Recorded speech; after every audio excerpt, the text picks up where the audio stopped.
everybody, my name is Markiplier.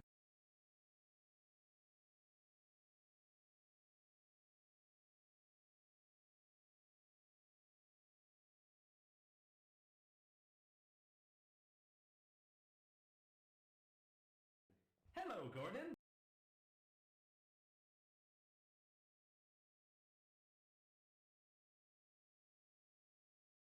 Hello.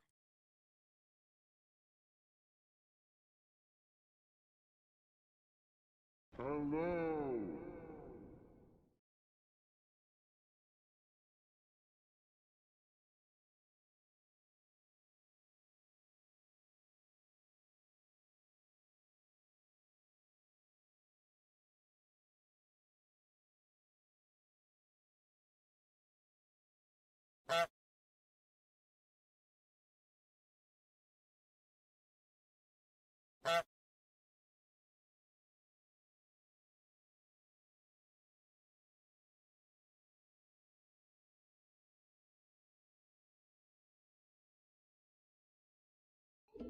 Hello, everyone. How are you? Fine, thank you.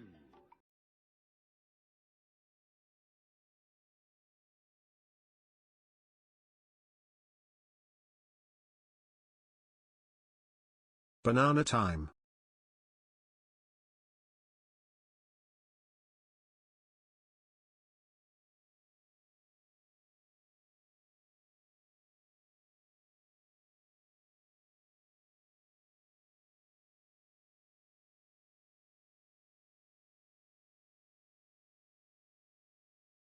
Oh! Oh, hello.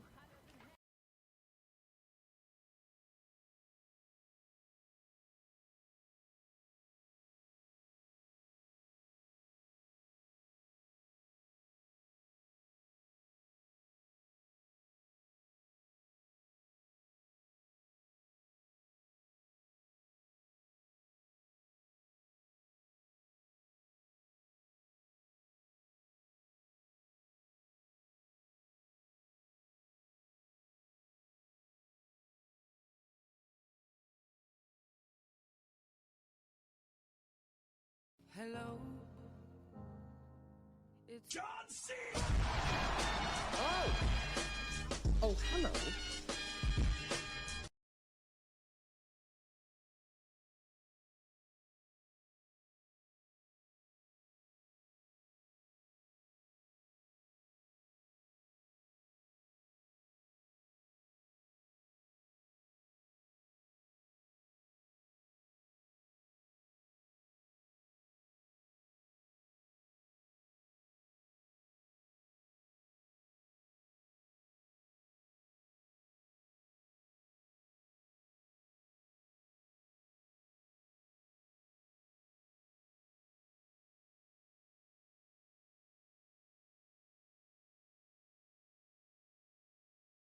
Hello, imbecile.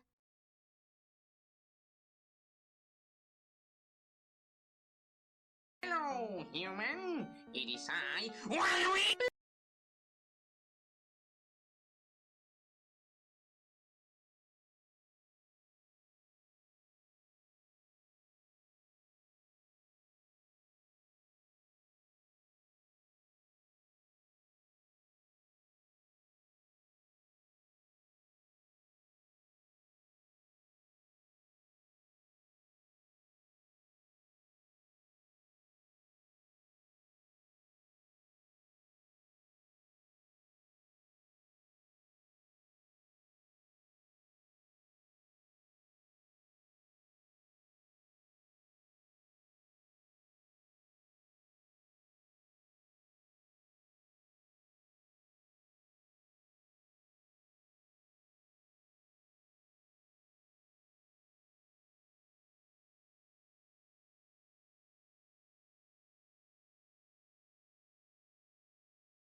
Hello there.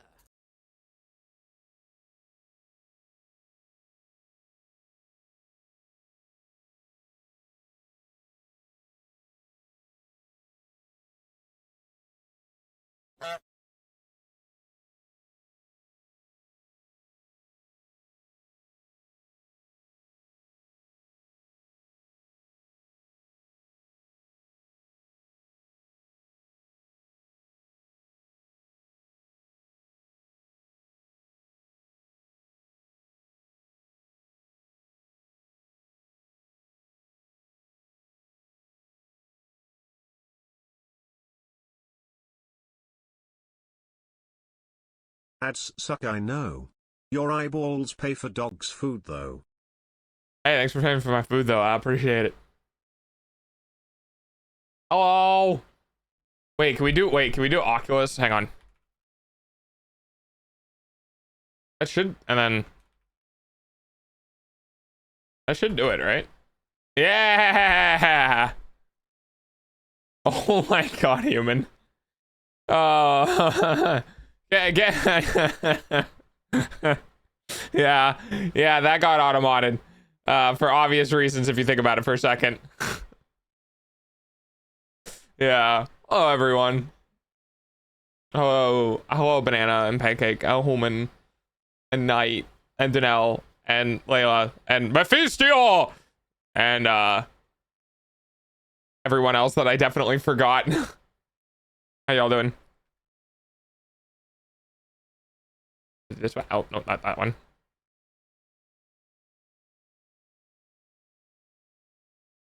There you go. Oh, dog. Hello, Tyre. Hello. Oh, I had a time last night. Oh, wow. Did I have a time last night? Guess who's been, guess who's been fucking... Oh, God. A basket case, to be completely honest. My brain has been not happy with me. Oh, it feels like it's getting better. Ah, he's for the bed.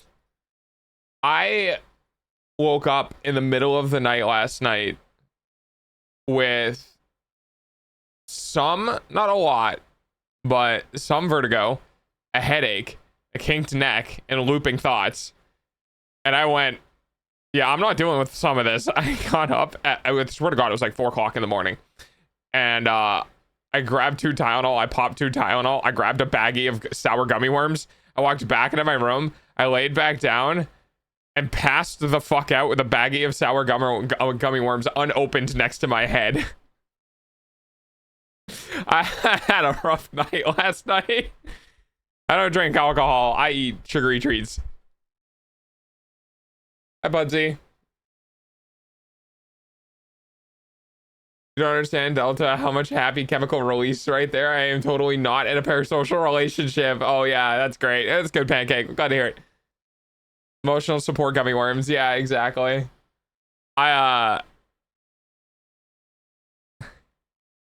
Some of yesterday after stream, and then today I'm on like a forced daybreak. Hi, Dodge. Also, hi, Chips. I'm on a forced day break. So basically, when I wake up, I'm like for the next, I don't want to say week, but for the next number of days, as best as I can, you know, because I have my model artist who works on the weekends, so I need to be there for that. But as much as I can, I'm not permitting myself to work because my body is clearly trying to tell me something, and I'm like, okay, I guess we're not going to do that. Now, that being said, I still have to do things for 2.0, obviously. I'm going to do what I can. There's some communications and stuff like that that are going on. But tonight, I'm gonna check this real quick just to double check. We have a couple of mixed things here. Nope, never mind. Well, that's annoying. Well, I had plans tonight to go take astrophotography shots. However, apparently it's just gonna be cloudy. It was not supposed to be cloudy today. As of literally 2 days ago, it was not supposed to be cloudy tonight. But unfortunately, the clouds are disappearing tomorrow at 8 o'clock in the morning instead of tonight at 8 p.m. So I guess just, you know, fuck me, I guess. I don't get to go take shots at the sky with a camera. It's gonna be cloudy. It was supposed to be sunny. It is not. I know, I hate this. You might as well just not give me a fucking forecast, dude. Like, I get that a particular president of ours shut down a bunch of fucking weather stations or some shit like that, and like weather predictions have gone in the hole. But like at this point, just don't give me anything. Don't give me something and rip it away from me. I might as well just wait until the day shows up and look at the fucking sky. I still need to buy a camera for astrophotography. They're not too expensive if you go for some of the older models, which I would recommend. There's no real need to get a lot of the better models. You're better off putting that money into lenses. That is a hell of an emote. Oh my god, the lamp. I love the lamp. I need to write this down. I am spending extra money. I don't care. I am getting the lamp emote. Hang on. Where's my notes? I love that emote. I love that fucking emote so much. It makes me so happy. It's so fucking dumb, dude. It's so dumb, but look at his stupid face. Hang on. Hello, Mario. I gotta go write this down. Give me 1 second. Lamp. Just so I'm gonna probably, the one that I'm probably gonna do for that is I'm probably gonna use the comet design staring at the lamp rather than me. So it's gonna be you guys staring at the lamp. Lamp. I love lamp. Lamp is so good. Dude, he looks so fucking dumb. Hi, Lucky. Hang on. I'm gonna go see if I can find a full screen version of it so I can pull it up on stream because I love oh my god, so much AI.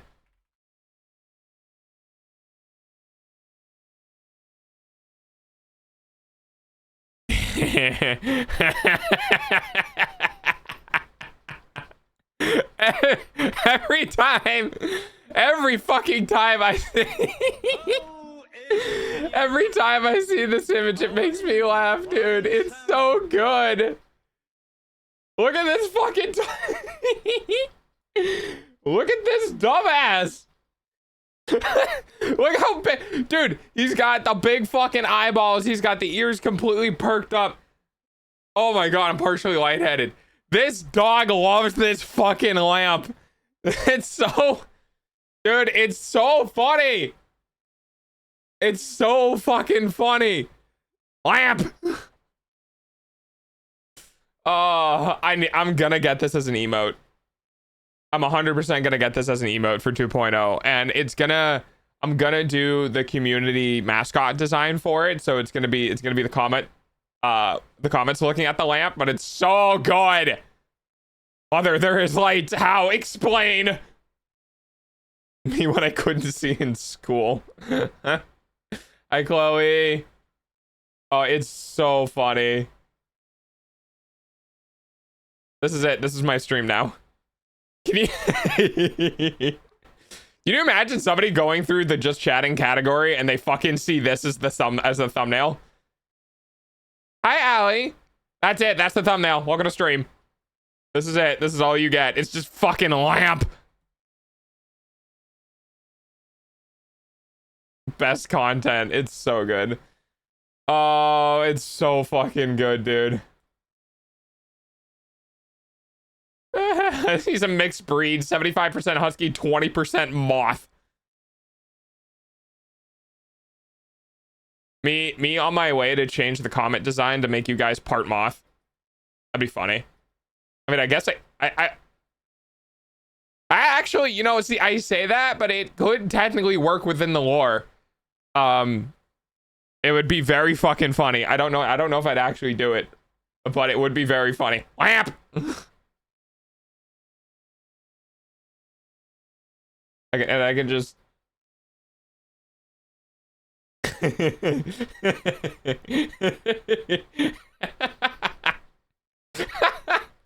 why is it so funny? me at 1 o'clock in the morning, looking at my fucking Walmart order, looking for snacks. Oh my god, I love this emote. Doggo, I have exciting news. What's up, Allie? Oh god. I love that emote. I love that emote so much. It's so fucking dumb, dude.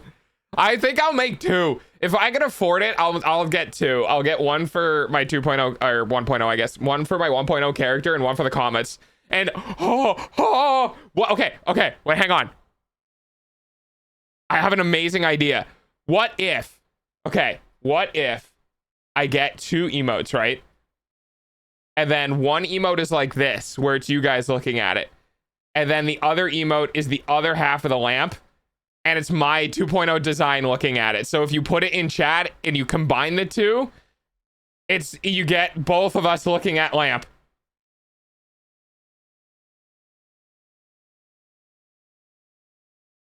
Might be getting in an apartment and I might be able to move out.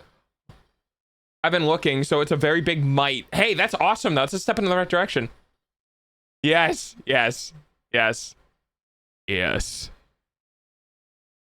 I still think I might need some help with that, depending on how finances go with everything else, only because I'm technically now back over budget for. I was slightly over budget when I had 300, and then we got the 300 additional, and now I'm at 330 or 630. So I'm still slightly over budget. But the fucking lamp emote is so good. I want it so much. It's so fucking funny. It's so good. We'll see. Probably won't be around to help with that soon. Man, I hope Robin's doing okay. Robin's gonna get his credit card statement and be like, hey, you know what? I'm gonna save the rest for December. And I'm gonna be like, yeah, that makes sense. Super nervous about living on my own, but you know, I'm tough stuff. I mean, get a gun and learn how to use it, and get pepper spray. You know, this is the important part about like learning how to use it. Unless you're in one of the states where you can't really do that. He's all right. He's just helping with family at the moment. Oh, is he? Okay.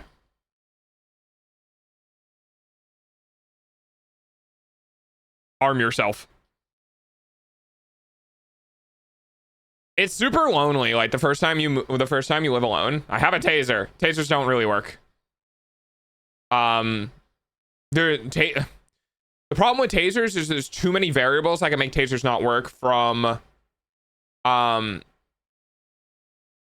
clothing, where especially if it's like dart based, it can get stuck in clothing and then it doesn't do anything. And then the ones that make the really like loud cacking sound, like the cack, like those tasers, those don't work for dick as long as the person like. You can tank it. So hang on. I'll see if I can show you a video. Let's see if I can find tanking loud taser. There's a video that I saw where people would take the really loud, like the little taser ones that you click a button on and they just like make the loud arcing sound.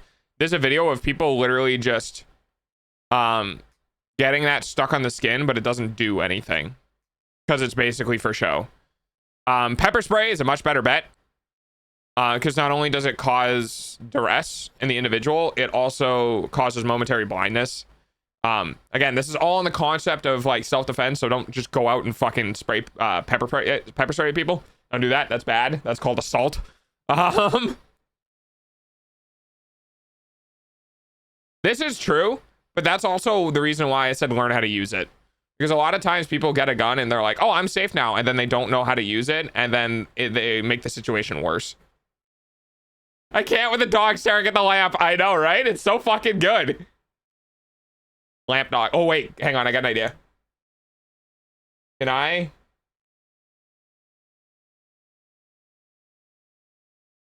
going to see if I can do something. I think this will let me do it, right? It will.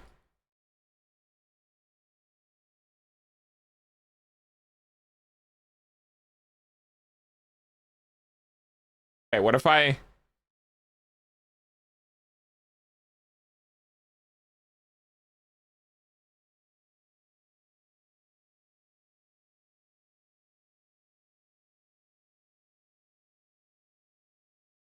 What if I do that?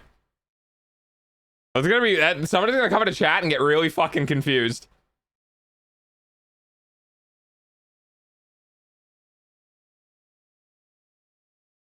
Yeah, pepper spray will be all around better and easier to use though.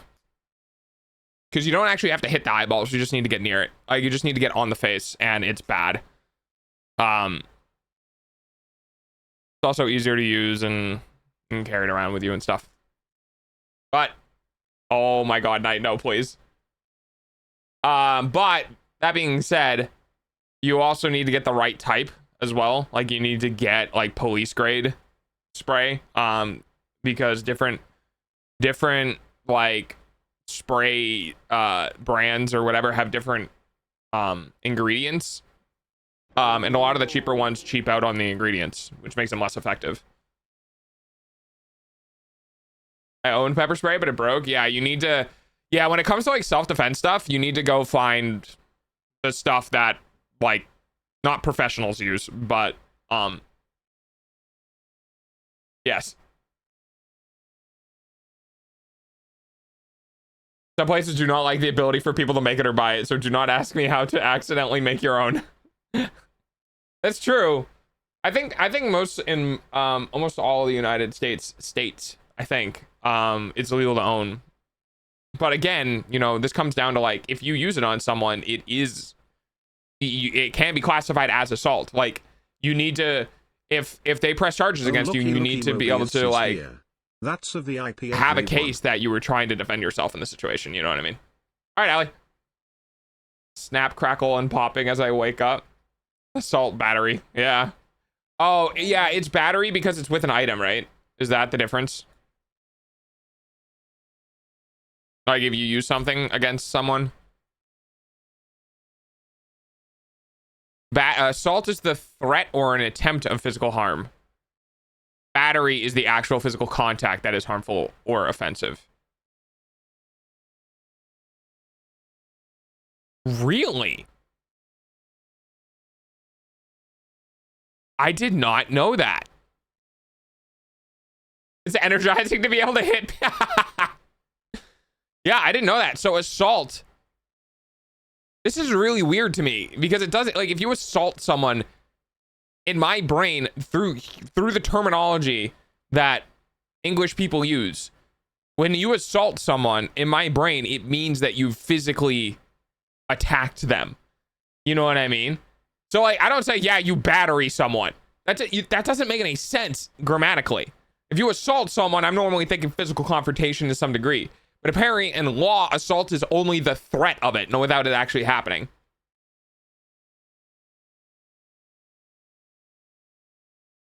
Yeah. So, like, I guess it depends. Yeah, I guess if it comes to litigation, it's not correct to say assault. It would be battery. The action would be to batter someone. Which is, yeah. I'm going to batter you. Oh boy, don't stick me in the oil. Oh boy. I can't wait to be deep fried. Ho ho. God damn it, Mickey, get the fuck out of my house. Oh no.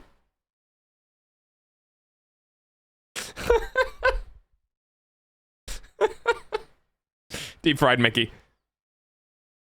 Yeah, well, I mean, that's good to know.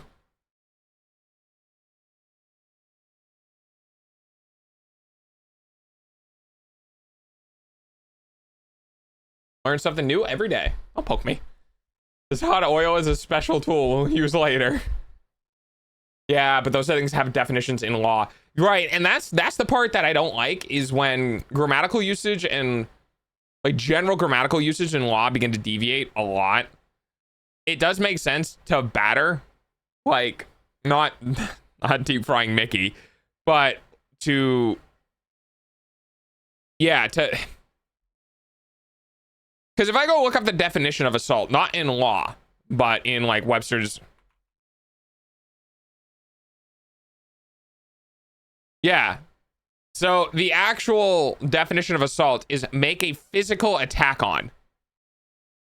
You see what I mean? So like when you say it in English, oh, hi Kate, when you speak it, when you say somebody assaulted somebody else, it means that they're actually physically doing it. But in law, they're like, nah, that's not the actual like word we use in law. Like assault only means if it didn't actually happen. Battery means it did happen. It's like, I feel like we could have I feel like we could have made these terms a little better. Like intent to assault versus assault. You know what I mean? Like you don't have two different terms for like. I don't know. It's dumb. Well, because we were having a conversation about the law definition of assault versus the grammatic English definition of assault. And the law definition of assault means that nothing transpires physically. It is only a threat. Versus the word definition in general English usage to be actually making the physical attack. Which is just like, I don't like this. It's intent to assault and assault. But no, we have to have two different terms because we're special. I don't know. It's like learning a different language and just being like, what? Oh God. It's like Spanish. There's this one short that I saw where someone was like, list all of the meanings of like to be or something, like, and then it was like being, to be, have been, yada yada yada yada, and then it was like, okay, Spanish, your turn, and then they listed like 40 words, and I was like, okay, that seems like a bit much. Is legalese? That's funny. And also, yeah, I guess. Anyone here speaks Spanish and kind of get that? I actually don't know if anyone here speaks Spanish. Somebody might, though. Spanish is a very common language. Protesto! Thank you. Yeah, so I had a rough night last night, man. My brain, oof. It's just so much. It's not like, my issue is that it's not a lot of, my issue is that the cause of stress is not significant, but for some reason, my body is taking the low amount and making it a high amount. And it's bothering me, which is then making it worse, which is very annoying. Because if I could magically make it stop bothering me, then it wouldn't be that bad and I could do it. And I fucking hate my brain. Oh, did you see the Steam hardware announcement? Yes, I did. The accumulation of stress. Yeah, having stress stresses me out, which makes me stress more about having stress that stresses me out. And it's just like, so I need to, because I always am the type of person who's like, I can parallelize everything. I can do all of the things at once. And then I try doing it and I'm like, wow, this is a lot to handle. Why am I doing this? Yep. Also, did you see the Steam hardware announcements? Your thoughts? I'm excited for the new VR headset. I'm hoping it's going to be a good price. I did.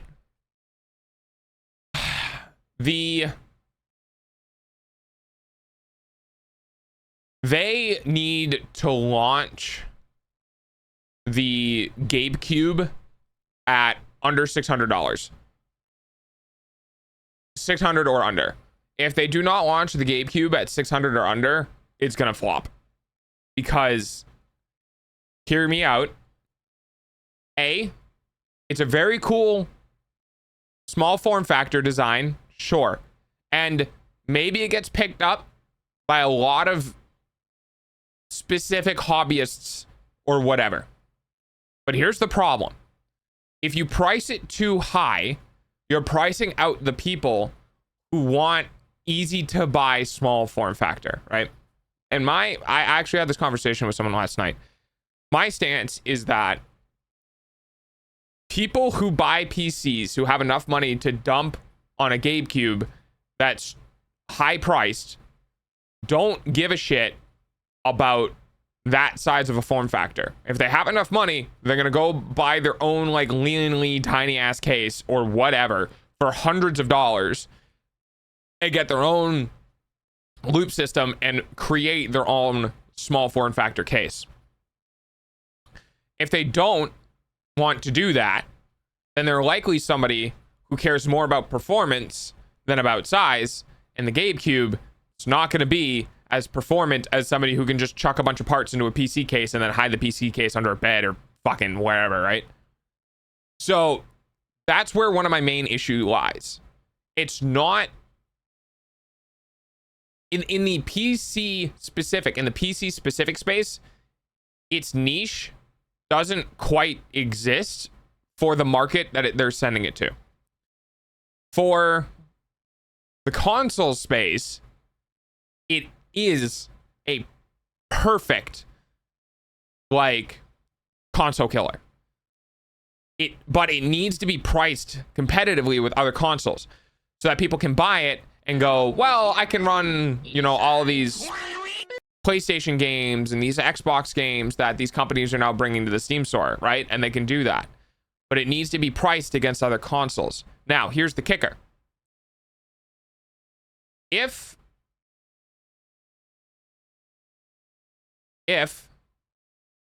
they can do that, they are going to nuke the market. What I mean by this is that if they get the GameCube into console users' hands, it's fucking over. It is over. Not financial advice, not that they're a publicly traded company in the first place, but if they get the GameCube in the same or better reception to the Steam Deck, here's what happens. More people get the GameCube. More people are now using SteamOS, because I'm going to tell you right now, console users are not going to fucking replace the operating system on it. They're going to get the GameCube. They're going to buy everything that was approved for the Steam Deck that now works seamlessly on the GameCube. They're going to capture more of the market share. As they get to capture more of the market share, both in the handheld space and now in the living room space, game creators are no longer going to be able to turn their head away from the ecosystem. They will no longer have a choice. If the GameCube starts eating PlayStation and Xbox market share, when game creators make games, they now have to keep Linux in mind, which has a very compounding effect. The second game companies are like, well, the GameCube and the Steam Deck are so prevalent now and they run on Linux, we don't have an option. We have to make our shit work on Linux or we're going to lose that part of the market. It's over. Like, legitimately, potentially over for Windows. So, if GameCube enters the console market, then forces developers to have to think about Linux, forces developers to work against the Linux ecosystem, and it works on Proton layers compatibility, and SteamOS now starts getting a shot in the arm because now companies they have to keep the SteamOS in mind. Now all of Linux gets a shot in the arm. Every distribution gets a shot in the arm, and game companies don't have a choice but to make Linux compatible. You bet your fucking ass like 30% of the overall market on Windows, who are just gamers only, are immediately jumping ship from Windows and going to SteamOS. If Valve does this right, if Valve puts this in the right position in the market, they are going to not just eat game consoles market share, they are going to start crunching down on the overall OS market. And they are a privately owned company. If they get their foot in the door with an operating system that is privately owned, they are going to fucking destroy everything. They're going to destroy everything because the entire market right now is publicly owned. There is not a private operator in that sector, which means that they get to make really anti-consumer practice decisions to drive their market share up because there's nowhere else for anyone to go to. The second a private industry steps in and goes, yeah, just come to us, we'll make sure everything's okay. We don't have stockholders. We don't have to worry about that sort of shit. We just do whatever we want. It's gone. It is gone.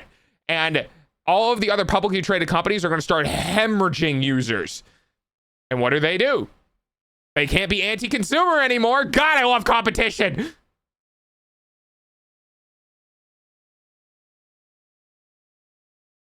Nothing forces devs to go to Linux devs. It does if the market gets big enough. That's like the biggest thing. Proton is not the greatest for conserving performance. That's not true. There are literally games that run better.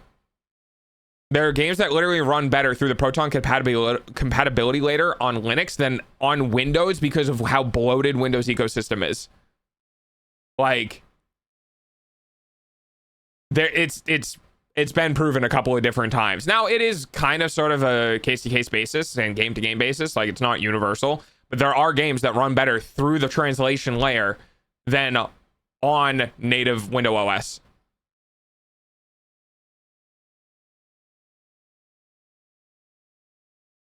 I don't think Windows will die. No, Windows won't die.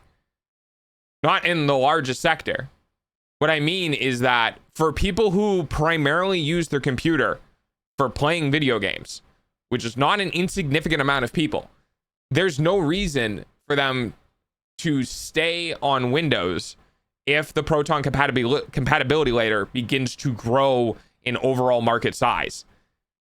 And the way that that seed gets planted is if the SteamOS continues to push itself into the gaming market. Because game developers literally right now are constantly publishing, okay, we've made an update, we're now approved to be, we're now like Steam Deck certified or whatever. And they're already doing that. Now we're talking about them doing that not just for the Steam Deck, but also potentially the GameCube as well. If the GameCube gets into the market in a big way. If it doesn't, because it's priced too high and it's not competitive enough, it won't cause enough. Like, if they don't sell enough of it, then developers are going to be like, well, it's just for the Steam Deck, really. No one really buys the GameCube. It's no big deal. But if they somehow manage to make it competitive enough that people are buying the GameCube over consoles because they're like, well, it's just a PC and I can play half of the exclusive library on Xbox anyway, and PlayStation, I might as well just get this instead. Yeah, Valve wouldn't do that. It's one of their biggest selling points.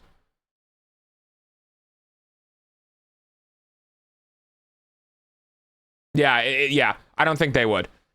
I agree that they could take a major market segment, but they're not going to force more devs to target Linux. No, the developers targeting Linux is if they see that there's a large enough user base for them to fiscally decide that they need to target Linux. You know what I mean? Yeah. That's the biggest thing. That's the biggest thing is that it's the best way to put it, right? Is that Valve right now is trying to make Linux their operating system. Just like Microsoft's operating system is Windows and Mac OS is for Apple, Valve right now is trying to take Linux and make it their operating system so that they can capture an operating system, and their entry into the market is going to go through games. They're not going to do native Linux dev. Only Proton and SteamOS. Yeah, but SteamOS is Linux. That's the thing, is like if they make sure it works for Proton, right? Or they make sure the anti-cheat works on Linux, which, by the way, I remember seeing so many anti-cheat devs being like, dude, we work fine on Linux, they just won't turn it on. Yeah. So if they target SteamOS. Now, here's the thing. If they specifically target Proton, like, if they specifically target the compatibility layer, where they're... God, you know, here's the thing. Here's the thing, though. Here's the thing. It's also not about game devs. It's about game engine SDKs. So,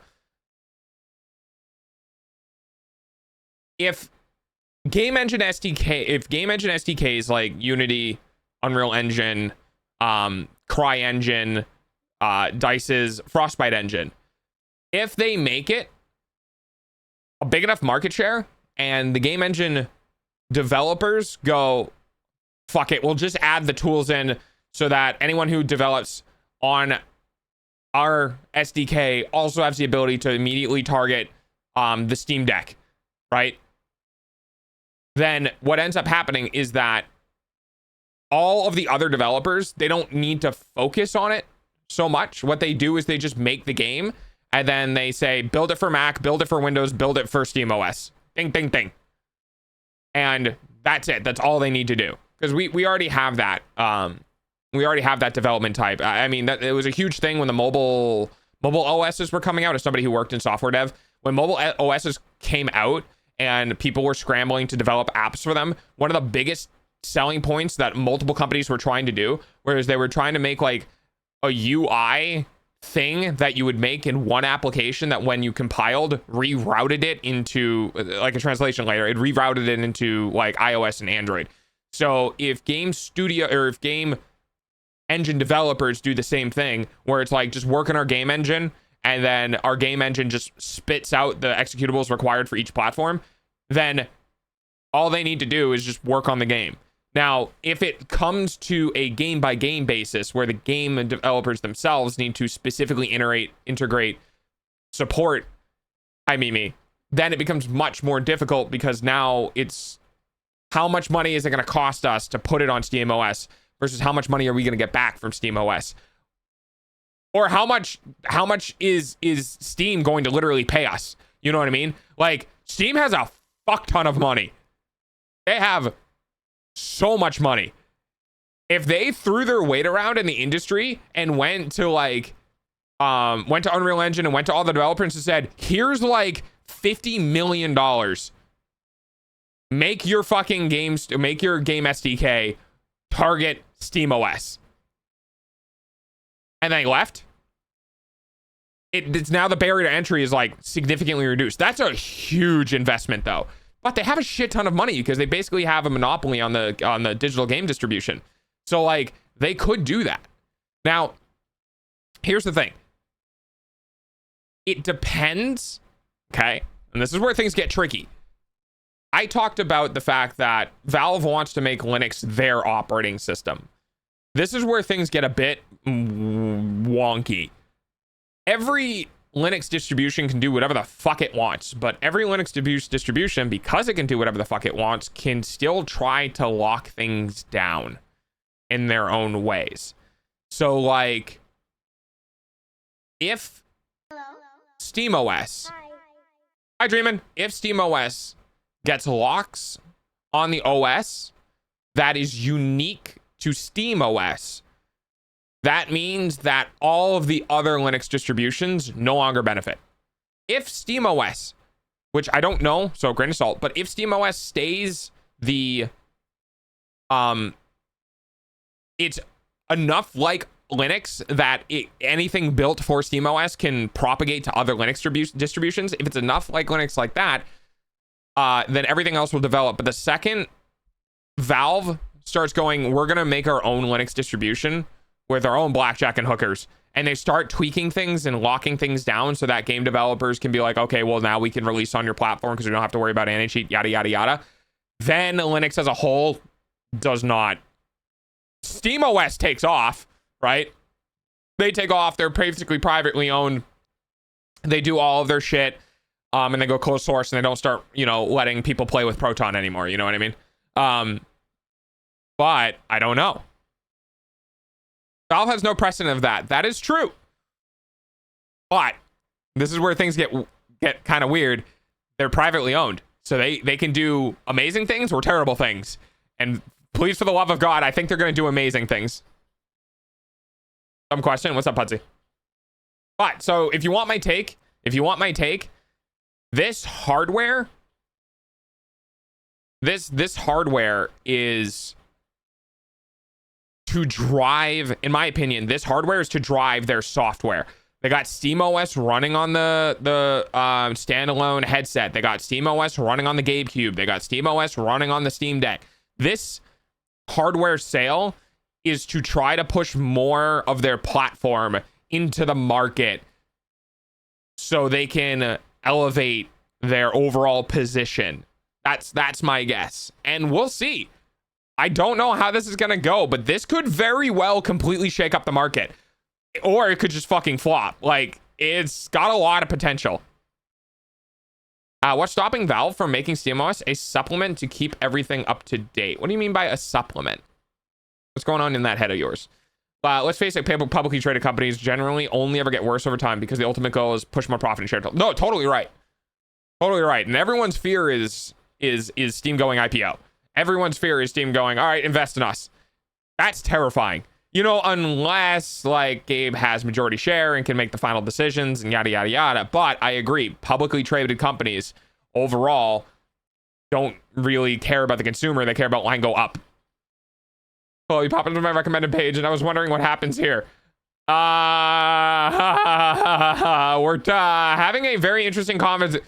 We're having a very interesting conversation about SteamOS's value to the overall market and what the hardware is going to do for it.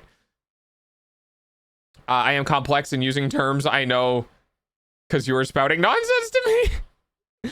So Valve is developing their own operating system. Correct. You've explained that Linux is like a pick your own apples kind of thing. Correct. Much. So like you can kind of think of it as like super low level.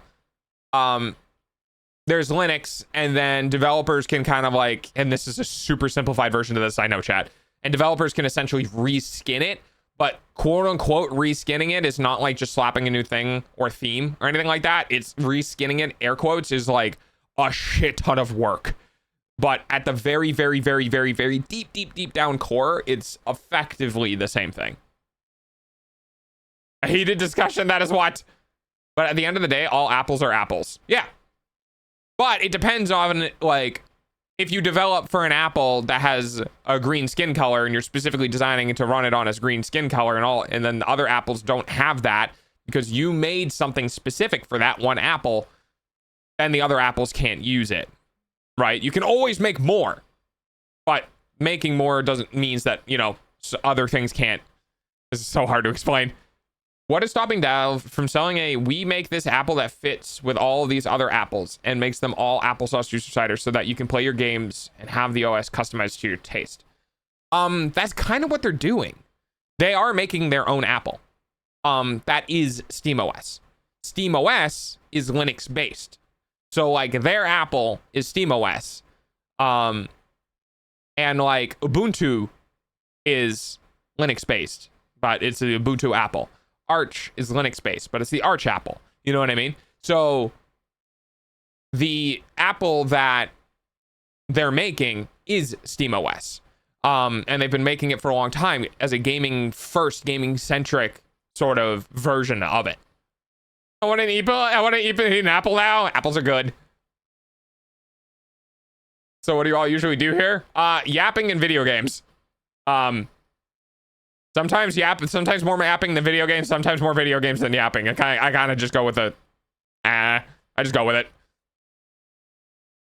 They are genetically modifying the Linux apple to call the Arch apple. It's a compatibility nightmare. It is. Yes. That is one of the biggest problems with Linux. I understand that this is the Valve apple, is trying to surpass all the other apples out there. Not quite.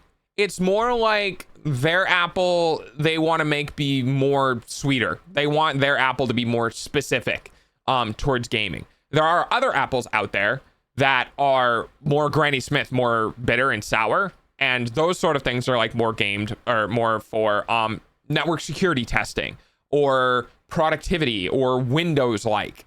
All of the apples kind of try to find their own niche to stand out in the orchard, because if they don't, they kind of die. I'm back. Welcome back, Fennec. I love apples. Got a full bag of them. Oh, hell yeah. Apples are good. Apples make me sometimes rebuild the streamer. We're not allowed to do that anymore. You did it too much and I had to make a new rule. Arch is a base apple that allows a lot of modification. Yeah. Right. Okay. Yeah. No, don't worry. I don't mind trying to. Oh no, apples. I'm scared. Oh god. Yeah, for those who aren't aware, Fennec has apple lore with ending up in the hospital for splitting their hand open with a peeler, which is just, I mean, it's a peel. I think it was a peeler core combo thing. It was like the big thing you push down, so like it's kind of understandable. Versus, you know, the little thing that you rotate. Are you calling Callie sour? Yes, I am. Callie's the Granny Smith of the apples. Both? Wait, both hands? How the fuck did you? You know what? Never mind. So the idea basically is that Valve's Apple might be like the Red Delicious. You know what I mean? Their idea is that they want to make their Apple so easy to pick, so to speak, for Linux. They're trying to make it so that game developers have to consider them, you know? Like, we have the pears that is Windows, and we have the oranges that is Mac. Well, a lot of people right now don't care about apples. They just, okay, hang on. We're gonna transition this. Apple has apples, Windows has oranges, and Linux is pears. No one gives a shit about pears. Developers don't care about developing for pear because they don't make a lot of money off of it, because that's what they're driven by. So right now, Valve is trying to make people care about their pear. God, this is fucking awful. I can't. I mean, it's a fine analogy. It's just there's so many facets. It's hard to put it into a different analogy. And now I'm just rhyming, I guess. Hi, Darby. Having Mac involved in an Apple analogy is different. Yeah, yeah. It's okay. You can stop. Yeah. So the idea is that they're making their own operating system that's piggybacking off of another base level, and they're trying to make it easy for developers to create for that. And people are hoping that by creating for that Apple, that maybe it will work on all of the other versions of Apples. Hello, Alexandria. And yeah, so it's hard to explain and might not pan out, but the hopes is that the hardware is going to drive software really hard. Thank you for the follow. Sniffa. We got a lot of sniffers. You should get a lot of sniffers today. Yeah. It's a very complicated, like, general interaction because of the way that, like, games have been going nowadays.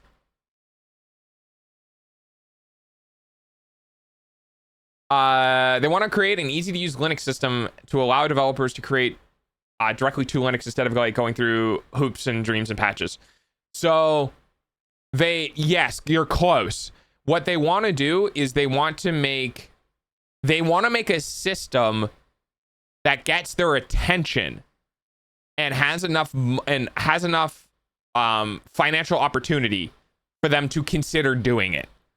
And because right now, as it stands, if you make something for Linux, you're not always going to be able to make it for all versions because there's a lot of like fragmentation within the ecosystem, because not all the apples are the same, but some of them are and some of them aren't.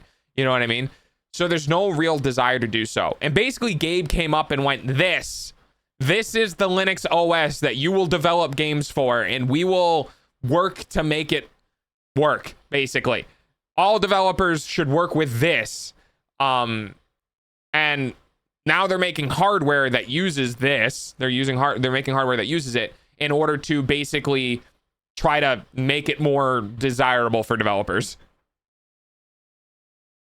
With your topic of legalese, I think this is primarily a question about the standardization and the contesting of monetization over those. Yeah, that's a good way to put it.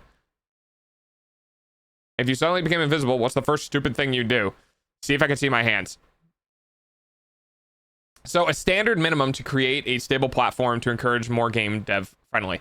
Yeah, that's they're trying to create something that game devs can target. And in doing so, they're making a bunch of hardware that runs on it. Because let me put it like, it's like it's almost like creating an engine, right, for a car, and it uses a very special type of gasoline. But your engine's in no cars, so why would anyone give you gasoline? But if you put your engine in a shit ton of cars that all kind of work, then you have more of a platform for people to make the new gasoline for, right? And that's what they're doing, is they're basically making the engine, they're making all of the hardware, and they're making all of the software, and they're showing game devs like, hey, look what we have, make shit for it. But in order to do that, it needs to be adopted first. So they're working through stages to get it adopted. And one of those stages is to just make something that isn't a lot of work to run on, which is Proton, and works on their systems. And they're trying to put stuff into the market to show people like, hey, look, you can make money developing on this.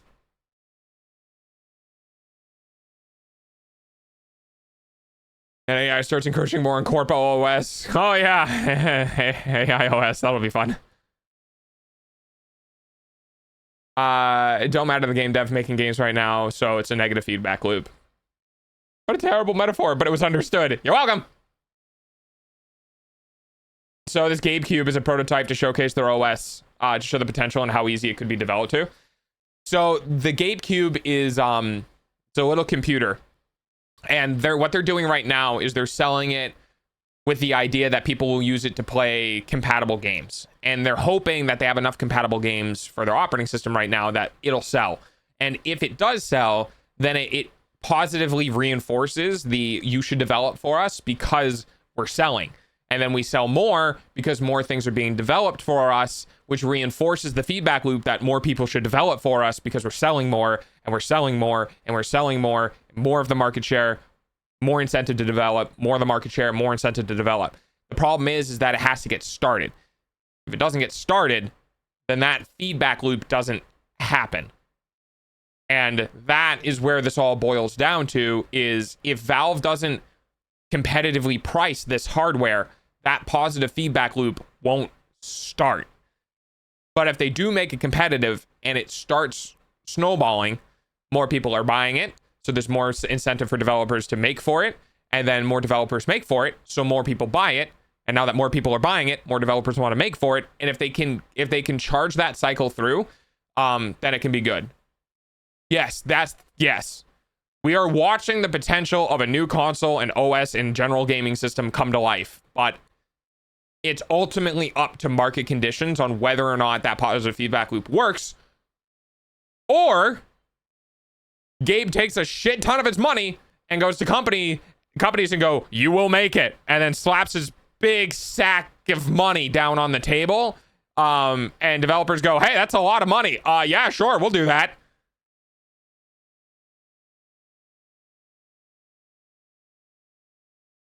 Off topic, but my last game gave me such a headache. Oh, the League game? How'd that go? No, you're fine, Pudsey. These game devs won't fail because they're not supposed to.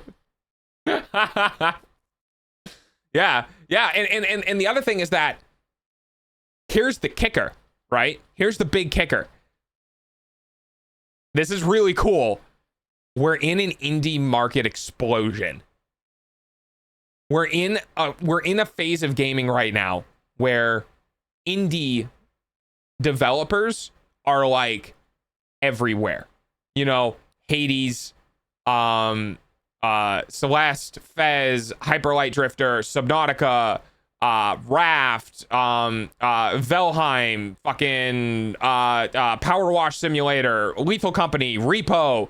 Dude, I could keep fucking going on. It's almost time for dogs so many payment using developers eyeballs. Recently with huge game releases have all been indie devs. And indie devs are really kind of, in my outside in, are really amicable to develop for the Steam Deck because they love their games. Like their desire is not where's my bottom line. Their desire is how can I get more people to play my game, because I want people to experience my game. They're much more likely to develop for these platforms. And because the indie development sphere is ballooning, it's a perfect time for a new operating system to hold them, to be like, no, you're safe here. We'll try to make it easy for you to work on our systems, and we'll help, and we'll make it, we'll make the market sector better for indie devs, because the fucking AAA game companies keep shooting themselves in the foot somehow. Similar feel to when books self-publishing took off. Yeah. It went horrible. We won, but at what cost? I sat at 82K with 27-3 and oh god, I've been in games like that. Yeah, the carry. Valve doesn't even have manufacturing costs for the games that it hosts. Yeah, exactly. Valve just prints money. Well, kinda. They still gotta pay for bandwidth. They still gotta pay for their services and data centers and stuff like that. Like, they do have operational costs. But it's much like Apple has operational costs for their own hosting platform for the App Store, right? It's teeny tiny compared to how much they get from actually creating it. Really could, but they really stick to the values and morals. Would certainly clarify before they did that. Certain amount of cogs, like facility maintenance. Yeah, exactly. Honestly, their whole horror category would be dead without any. Oh, dude, indie is, yeah, indie games recently have done really, really well, and I'm so, oh God, I'm so happy. I can't imagine how the AAA game studios are failing so hard. Because if you want to know what I personally believe is that the reason why the AAA game companies are failing so hard is kind of complicated, but also a bit simplistic. AAA game studios, what the practices that they developed were created at a point in time where being an indie developer was relatively uncommon. So probably I want to say 2012, so like 13 years ago. Oh, that hurts. 13 years ago, when the explosion of loot boxes and battle passes and all of this sort of shit came into fruition, there wasn't a substantial amount of other market capture by people who weren't practicing that. So game companies, AAA game companies, just went, hey, we're gonna milk you for money now when there's nowhere you can go to get other things. Now, the interesting thing about that is that Nintendo was the only other company, first party, that was like, we're not going to really do that. We're not going to engage with that. We want nothing to do with that. But PlayStation, Xbox, PC developers, AAA game studios went, here's DLC, here's loot boxes, here's this, here's that, here's this, here's that. And we're going to make live service games. So not only can we make DLC, we don't even need to make new games anymore. You know what I mean? Like, we used to have games, DLC for the game, new game, DLC for the game, new game, DLC for the game, which used to be new game, new game, new game. We went new game, DLC, new game, DLC, new game, DLC. And then we went new game, DLC, DLC, DLC, DLC, DLC, DLC, DLC, DLC, DLC, DLC, expansion, DLC, DLC, DLC, DLC.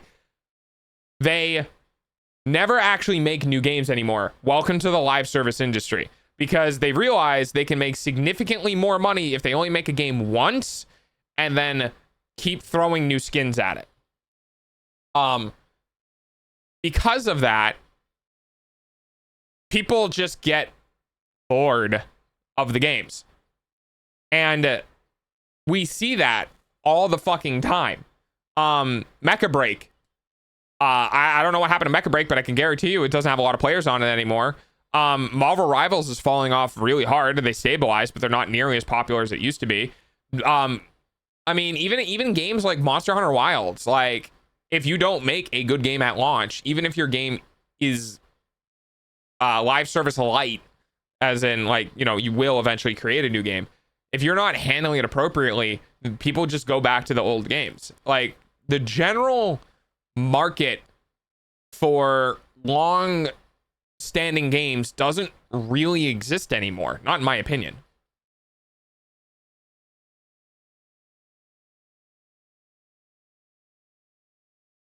I really don't get why we need the 1 hour cooldown for trading, because it's meant to be annoying. That's the entire reason it exists. Bethesda at some point just decided to sell Skyrim over and over forever. Yeah, oh God. Dude, Bethesda has been going down. I mean, honestly, when people used to talk shit about Skyrim and they were like, Skyrim kind of sucks, like the old hats, we're talking the old Elder Scroll gamers, the people like before or around Morrowind or whatever, and they were like, yeah, Skyrim is like really not that good. And then people played Skyrim and people were like, what do you mean? This is great. This is a great game. This is super fun. I feel like that was a warning. I feel like that was a warning of like, hey, we're about to go downhill really fast. Because I'm not gonna lie, a lot of the games that came out after Skyrim were kind of hot garbage. I did not like Fallout 4. I did not like Fallout 76. I did not like fucking I looked at Starfield with a general glance and went, that's fucking dumb. everything that has been on the creation engine post Skyrim to me has been just either like lukewarm tea or That's such a straight no. up just Your eyeballs horseshit. pay for dogs' food though. And I've had no care in the world for anything that Bethesda has developed within the creation engine for like a decade. And the only thing that's been saving Bethesda has been, in my opinion, ID Software's Doom. Doom was amazing. Doom was a fantastic. And I honestly don't even think they should have had any association with Bethesda, because they crushed it. We have to schedule a protest with Dog. No, you lose the protest. Because I was going to straight up remove stocks in 2.0. Can we schedule a riot for today? No. You can tell what kind of person it is. You can tell what kind of person you've got by whether or not they pronounce unionize or unionize. Don't you dare remove stocks. I was literally just not going to have stocks in 2.0 because I was like, wow, this really fucks with the kibble market and I lose basically all control over like kibble rates by just leaving it up to chance. In my opinion, get rid of them. We could get rid of stocks. The duality of my stream. It's not like the kibble is used for anything. I mean, no, not really. It's just the idea behind it is to basically prevent kibble overflow because I don't want to deal with that. And ultimately having anything for like having commands cost kibble in the long run gets confusing for people because there's no real way to check it. There's a lot of overhead for maintenance on those types of commands. And in general, they just kind of cause stream disruptions especially depending on the size of the streamer. Like if you start really getting up there, like can you imagine watching somebody with like 500 viewers and there's the Omega honky mode and its cooldown is like user specific? Dude, you wouldn't be able to watch stream because other people in chat wouldn't get the fucking message and would just keep spamming it. I'm in the destroy all kibble camp. Oh, wait. Mobius has opinions. The first indication that Bethesda can only make the same game over and over and over again was Fallout 4 IMO. Fallout 4 is Fallout 3, but with some very slight changes and a watered down faction system. Dude, I had... I just straight up did not care for Fallout 4. After I played it, like I played it for a bit and I was like, hey, this is kind of cool. And then I stopped playing and I was like, I don't remember anything about that game. I remember Dogmeat. Dogmeat was super cool. I love the dog, but the dog can only carry this game so much, dude. It felt so constricted. It felt so lacking in the open world. It felt so shitty in just the general RPG part of the game. Fallout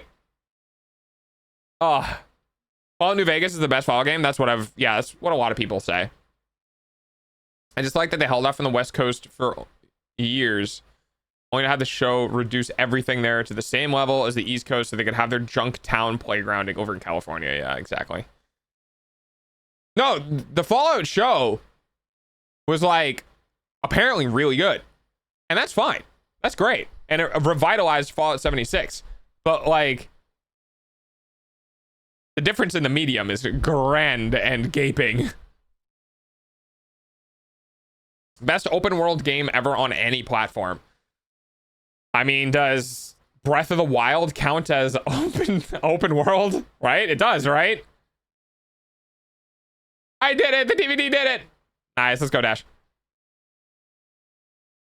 It is, though, is it not?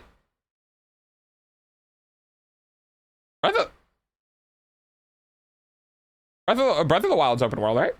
I don't know. I've never played it. Looking for suggestions, though. World of Warcraft is better open world. Well, see, here's the thing is like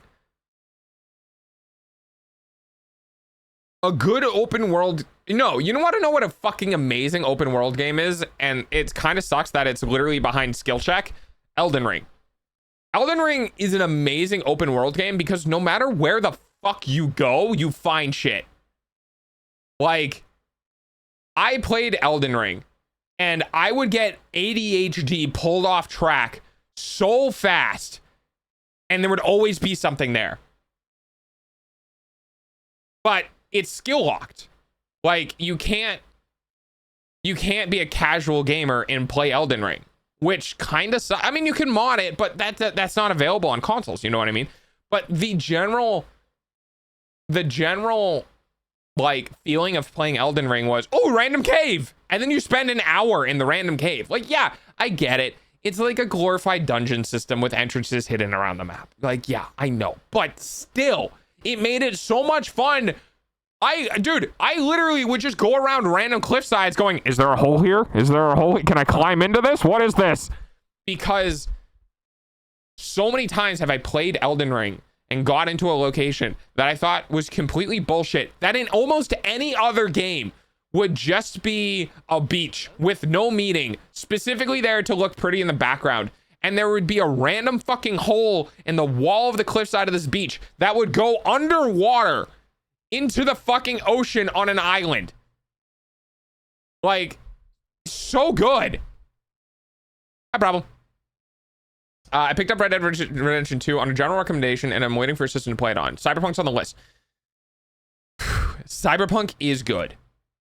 Man, dude. Cyberpunk is really good.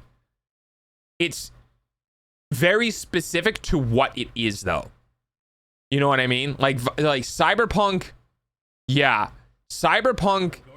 I won't spoil. Don't put any spoilers in chat for Cyberpunk. I'll keep it very vague because it is a great game. Cyberpunk feels very close to a like narrative game mixed with an RPG mixed with an open world game. Like, it's so much its own experience that it's really hard to compare it to other games. Cyberpunk is as good as a game as your curiosity and suspension of disbelief will let it be. Like, if you get immersed in the game and you look around and you experience the world and you take in the stories and all of that, it can be a really great game. But if you speed run the game because you don't give a shit about the story and you like the pew pews and the funny cyberware, then like you're not going to get a lot out of it. And that is what makes it so much its own category. You need to be in a specific mood. You need to be in a specific type of enjoyment to sit down and just chill in the world that is Cyberpunk and chill the fuck out and run the game at a nice, easy, enjoyable pace. It's almost kind of like the opposite of Elden Ring in that manner. And if you don't do that, it's like eating a 2-star Michelin chef's meal and like 3 bites. You know what I mean? You're like, oh yeah, that was fine. I was like, yeah, dude, because you ate it in 3 fucking bites. Did you taste it? Right? Cyberpunk is one of those games where you kind of have to take small bites, and that's not everyone's style. Not gonna lie, I'm a little upset that they called it Cyberpunk because that kind of co-opted a genre, and there's so much good stuff out there. But now gamers think you mean 2077. I mean, yeah, because it was kind of based on the game that was named the same thing. So yeah. That's a tough one. Dog, so you're saying it's really immersive? Yeah, the tabletop. Yeah, it is quite immersive, and you need a little bit of suspension of disbelief. You know, you need a little bit of like, that doesn't really make sense, but yeah, sure, fuck it, we can go with it. But overall, the crowds within the city, the changing day-night cycle, dude, this isn't spoilers because it's the first part of the game. I honestly think Cyberpunk's start is such an amazing like narrative. Like Cyberpunk before Jackie has his thing, it felt like I was in the eyes of a character and I was experiencing the world around them. Hi, Kuro. His thing. Well, I don't know how far people have gotten. I just got past Jackie's thing. Okay. That part of the game is so good in its narrative and its experience and its storytelling. And it's really hard to kind of like fall from that into the general game where it kind of like lets go of your hand and lets you become your own player, so to speak, because it was so comfortable. It was so nice to kind of have almost like a mix of an RPG and a God of War game, right? Where it's a story-based game, but you get to control it. Like you get to make your character, and your replies and your experiences are what you determine to be. And that was amazing. It was so good. And to have that, you know, get pulled away for the actual game, I get it. You know, I get the scope of the project. I understand it. You know, I understand it. But if I could have what Cyberpunk was at the start through the whole game, and then it's close. It's close to that. They didn't really quite nail it, but it's close to that. But if I could have what that first beginning experience was throughout the rest of the game, it would feel really cool. I would love for their next game to be closer to that, because I'm not gonna lie, I miss games that felt like you had a partner in the game. You know what I mean? Like I want a role-playing game where I'm part of one or two people in third person, not JRPGs, one or two people in third person living a story in the role-playing game, and actually having more permanent characters that are around me, not characters that I have to go out and seek and then click a button on in order to do their quest line. You know what I mean? Like, I want characters that are a part of my adventure, that experiences the things that I experience alongside with me, and like have different things. You know what I mean? I'm not gonna spoil it, but I know what you mean. Yeah. I can't look at the Cyberpunk the same because of how jacked it was on the release. Then again, I never played. Yeah. I played on release, and oh my god, that game was not one I would recommend. And it still got its own jank, and it still got its own issues. But the DLC for that game was fucking tight, man. The DLC was so good. I felt like I played a completely different story with the DLC for Cyberpunk. It was so just tasteful. The experience was great. The narrative was great. Some of the characters were amazing, some of them not so much. But it just felt like I could feel the polish behind it. You know what I mean? That they kept the scope small. They kept the project in line with itself. I didn't feel like it randomly deviated at certain points and like they changed an art director or narrative director halfway through. You know what I mean? It felt very specific on what they wanted to do, and the execution was great.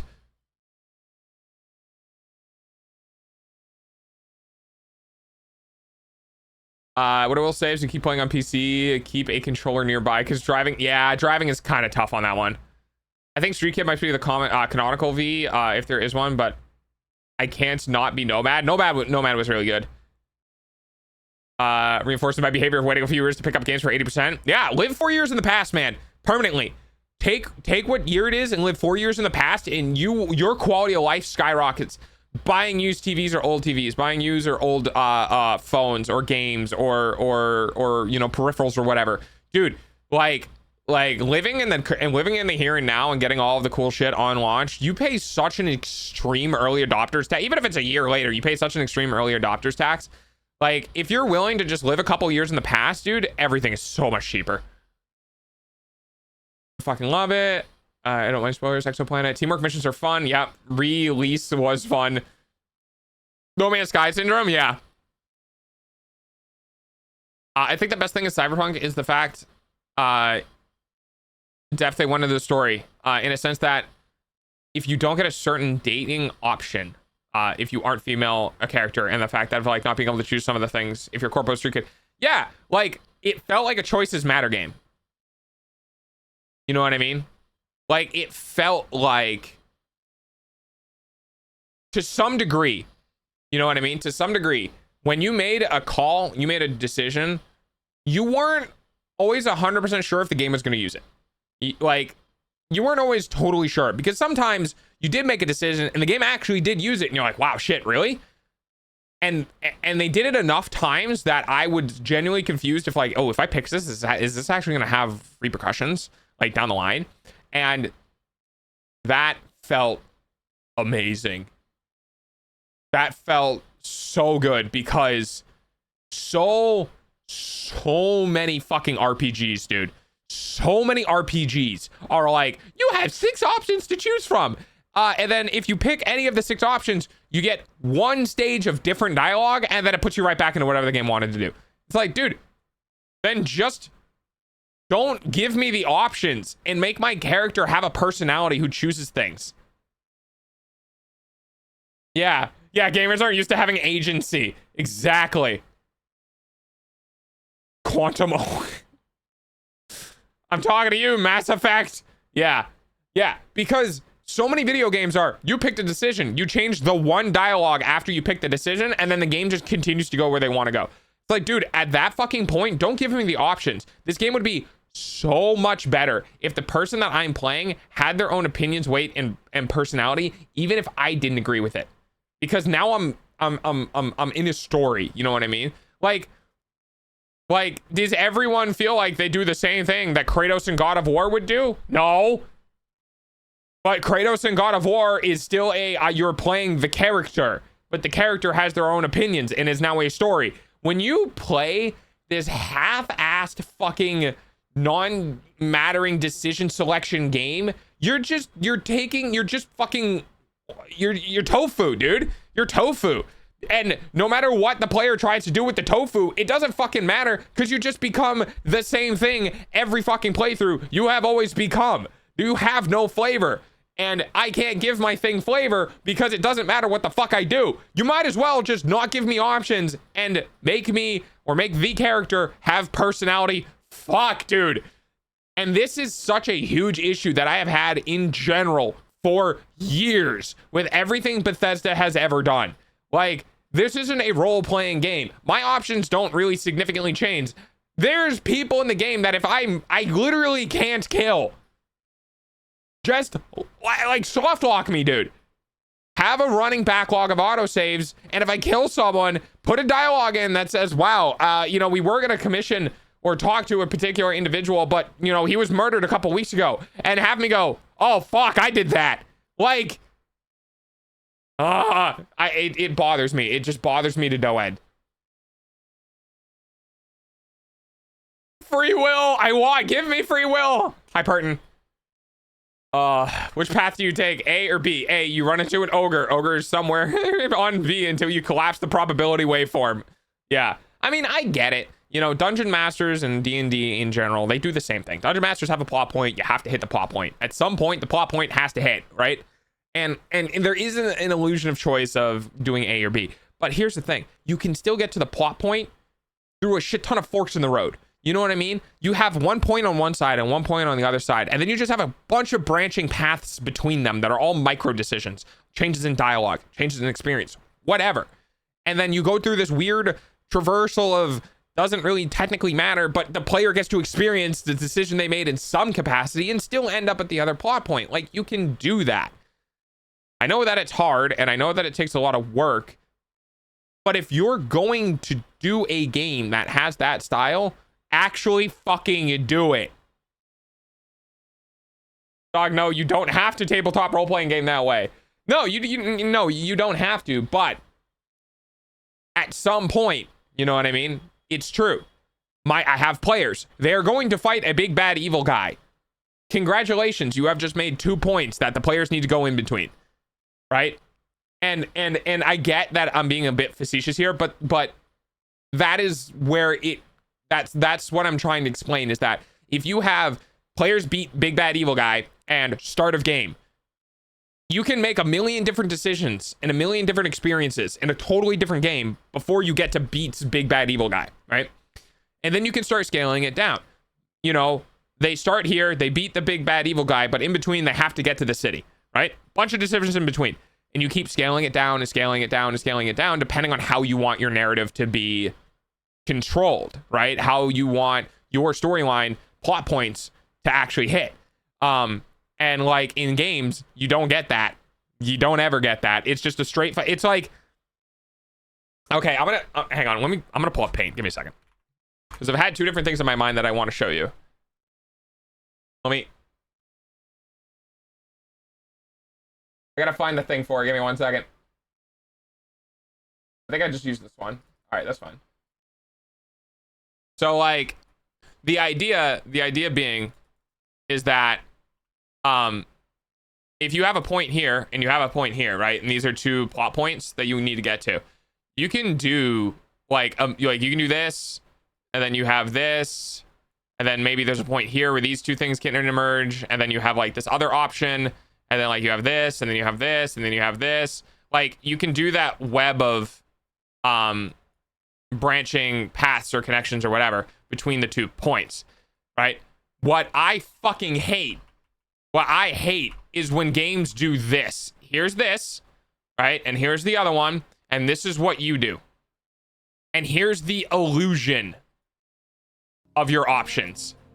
And that no matter what you do, you always end up back on the same line. This little bump right here is dialogue option 1, and this little bump right here is dialogue option 2. You still go back to whatever the fuck has decided to happen, which ends up being like, this is a point, this is a point, this is a point, this is another point, this is another point, this is another point. Like there's no actual semblance of autonomy. You just end up back on the same fucking line.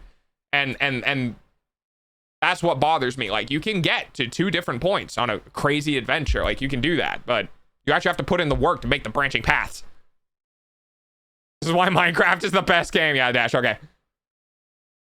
Yay, paint! Didn't Detroit Become Human have like something similar to what you were talking about? I haven't played the game. That's actually going to be a 2.0 game that we're going to do. We're going to do Detroit Become Human at some point during my 2.0, and I'll probably edit it down and record it and then do uploads in sections. Yay, long form content! They did hype it up and then lied. Oh no, is it bad? I thought it was good. Wait, what did Human do? Wait, what did Human do? You can sandboxes, that's how I roll. Dice in the open. I get to learn what happens, what the players do, prep situations, and not scripts. I'm passionate about this. I mean, I am too. I've been a DM for like a decade. It depends on what you want to do. It depends on if you're doing a narrative-driven game or not, because you still need to have plot points. You know what I mean? You can't you make a city. You can't just have the city there and not do anything. You know what I mean? Like the city needs to be responsible for something or doing something. And like if you want to make the world to feel alive, you need to have a breathing world and things in between, right? And then you can have it so that someone's gonna murder something, and then if the players don't step in, the murder happens. Like there's different options you can do with that. But if you're trying to tell a narrative, then you need to have some control over the players because you need to tell a narrative, right? It's a narrative-driven game. It's really a really good example of this, in my opinion, is the difference between Critical Role Season 1 and Critical Role Season 2. Critical Role Season 1 was a narrative-driven D&D game, and Critical Role Season 2 was a sandbox-driven D&D game. My personal preference, because everyone can have different stuff. My personal preference is I prefer narrative-driven games because I feel like there's more story and stuff in that. And then some people prefer sandbox experiences because they want to feel like they can go anywhere at any time. But yeah, it depends on the DM. It depends on the players. It depends on what people want. Wait, guys, what did they do? Oh, I know what I did. What did you do? Wait, what happened? Oh, yeah. Did you guys finally see the human? Or see the human. Did you guys finally see the title? I attempted to get people to spam late stream when Dog was supposed to be like 3 seconds late. Yeah, so I went a minute early and changed my title to Heck You Human. Job complete. Thank you for the pets. I'm still confused about how Detroit Become Human and how things affect the story, because as far as I understand, there are still paths that are not explored in that game. I mean, to me, thank you for the pets. To me, it feels a bit like Baldur's Gate. Baldur's Gate has so much in it. Baldur's Gate is another amazing like RPG style game. It's not really open world because you get kind of locked between maps, but Baldur's Gate in general, dude, I fucking loved that game. Baldur's Gate is one of those games where you can experience it more than one time, but part of my joy with games with a lot of branching paths like that is to play it once and just be like, yeah, that's the game that I got. You know what I mean? To be like, to really put a lot of weight on my first playthrough and be like, how do I want to experience this game? What am I going to do with this game? Because this playthrough is going to be what I consider to be the game. Am I gonna look at everything Am I gonna murder a bunch of people? You know what I mean? Like that, like when I first opened Baldur's Gate, I was kind of task paralysis with how I wanted to develop my character. And most of the time it ends up being with, I'm gonna self-insert, and then I do whatever the fuck I would want to do in that scenario. I watched someone play Baldur's Gate 3 and their playthrough lasted like 7 to 9 months. Yeah, there's a lot in that game to do. And the thing is there's also a lot in that game where you cut yourself off based on the decisions you make. Like I'm 90% sure you cannot 100% Baldur's Gate. Because by doing one thing, you prevent other options from happening. You actually just straight up can't 100% the game in one playthrough. You have to do multiple playthroughs to do the things that you locked yourself out of in the last playthrough. You know what I mean? And that's why that game is awesome for replayability. You be like, I'm gonna be a murder hobo, and you just kill everyone, dude. Friend, enemy, animal, pigeon. Pigeon's an animal. Anyone. You just murder everyone that you possibly can. And that's a viable way to play that game, kind of, maybe, potentially. And the freedom to do that and to see, and then to go, okay, what's gonna happen? Right? Is there like a genocide route? Is this like an Undertale thing? If I murder everyone in the first area, like everyone that I can possibly find, does something special happen in the second area? Like, did they figure that out? Does like the hive mind or whatever like decide that they're gonna do something different? Like, what happens? And pigeons are separate from animals, clearly. Yes, flying rats. If you murder cats and dogs, you are a psychopath IRL, and I do not want to talk to you. I am a scientist first, good man. I am a scientist first. I'm pretty sure I murder. No, there was this whole thing with like the owl bear and like people needing to go kill the owl bear or something like that. And then I murdered the people to keep the owl bear alive. I don't remember what I did. Okay, I go. I'm at work. Bye, chat. Also, doggo. Also, bye. Bye, Gwen. Have a good day at work. BG3 speedrun is 26 minutes. That's fast. You can murder any animal except cats or dogs. God, I never did this, but can you imagine if somebody killed the dog that you can get to camp in Act 1? I'm sure somebody has done it. Dude, I saw somebody kill the fucking owlbear cub. I was like, are you okay?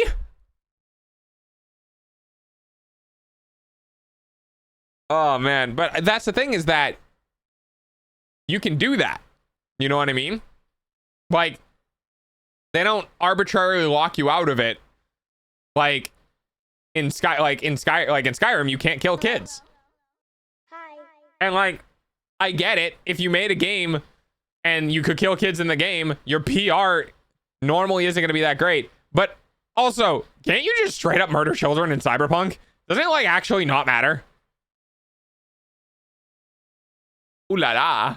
Wow, 25. I was hoping that was for the goal of a specific moral run. Oh, I hope it was. I don't know. I think what they were saying was like it was gonna grow up and kill me or something like that. Like it's a trap. I like to kill villagers in Minecraft and then take the torch and pets and just what? Oh my god. I mean, yeah, that is pretty funny. You might want to step back a bit for the TOS line. I think because it's specifically a video game topic, I should be okay. Like, I don't think it really, it's a video game. And we're talking game mechanics within the video game. And like, yeah, maybe it could be TOS related, but I don't know. I guess it would be a bit like questionable. But that's the thing, is like the freedom to do things in video games is the freedom to make morally ambiguous choices. And as a game developer, your prerogative is to let players experience the game they want to, right? And it is the developer's choice of where they want to draw the line on how you experience the game. And from what I understand in my experience of Baldur's Gate, there was no line. You could just do whatever you wanted. And that opens up so many different like play styles and paths and changes. Like there's a reason. What did they say? There's like 300,000 lines of dialogue or something insane like that in Baldur's Gate. Just an absolute like I was trying to combine ridiculous and ludicrous amount of voice lines in that game. The reputation perk in Fallout 2 for killing was going to be a vault boy kicking a oh my god, but it was changed to a villain and running away for PR reasons. Yeah, because when you make a game, you're like, it's just a game, and then when people play the game, it's like, oh no. I respect that, especially from a freedom of expression and art perspective. Yeah, and the thing is like, if you don't want children to be on the receiving end of it, right, and you're making the game, but you want to give your players creative freedom, there's always the option of just not having kids in the game. You know what I mean? Like if you don't want to restrict your players, but you don't want that to happen, then don't put kids in the game. Like that's 100% a viable way of doing it. You know what I mean? Or you only include kids during cutscenes or non-interactable areas, so that it still fills out the world that, you know, mothers and children or fathers and children or friendships of childhood exist, but there's no actual interaction with it. Like there's ways to get around it that is a creative expression. You know what I mean? Not just, oh, we're going to make it so attack equal false, right?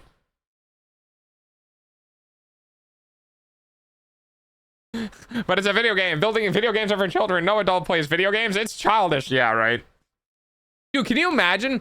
Can you imagine if people are like, no one watches movies. It's childish. Get some dressed herring. Oh, okay. Around 2 million lines of dialogue were recorded. Holy shit. Yeah, never mind. I was way off. That's a lot. That's a lot of different voice actors too. That's so many lines of dialogue. Yeah. And the beautiful experience that is to play a fully voice acted game. My God, dude, it's so good. To have a game where decisions matter and also having everything be voiced, like, I don't know if people took that for granted or not, but I would really hope that people understand that that is a lot of work, so that your 1% playthrough, where you only get 1% of the actual game, where you only get a couple thousand lines of dialogue, that your 1% can exist. But your 1% playthrough could be the 0.0001% of what normal playthroughs are. You know what I mean? Like if someone does a full genocide run that almost no one else will do, but you get unique dialogue specifically to that run, is insane. It's absolutely incredible. To A, put that in the game in the first place, and then B, decide that it was important enough that that thing that got in the game also needs to be voice acted. There's gonna be Ice Age 6 and a Shrek 5. Oh yay. It's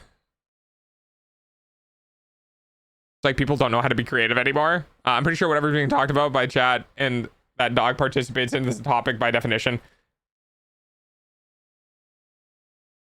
Yeah, kinda. Oh god. Yeah. I am so passionate about the game industry, man. I would love to be like a game director, but everything that I would do would probably ruffle feathers in some way. You know what I mean? Like, I could be a game director for an indie game. That's such a great combo. I could be a game director for an indie game. I love stories. I have a passion for storytelling. It's one of the reasons why I'm writing a book. It is a lore book, so like it's not meant to be a good book, which is why I'm writing it. It's not meant to be a good book. It's not meant to be paced appropriately. It's not meant to have the right affect or effect. It's not right. You know what I mean? Like, this is not getting published that I'm aware of, but I'm still going to write it because I have a passion for creating stories. And with my 2.0, I developed a lot of lore and a lot of stories and a lot of progress for how he is and why he is and how I am and why I am, because this background was inspired by my actual life. And I absolutely love it. And oh god, dude. I don't know if I'm going to keep going at the pace that I'm currently going at. I don't know if I'm going to take chapters out, but every single time I go to write something or I go to write a chapter, I end up hitting like 4,000 fucking words in the chapter and then getting through half of what I actually wanted to have in that chapter. Because everything in my brain has to breathe. You know what I mean? Dog is famous and his book gets published after death. Yeah, that'd be great. Dog Marillion, that's great. So like, I hate. Okay, hi Knight, can I help you? I hate reading a book and feeling like I'm being dragged through this half-assed explanation of a situation, or dragged through this like somewhat quickened narrative. Dog Gets Famous gets his book published in 2 years' time. Dude, I could self-publish. I would need an editor really bad, honestly, to go through the whole book and kind of repolish it. But I like to let scenes breathe. I've figured out my writing style, which is probably ubiquitous to everyone else's writing style. Not it. Yeah, right. My writing style is, I'm very scene to scene. Like, I linger on instances. For example, there's a shower scene. I'm not gonna do any spoilers as best as I can, but within the first 10 chapters, there's a shower scene. And one of the characters is kind of reprocessing something that happened when or earlier in the day. Because something happened in that chapter that is one of those things that you don't fully digest during the the instance of it. You know what I mean? And so my idea was that when I have this character return home and I have this character walk in the front door and I'm explaining what it's like to go from the vehicle to the door, from the door to the bathroom, and what's going on through the character's brain and like what is happening, I'm specifically trying to pull my readers into the lingering effect of what it's like to have a situation happen and going through the motions. And I'm explaining all of the things that are, transpiring within this, the leading up to turning the shower on, or getting undressed, or looking at yourself in the mirror. And like the whole process, the intent of that whole process is to ground people within the character, to understand how this character thinks and how this character feels, how they might not react to things that a normal person would, or might overreact to things, or might like, when I create the story, I want characters to be able to breathe so that they feel more like human. And that process, those interactions, that dialogue, the story around that, it can't happen quickly because reality doesn't happen quickly. And in some instances, thank you for the pets, in some instances where things quickly happen, that doesn't mean the experience of the thing happening isn't detailed. The experience of having something happen doesn't cause an instinctual emotional response, and then a body response, and then things changing within the actual thing, right? This doesn't happen within the book, but I'll give you an example. A car crash. You know what I mean? In a car crash, if you tumble and roll, there's the first roll.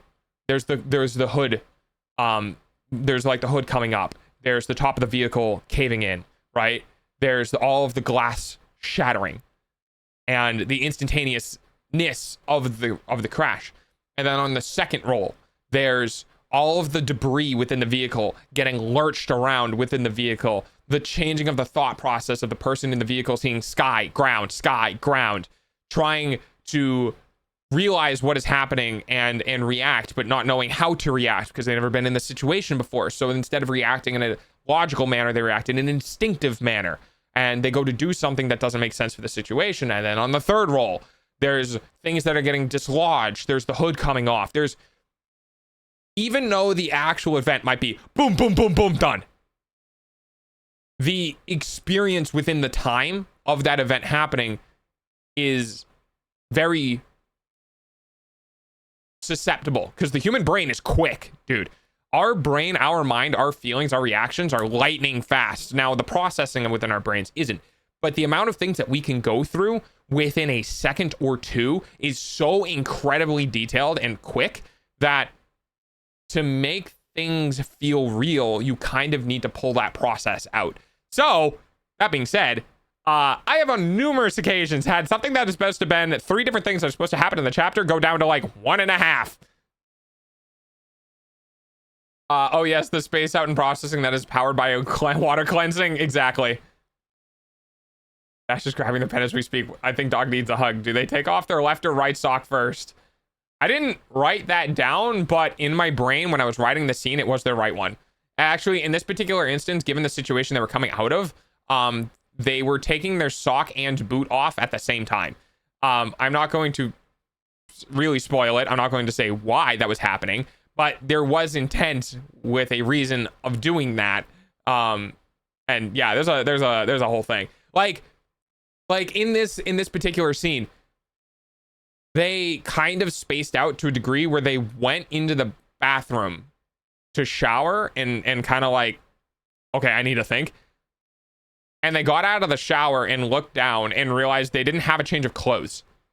They just had the clothes, their boots were in the bathroom. You know what I mean? Like it was that level of the brain completely occupied by things and not even really understanding that maybe this isn't where I should take this off. Maybe I should do this somewhere else. Like it was just autopilot, right? Just complete autopilot. They were still aware of their surroundings enough to make specific decisions within the moment so they didn't fuck things up.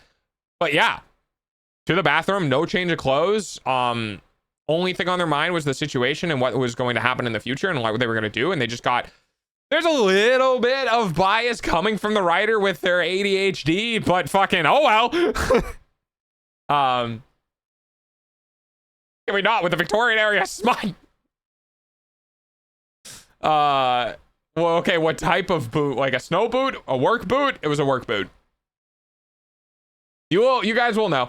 You'll figure it out. I'll release it. All right, got a tip. Thanks for the stream. Good luck, have fun. Bye, Dodge. Thanks for hanging out. I brought popcorn. How's it going? Pretty good. I'm explaining basically how I'm still working on my book. Which, so okay, to give you guys an idea, somebody go look up, I don't know, what's a random book? I don't know, the first Harry Potter book. Someone go look up how many words were in the first Harry Potter book for me.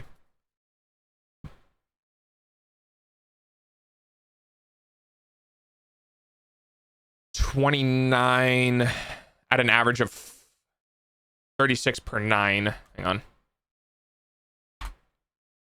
So divided by 9. Wow, I am literally almost exactly 4,000 words per chapter. Nifty. 76,944. Thank you. If I somehow manage to not, okay, if I somehow manage that all my chapters expand and contract roughly equally, so some chapters where I expand the chapters more into 2 chapters and other chapters where I compress them down into a half chapter and then pull the other one in, right? Expanding, contracting, molding, manipulating. If I do the same amount of words that I've done through chapters 1 through 9 in all of the chapters that I plan on doing, which is 29 or more, I will be at 116,000 words.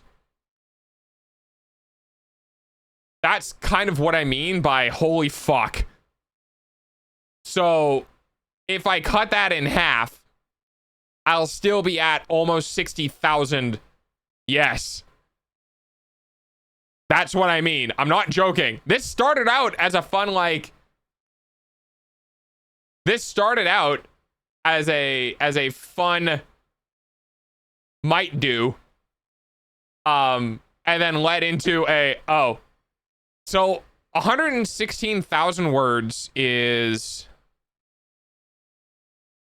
let me figure out roughly how many chapters.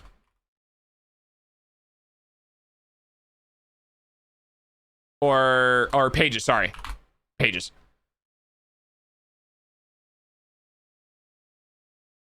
Okay. So, oh, that's a manuscript.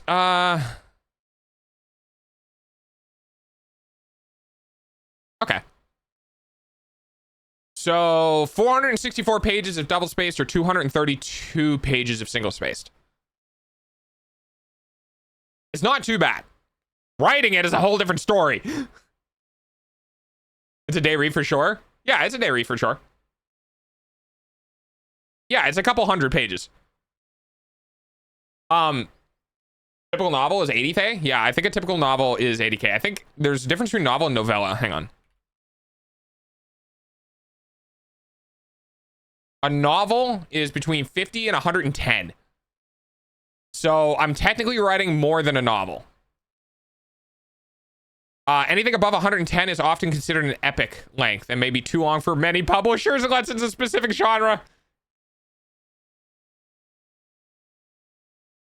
I'm estimating about 300 pages? Probably. Yeah, like the design, I say an epic above, yeah. And that's the problem with this, okay? Is that I often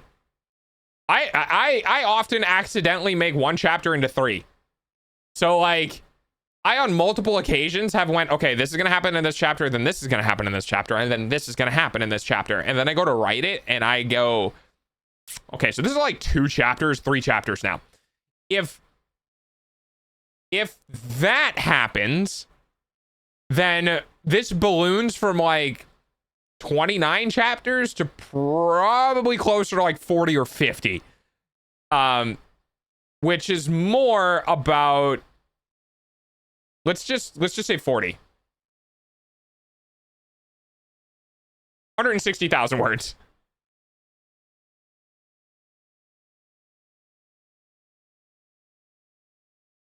I do not have that time level. I mean, yeah, my biggest consumption was the 3rd book in the Aragon series. Hang on, let me check. 3rd, or is it the 2nd book? It was the 2nd one. And then, so this was Eldest? Okay. That book had 213,000 words.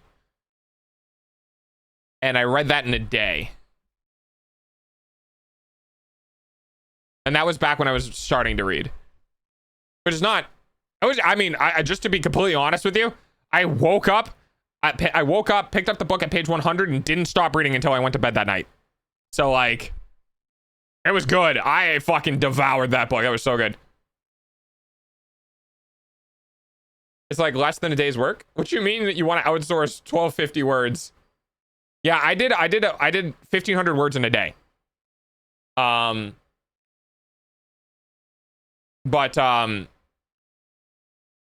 Yeah, like my desire is that it's because it's not really, here's the problem, to be completely honest with you. I didn't start this as like I'm going to write a book. I started this as I'm going to do a synopsis of his lore. And then I went, there's so much going on here that I can't really write a good synopsis. I feel like it's going to need more. And then I started writing like, okay, well, maybe I'll just do like this. I'll do like 4 or 5 chapters. Each chapter covers a different period in the life, yada, yada, yada. And then I started writing the first one, and I was like, oh no. If it's easier to get, I mean, just self-publish, honestly. And that's the reason why, like, can I humble brag for a moment? Sure. That's the reason why I, like, I'm doing this in the first place, is just, I want to live this story. Has anyone here actually written a book or fanfic or, like, okay, let me put it this way. Has anyone here actually written 40,000 words or more for anything in regards to content for people to, like, ingest, or even just for yourself? I'm 1 degree of separation from Chris Polini. Oh, that's cool. Yep, I have. No. Okay. So for those who have answered yes, the reason why I'm doing this is because I want to be in the world. You know what I mean? I want to live my character's lore. I want to make it. I want to do the weird mental hallucinations that happens when you're writing something and you just keep writing and keep writing and keep writing, because what you're doing is you're hallucinating the events inside of your brain and you're describing them on paper.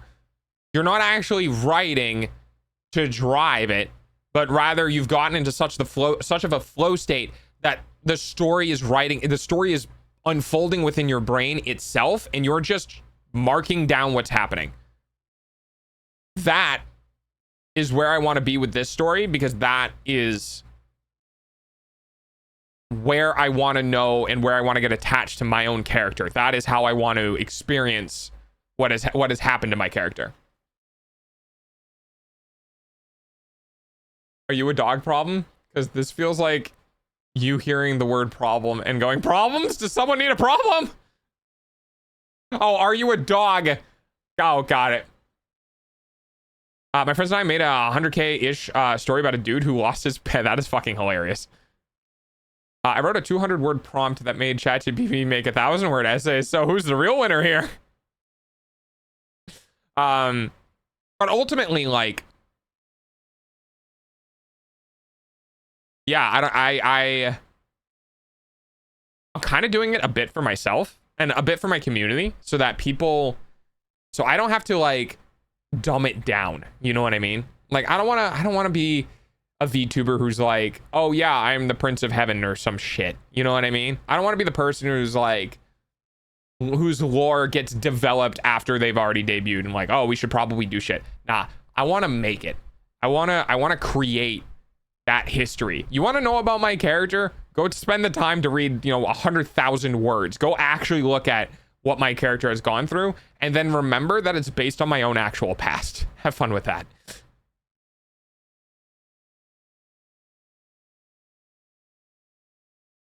I'm gonna go see what the biggest book I've written is real quick. Okay, Fennec. I wrote a story about the World War II chemical camps, and I wrote it in 3 hours, and I didn't even know what I wrote. Yeah, when you get into the flow state and you go back, sometimes it's really bad. Sometimes I get into the flow state and I'm just missing entire words, and I have to go back and be like, fuck, I really gotta polish this. Chat, so what are you about, Delta? Dog, read the book. Read the fucking manual. RTFB, read the fucking book. It's almost all right, I got a meeting to have to be back after. Okay, Rev. Using your eyeballs. Yeah. I'm excited. I think one of the reasons why I have so much in this is because, like, in this book, I was stuttering there, but I didn't feel like finishing the sentence. The reason why I have so much in this book, kind of emotionally, and the reason why I'm making it outside of just like giving it to people to read and hearing people's feedback, is that it is literally, and I know I said this, but it is literally spawned from what happened in my life. There are parts, that take creative liberty that diverge from my actual story, but I can look back at things that happened in my life and been like, yep, that's right here. That's what sparked this moment and this plot point within the story, was this part of my life, right? This is what these things in my life represent. This is what this happened. And because I have such a close tie into the story, whether or not it's still close in the actual story, but I have a close tie into the seed that created this story, that I'm ultimately making it so I can tell people in some degree what the shit that I've gone through. Is it as bad as everyone else's, or is it bad as other people? No. But it is my own life that was difficult and still is, and why I'm here. There is a very real fourth wall break within the story that I am very excited to write, because it's going to play in really well to streaming in general. 324,000 words. Holy shit, I never knew how long that was. That is how big. That's like a trilogy. Yeah, that could easily be broken down into 300,000 page books. I mean, maybe, you know, whatever, but like, you could do it. Totally. I also have to spend some energy on a workout. Thanks for the stream and the conversation. Yeah, no problem, Tyre. Have fun.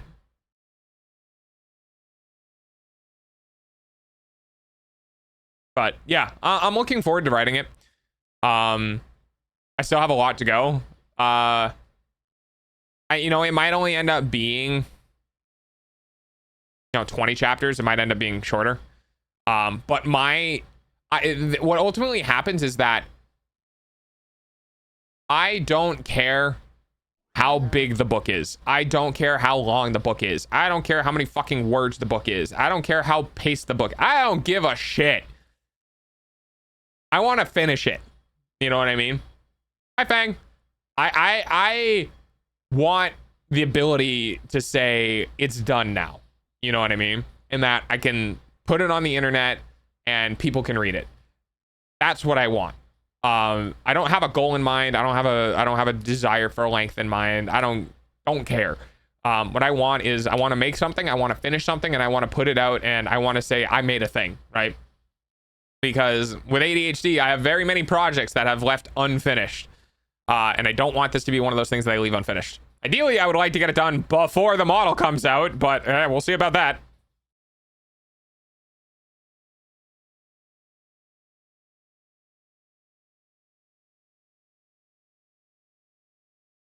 Wah! Wah! Thanks. Oh. Okay. Give me one moment. Apparently, I knocked a charger loose. And my thing is about to die. So give me 1 second. Oh yeah, I got a new phone charger. Hi, Sin.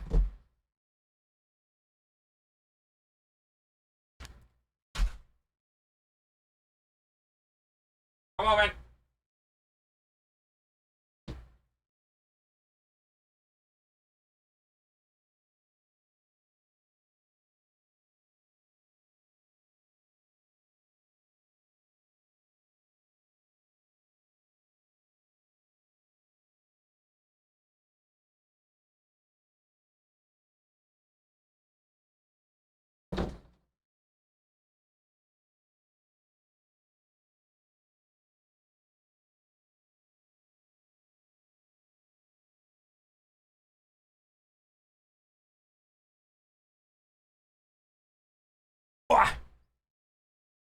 Okay.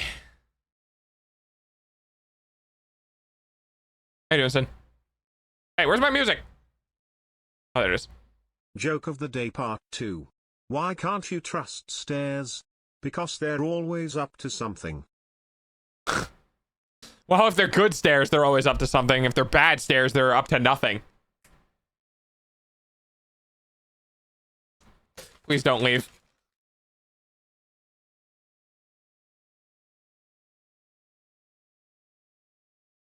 Ah. 20K is the one that I found gave up, and it's not even halfway done. Yeah. Yeah. It's and back to work I go. Oh, hi Bison. Hi Echoes. This is weird. We got a lot of new chatter stuff.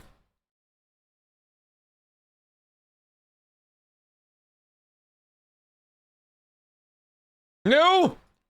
Time to sniff. I'm jumping off of these bad stairs in game. I get it. I get it. Oh, so, hey, I got a question for you guys, okay? How many people in chat right now? That's have suck, I know. Thank Your you. eyeballs pay for dogs' food. How though. many people in chat right now have a smartphone that's capable of being fast charged, but does not have a fast charger?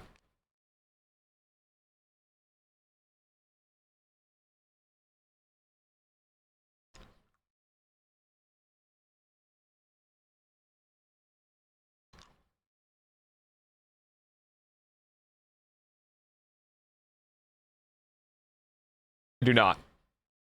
I was gonna say you're more popular than the official AMD Twitch stream. Oh, that's mean. Yes and no. One of the chargers I have isn't a fast charger. I don't know, man. I just have the one that you told me about. Okay. The reason why I ask is because I have had this phone for 5 or 6 years. And for some reason, I got into the whole like fast charger thing super late. So all of the phones that are being pushed right now don't include chargers. And I never had a fast charger because I never had a phone that was in the weird in between where like you got fast chargers and then they stopped including chargers in the package. I had to literally the other day buy a fast charger for the new phone that I have coming in on Monday because the phone doesn't have a fucking charger. Sure, it was like $12 with a cable. Thank you. But like, I just find it so fucking funny that I have not had a charger for this phone that I've had for 5 years that was capable of fast charging because none of the fucking phones I've ever bought had one. I had to specifically go out of my way to get one.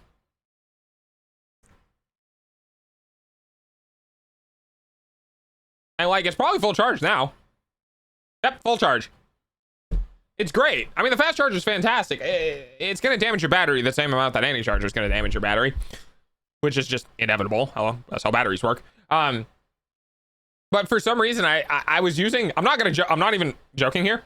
I have the wireless, or I have the wireless battery pack. Jesus Christ, I have the battery pack that I was going to use for my wireless audio setup, and that was capable of fast charging. And I was like, this is great.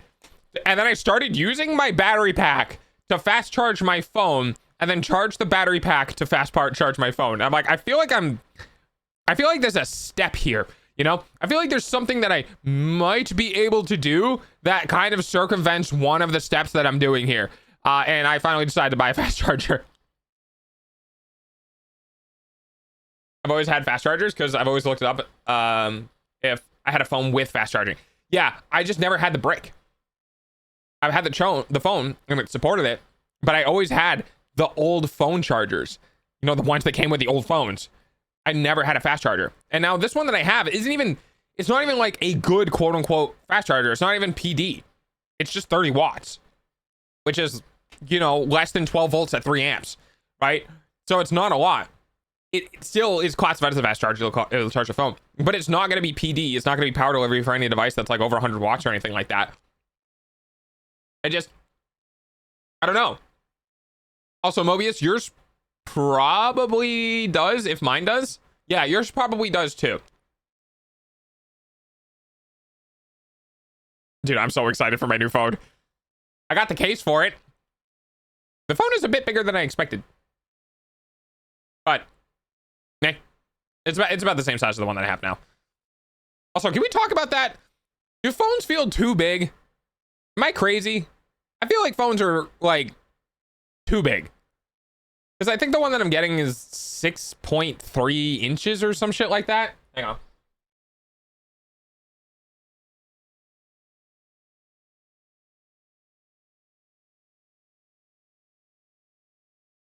I'm looking it up. Give me a second. 6.3 inch display. Came with a fast charging brick. My next phone, that was a Sony, something that doesn't support. Really? Yeah, I never got one. Never got a fast charging brick ever. 6.3 inches. My phone feels so dang tiny. iPhone 13, even with my chunk of a phone case. Really? This iPhone 77. Don't worry, Pudsey. We'll get there. We'll get there eventually. It'll take like, 50 years or something, but we'll get there. Okay, time traveler. Yeah, so that being said, I have the iPhone 12 mini. Too small. Thank you for the follow. I have the iPhone 12 mini, which is too small. But like the XL phones, I feel like some of the XL phones, you guys remember like back in the day where the phone sizes were literally the size of like the inside of your hand? You know what I mean? Like the size of a mouse now. I have some phones out in the garage, my old phones, that were fucking so much smaller. And I remember seeing, thank you for the pets. Yeah, the iPod Touch. That's a great example. Like the original iPod Touch, like that size. I remember seeing somebody who had like a Samsung, like the Tab, not the tablet, but the one with the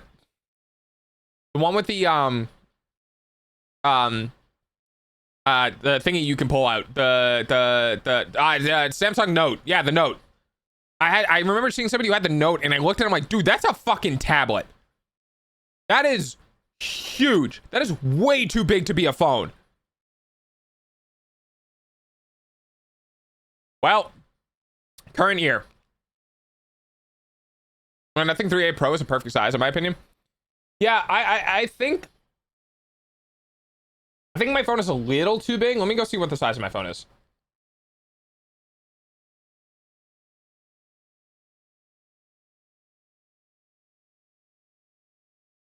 Uh, 6.2. So the one that I'm getting is a 1/10 of an inch bigger. I would say a good size would probably be about, I can't believe I'm about to say this. I think a good size would be about 6 inches. Shut the fuck up.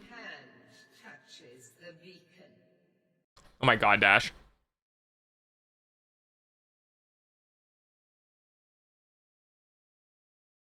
Shut up. Shut up. Shut up. My brain reading this goes, nothing beats a Jet 2 holiday. You guys have been ruined by the internet. Hello, I am the internet.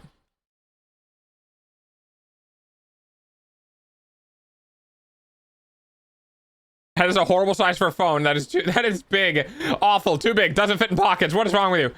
For my pobs, for my boys, that is a comfortable size. For your pobs, it would make sense that would be too big. Yeah, well, not all of us are tall. Well, suck it up, Pudsey. Okay, how about this? Somewhere between 5 to 6 inches. How about that? I fucking hate.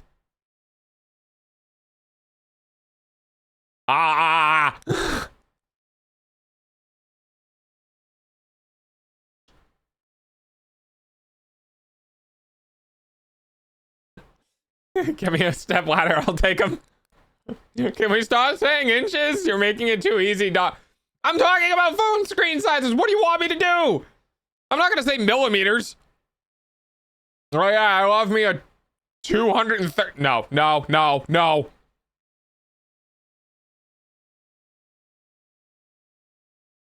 It's not any better. It's not any better. And I can one hand my phone. I can one hand 6 inches. It's fine.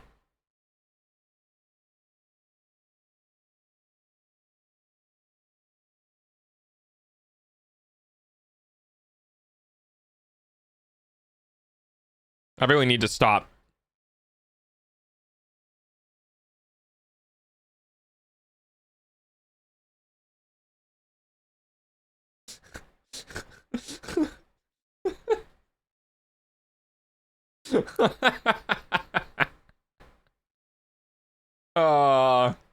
Wait, I can clip. I have the power. Yeah, I'm working on it.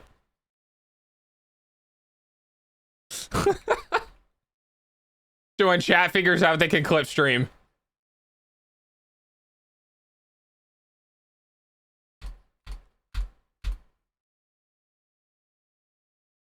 Anyway, yeah, they're like stupid now. I agree. They are. And I actually thought for a very long time, I thought, holy shit, we're already in November. I thought that like I was getting worse at typing until I realized that I was only getting worse because screen sizes kept fucking changing. I got really used to typing on a screen that was like that big. I'm not joking. It was like that big. It was not. It was like that big by like that tall, roughly. And I got used to typing on that. And that was really fucking fast. And then they kept adding like a third of an inch and a third of an inch and a third of an inch and a third of an inch and a third of an inch and a third of an inch. Like what the fuck? It's the time to stop guy that would actually. Hang on. Let me see if I can find them.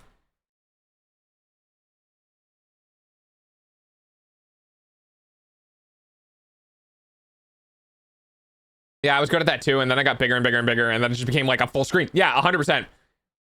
Sounds like a good Friday. All right, add to full caps. No, not that. Rename.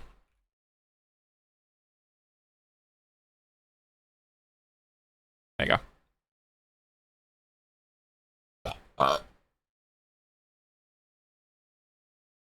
Ooh, for 2.0 bot, a page of all of the dog quotes. Oh, like we have pages for achievements? Yeah, I mean, that's not a bad idea, actually. I would have to get all of the data, though, because the data is not hosted on my bot. The data is hosted on Stream Elements. I don't know. Does Stream Elements have, does Stream Elements have a page for all the quotes? Because they might already have one, and I've just never checked. But yeah, I agree. Like, I don't know. The phones just kept getting bigger. The flags are getting redder, and I am getting hotter. I love that quip from Vary's channel. This is so funny. Yeah, they do. They do? They do? What's the link? I have no idea. A wall of quote. Do you guys think that my quotes would make me ineligible to be like a partner with certain brands? Do you guys think, you think? Like, do we just not tell them that I have that? Do we just as a community shut the fuck up if any brand partners show up in chat? Put those grippers away. Hide it under the rug. Okay, well. God, that's such an old fucking clip. I have no clue what you're talking about. Thank you. I do clean my nails quite often. It's fine, probably. Just shove it under the bed when the brands come around. They'll never notice. Yeah. It's fine. Probably. It's fine. Nah, I don't need brands. I have such a low cost of living right now. I could just literally survive off of... I almost said the word. Is problem here? Does dog have to do it? I can check.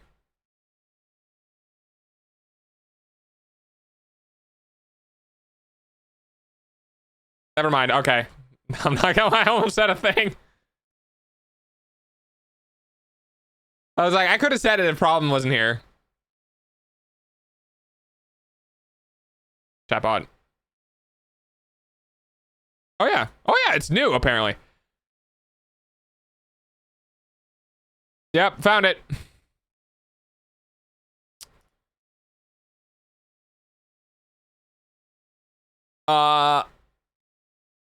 Well, here's the thing. It doesn't seem like I can publish it. I can go to specific IDs. Wait. Oh, no, it's in Mix It Up. Oh, yeah, that's right, because Fuck the Femboy is first on this one. Terrorism is meh. Yeah, so I would have to do it myself. Which actually is good because that means if all the quotes are mix it up, then I can grab a JSON or hook into the database file and pull it out myself. No bits this week, so I keep number 1. I mean, technically speaking, all problem needs to do is just send the exact amount that you have, or 1 less. God, God damn it. No, I remember the context for that one. I was talking about partners. Can't you make your own quote bot? I mean, I technically could, yeah. I could integrate it into my own system. Sure. If I have to pull the quotes to get a page for it, I might as well pull the quotes, add it to a database, like a JSON file or something, and then just make the quotes myself.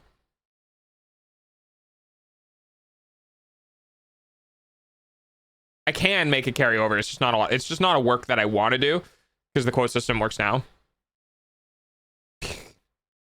I need to sex the cows and then I need to kill them.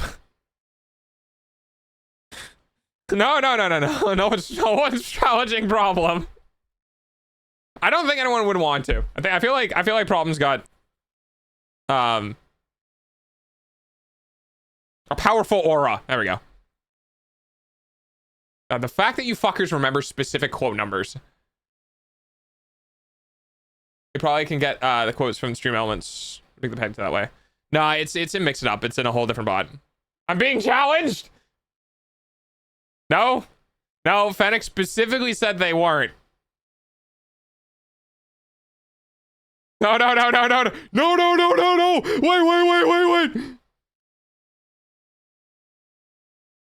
And you don't want these hands. Wait. Hello, I'm Patrick. What you... Hi, how are ya? Hi, Prince. Please, all I'm asking is to stay number 1 on bits, please. Yeah. Problem. Just give 4,200 bits. There, you can take second spot and you can kick Rev out of third. Ask nicely and I will consider. Bro, for sure sounds like Patrick. Is mayonnaise an instrument? No, Patrick, mayonnaise is not an instrument.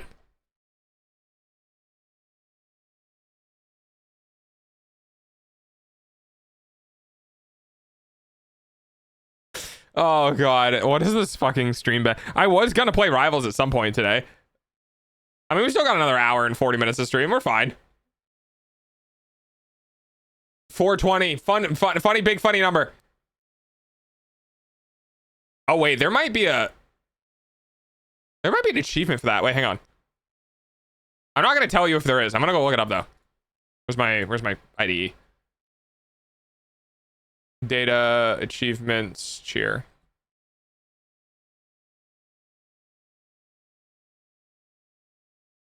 Ha! Really?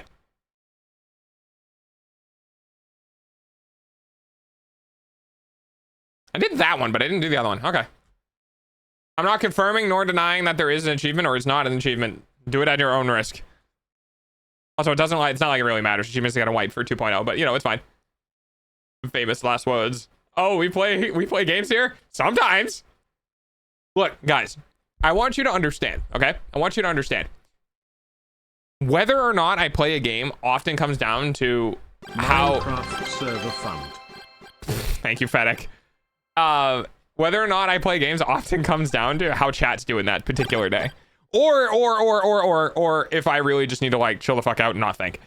Most of the times, if I don't pick up a game, it's because you guys have been entertaining enough to me that I just straight up was like, I don't need to play a game.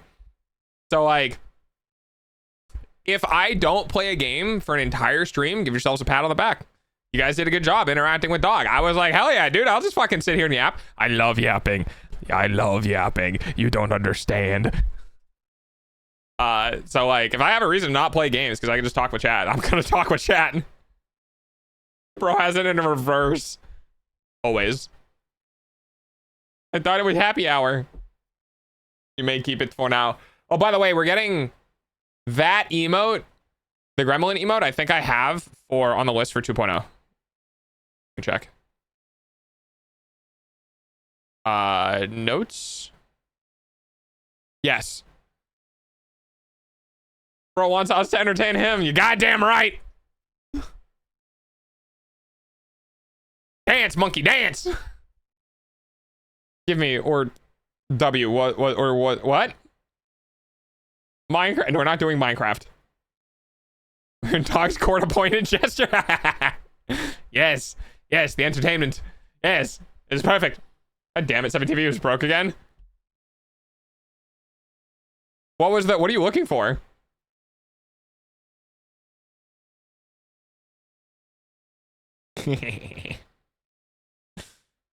What was that pinky emote? The pinky one? Do we have one? In this channel? I don't think we have one with a pink. Oh, that one. Oh, yeah, no, it's Grimmy. Yeah, that's Grimmy's emote. Like, you have to, yeah, you have to type out Grimmy, and then you'll get it. Yeah.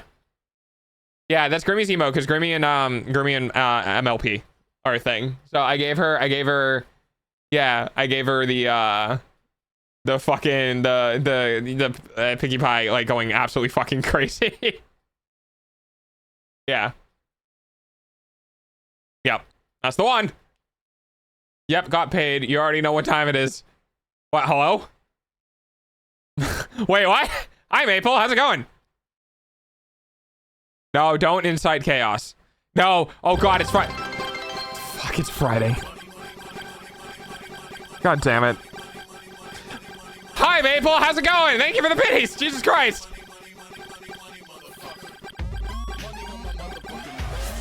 Maple, no! Maple, yes! And we're on a hype train. Wow, we're already a level 5 hype train. Hey, doggo. Hey, Commas. Hi, Maple. How you doing, bud? It's Friday. Friday, gotta get down on Friday. It's Friday. Oh, God. Oh, yeah, this needs to go away now. Yeah! Thank you for support. Wait, holy shit, you hit the Twitch banner goal. Oh shit, and we're 54 cents, we're $54.03 over the goal. All right, hang on. I gotta start changing things. Hang on. Holy shit. Hey, thank you very much for the 10,000 bits. I will make sure to put this towards the 2.0 funds, as with everything that's gonna be coming up. I just need to go find where I was putting my notes for all of this. I think I have it in the Discord. New goal coming. Yes, and technically this goal is gonna be bigger than the last one because it gets more and more difficult. Need me that train emote. God damn it, Pancake. Got paid, doing well. Got 2 6-packs of Asashi and 3 bottles of sake. Dude, awesome. Hey, I'm glad. Did they back pay you? Because you only got half on your last paycheck, right? I'm twitching. Oh no, Problem has the badge on. All I can say is Problem's not on probation anymore. So Furry Friday. Me too. Freaky Furry Friday. Oh no, Problem seeing red. All right, hang on 1 second. I gotta do a thing. Insane. Oh, you haven't seen Insane yet. My community has a whole thing with helping me with 2.0, and I eat. I stream to eat. No. When Problem has free will, I am strong. There you go. Exclamation point job for those who are curious. I can do this. I believe in you. I believe in you, Problem. I'm backing out of this fight. Problem, you have a challenger in terms of Maple. Twin?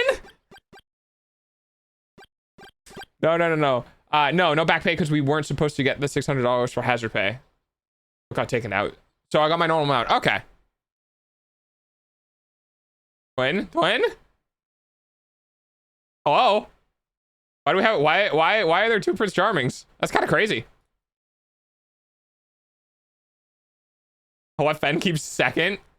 Are you gonna take third then? Oh, are you just saying you're not gonna? Okay. All right, hang on. I can't forget to do this because this is where I'm keeping track of it. So give me one moment and then we'll change our goals. I have a nice little financial rivalry elsewhere. Oh, everywhere. Sorry. The thing is that if you want to see a real bit rivalry, you need to wait for when Moist comes in. Or if Moist wants to do that. Moist is the person who has the 600,000 or 500,000 bit badge. Although the problem is very quickly going on their way to that. So like, big shrug. If Moist comes in. Yeah, Moist is kind of doing his own thing. Yeah, he's been busy with his startup and a bunch of other stuff. I'm trying to stay clean and you're not helping, dog. Sorry. I'll be quiet. I'm going to my personal notes. And transferring to the bank account is 200, and this is for the Twitch banners. Thank you so much, by the way. This has been an insane help, and I do actually genuinely really appreciate it, guys. You guys are awesome.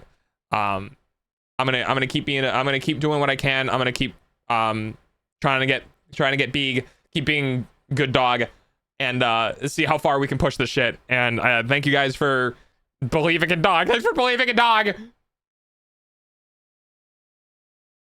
Go for a problem. Jump off the deep. Do not jump off the deep end. Do not listen to people in chat. 290,000 bits? No, Maple.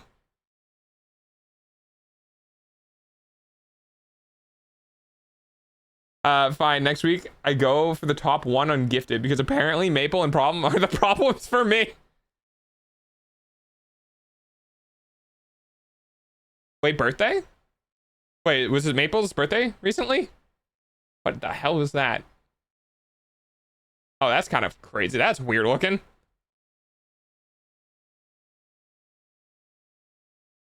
I don't... Oh, the USMC. Yeah, that's right. Yeah. That's right. Okay. All right. Up next for the next goal. Give me 1 second while I get this put on screen. We are how much? We are $56.30 into the next goal. So give me 1 moment and I will adjust.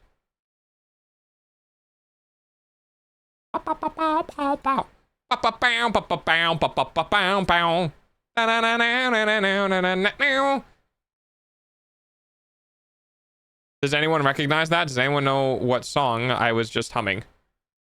Do you know? Do you know? And then this one is... Yes?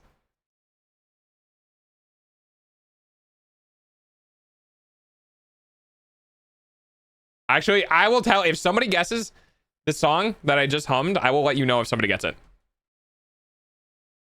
Oh, this is the last one. This is the big one of the big expensive ones. Okay. And then... No, we don't have the golden kappa train. Damn it, dog. What did I do? I need to change this one to this, I think. No, it's that. Okay. So we're going to do that. And then we need to change the session data goals to 56300. No, that's 500. There we go.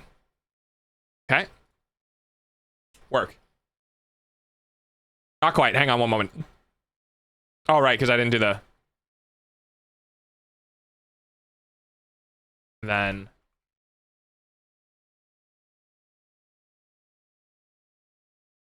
Okay.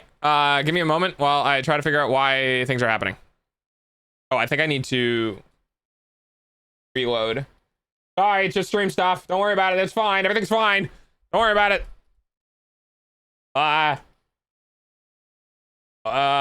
It's where the fuck is it? It's in here somewhere. Oh, pay no mind to the things going on behind the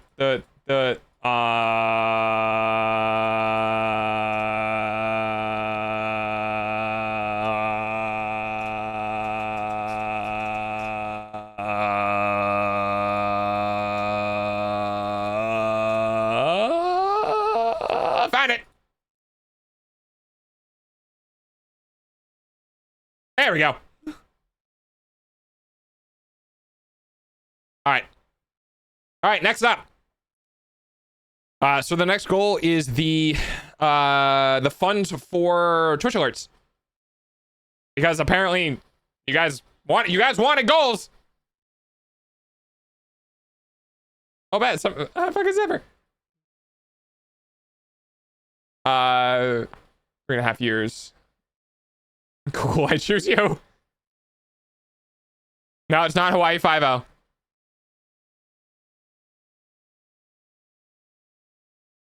That service being hit in every fucking pothole.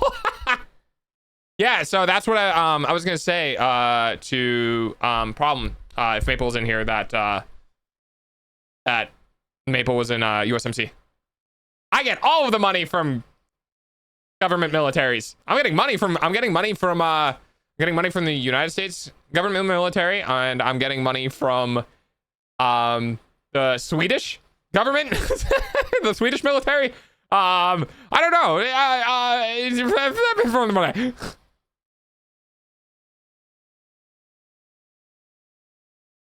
It's like two dogs sniffing one another. It happens. They are skittish creatures. Yes, exactly. They sniff each other's butts. Dog is funded by all of the world's militaries. Yep. Hey, just somehow keep fighting me and giving me money. I am the dog of peace. Oh, hi, Riri. Hello. Hello. I get out in May. I'm thinking of PMC. Ooh, okay. Wait, who's Swedish? Oh, wait. Pole? Wow. No. I definitely feel like I got paid by the Swedish military at one point. I think it wasn't you, Fennec, though. I think it was somebody else. Swiss? No.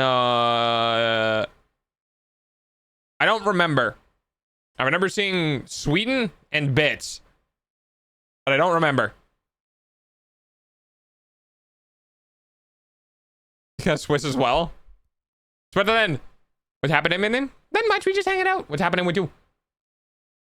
Would have re-enlisted, but I missed the deadline for the Rio, so the bonus. Because apparently that deadline exists. Yeah, that's fucking dumb. We need enough of you by this date. Here's a bonus. All right, we got enough of you. Go away.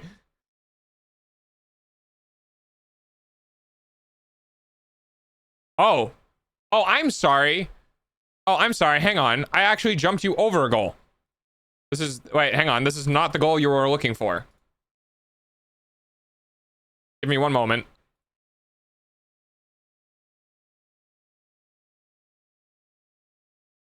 No, we are...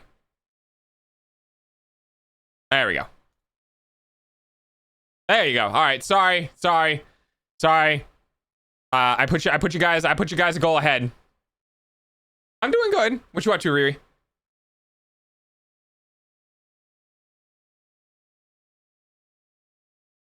Yeah, so you have 1, 2, 3, 4, 5 left. So like this goal, because you beat the eye banner, the mascot design, phase 1 design, and the Twitch banners. So you beat 4 of them. Now you're on the 5th goal. Yada yada yada. I hate you, Fang.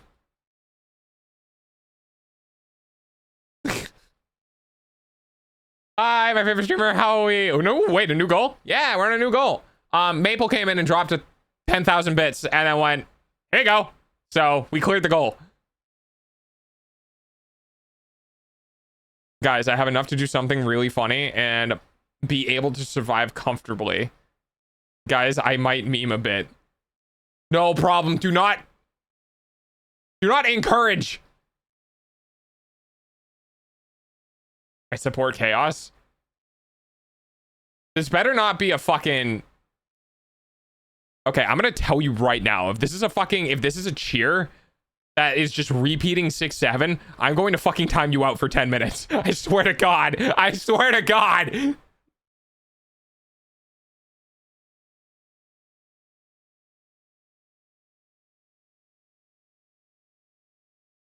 No, never. I don't believe you. I will tell you right now, there is not an achievement for that.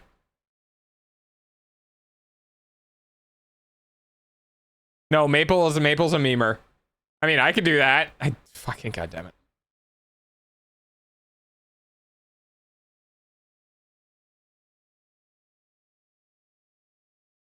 When was it mentioned?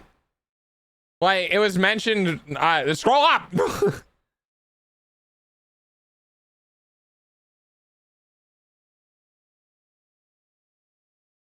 It's either me or Maple. What the fuck does that supposed to mean?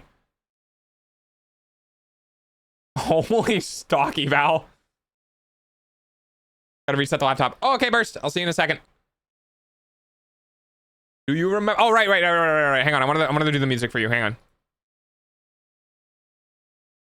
you think they have it on Spotify?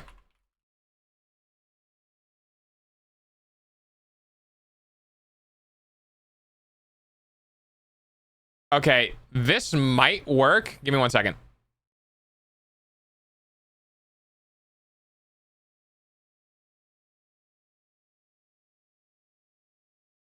Do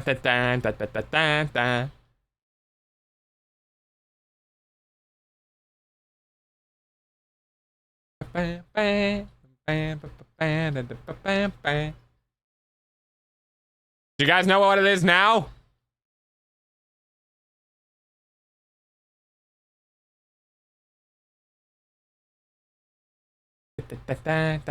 Wait, do you guys not? Why does it sound stupidly familiar? If I show you what it is, you guys will probably, well, some of you will remember it. All right, hang on. Sounds like Mario Kart? Not quite. Not quite. Hang on, I'll open up Firefox. And of course it's updating. Dude, it's like every week with you guys. This might Shut up and take my money. Thank you, Maple, for $200, busting through the goal right as it popped up. Now that's a funny meme. Hello?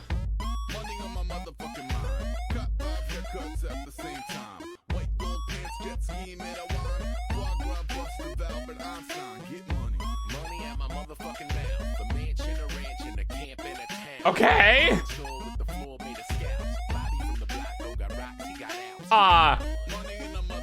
Also, dog pink calf. Son of a bitch, that's right. That's right, because it's a dono. I hate this. Hang on. God damn it. I'm partially broken, alright? I changed the tail. Leave me alone. God damn it. Oh, that's $200. Yeah, that was a... Yeah. God damn it. Thank you, Maple, for the 200. I appreciate it. Thank you for helping me support my doggo dreams. Outside of all of the partially rage-inducing things that are happening to me inside of me right now. I appreciate the, frankly, fucking gigantic, dono. Holy shit. Yep. That's a number. Wait, when did we turn pink? I wasn't paying attention. Maple donated $200, and if you donate... Oh, no. Wait, hang on. I'm gonna do a thing. Since it's bigger than $100 donation, I'm gonna do this. Watch this. Give me 1 second. Pancake's gonna lose his absolute fucking shit. Wait. I can't believe I'm actually doing this, but I paid for it, so I might as well use it. I hate you. I hate you so fucking much.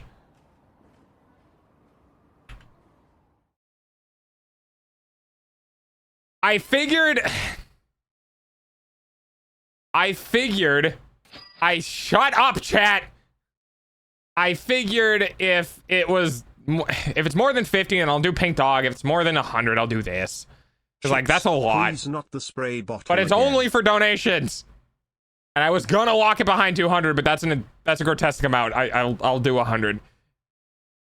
Why does the model have weird boot fit? I bought it for like $1. Okay, leave me alone. I don't know. I didn't make it. Also, I can turn this off. You want light mode or dark mode? I'm on a laptop. I can't. Yeah. Collision physics doesn't work. Thanks for putting all of the balls in my face. Yeah, thanks. Dark mode. Okay, we'll put it back in dark mode. Here, you can have both ears. How long do I have to do this? Like 5 minutes? When did that? It's like, my God. Oh my God. Thanks, Chips. Thanks, Chips. Appreciate it.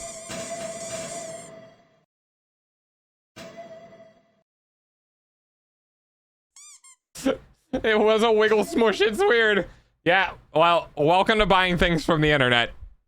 Dude, I only had 30 since it was 200. No, I'll double it. I'll do 10, but that's all you're getting from me.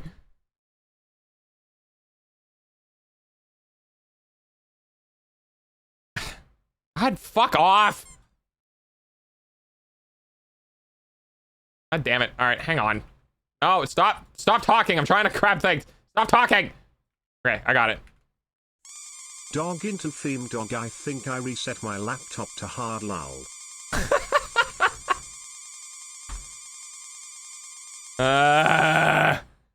You know how many people you know what the probability of somebody coming, like, seeing me and the fucking recommended section or something like that and be like, oh my God, a female model, oh, can't wait to goon, and then you go in and it's just this voice coming out of it. You know how many people dude, you are lucky if we manage to get through this next 10 minutes without someone coming in and bitching about the fact that I have the wrong gender on. Writing that one down. Where's my... Hang on, I'm going back to Firefox so I can do this thing I was so fucking distracted by. Oh God! Ah, what button did I hit? Nope, wait, hang on. One of these. One of these. Okay, I found it.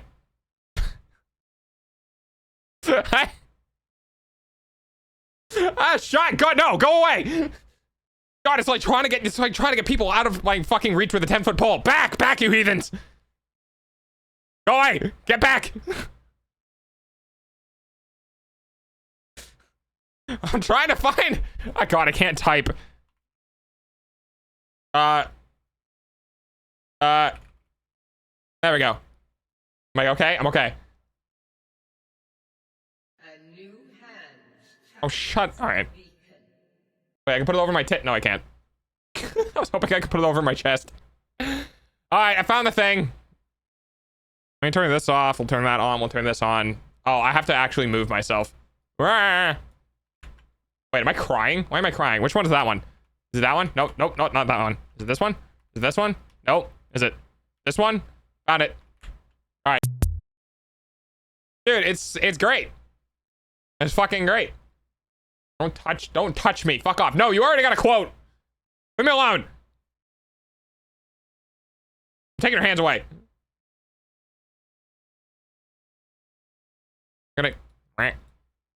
Actually, wait.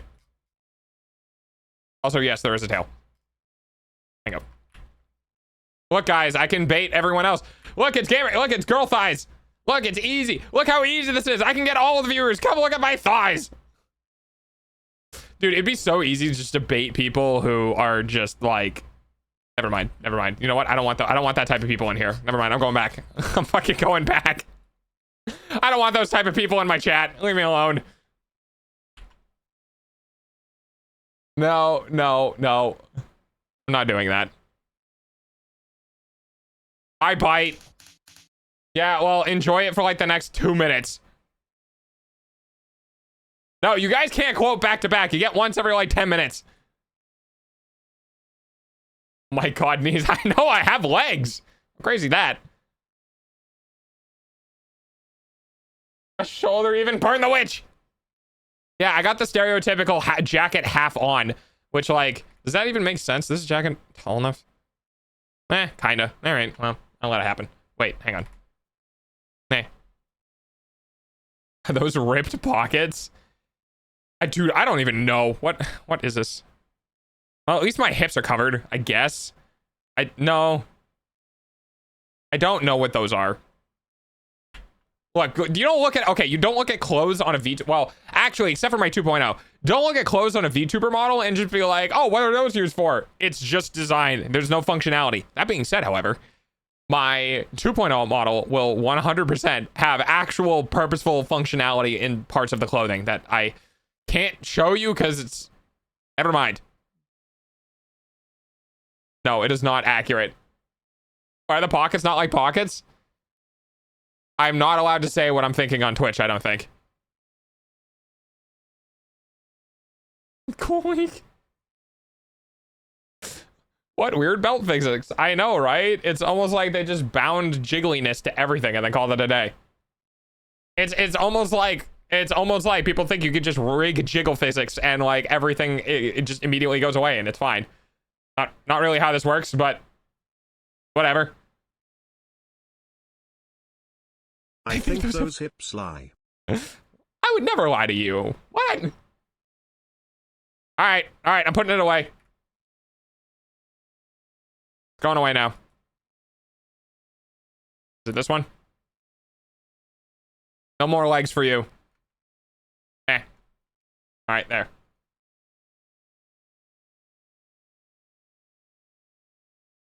There, you can have dark mode dog. What was I playing? Ah, fuck. No, I lost my free. I lost the. I lost the thing that I was listening to. It was something with do with. Oh, I think it was a. It was this for song radio. Song radio. There we go. Can we get just the two of us playing in the background on no? Oh, that works.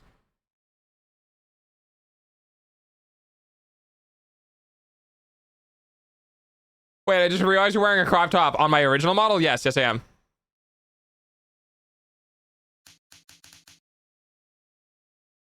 Oh, right. Maple. Jesus Christ, dude. Thank you so much for all the support, man. I do really appreciate it. I don't know if you're still here. But do take care of yourself. But thank you so much for helping support Doggo's dreams. It does actually mean a lot. Yeah, thank you. It's so nice, thank you.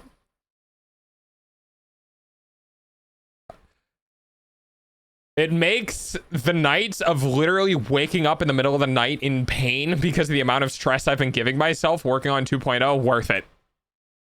Wow, that was a fucking sentence. Guys, do you think I do too much? Artie friends, thank you for wanting to include me. I now return to spreadsheets and teams. Oh no, Tyre, I'm so sorry, buddy. Hey, have a good rest of your day, dude. I'm gonna run a poll optional. Does wearing a crop top on a non-fen model make you a boy kisser? Honestly, like, it depends. Because if I'm working, part of me thinks that if I was wearing a crop top in real life, that I would actually be doing like working out because airflow. My autistic brain immediately goes to how can this be like purposefully effective?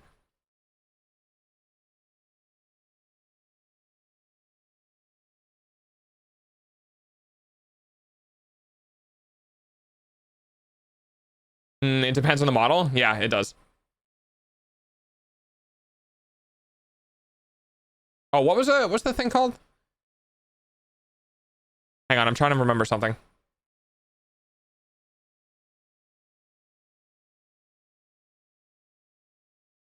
Shit. Give me 1 second.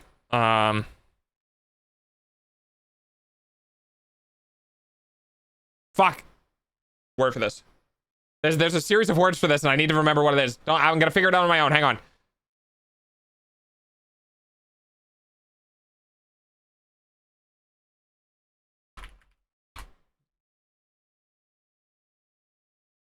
No, not that one.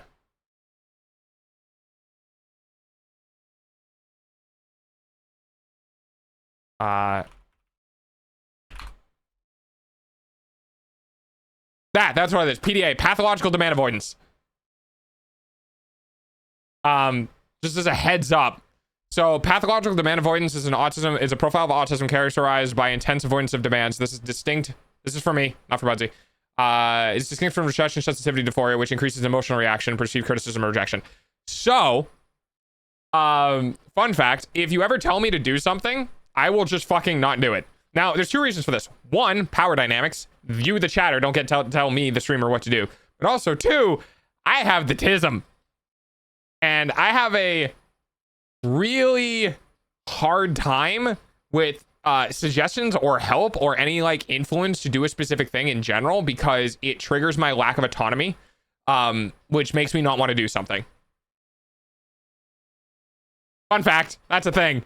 Now, it's not that bad. It's more something that like I deal with on my own, or like I push down, but every now and then it'll happen in my subconscious and I won't notice it. I think I talked about it on stream, or it was in a VC. We had Chips do a suggestion for the Guess a Game, and I was like, oh, that's a really cool idea. And then my brain went, I don't want to do it. And I went, why the fuck not? And it went, because someone else said I should do it, which means if I do it, then I'm following their demands, and that's not me doing something, that's someone else doing something for me, and my autonomy is not happy with that. And I went, dude, what? Are you kidding me? It's a suggestion. It didn't even tell me to do it. He's like, hey, this is cool. No, it's a whole fucking thing. Is it equivalent telling someone not to look down and they do it? No, that is reverse psychology to some aspect. Pathological demand avoidance is more like, because those on the spectrum have an innate like reaction to not being able to be self-controlling, which is why a lot of people on the spectrum don't like to be grabbed. We don't really like ingesting alcohol or other means of fucking up our sensories. And we don't being like told what to do, is because it all revolves around our capability of self-moderating, of self-maintaining, of doing the things that we want to do. And so because of that, if someone tells, not everyone, but if someone tells me to do something, it immediately grinds my gears. Like it's even if it's helpful, you know what I mean? Even if it's a valid criticism, even if it's something healthy, it immediately knee-jerk response is like, I don't want anything to do with you. I don't want anything to do with this. Don't fuck off. And it's so bad that for some people, they'll actively be doing something and someone will walk up and will go, oh, that's awesome. I'm glad you're doing the dishes. I didn't have to tell you to do it.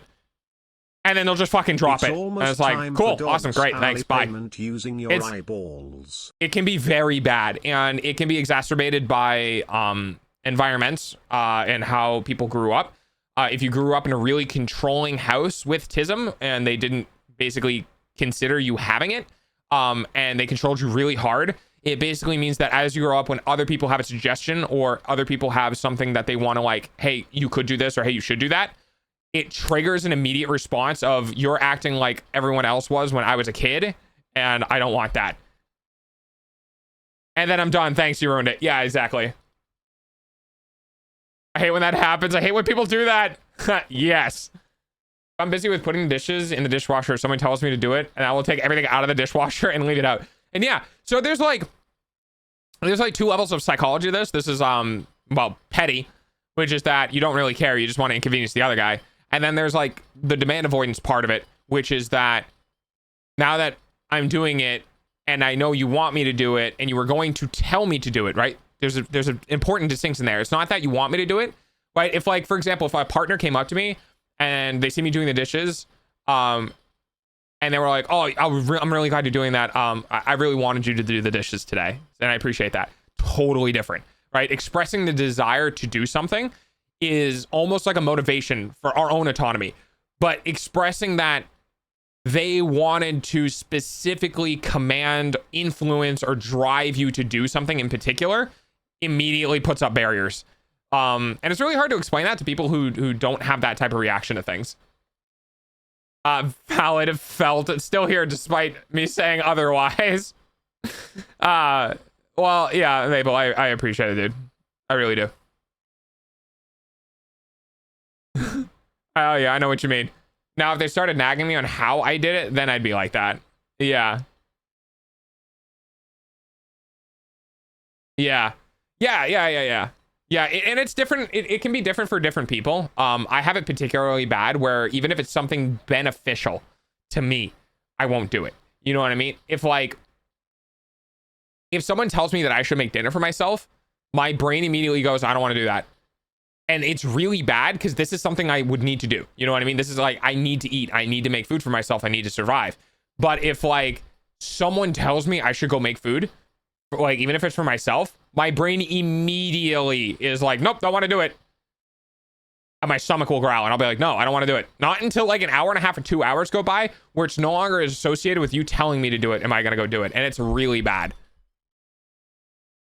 Yeah, big issues with me in the corps is one of my sergeants tell me to do stuff and either I was heading to do it or right when I start, which is like, yeah, me pathfinding to get to what I need to do makes it seem like I'm not doing it or doing something else. It means that I gotta get, I fucking gotta get there. Give me a second. Yeah.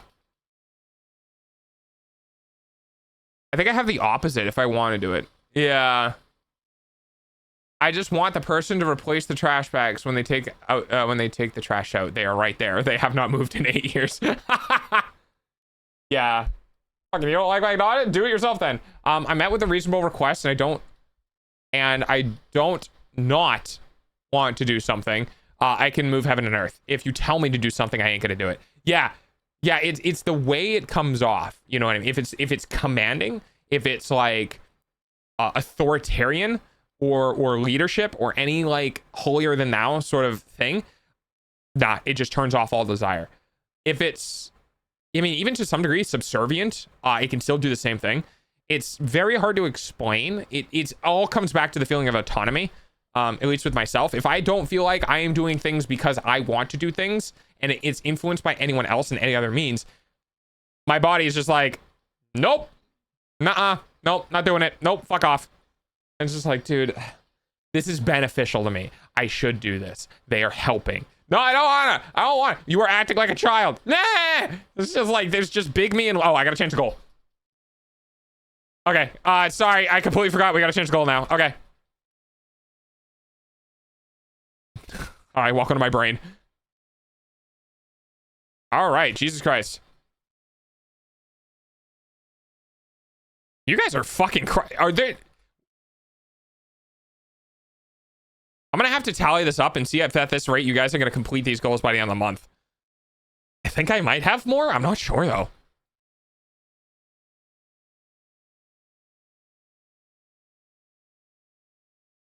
Yeah, that's it. Save. And then edit this. It's not loud, is it? No, we're good. Okay. Save. Alrighty. Crushing the goals. Jesus Christ. Oh god, it's a thing now. Oh god, it's a fucking thing now. Alright, hang on.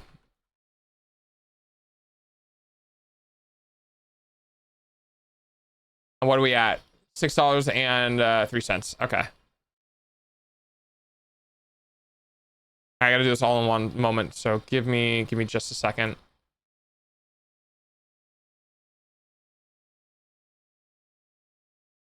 Okay.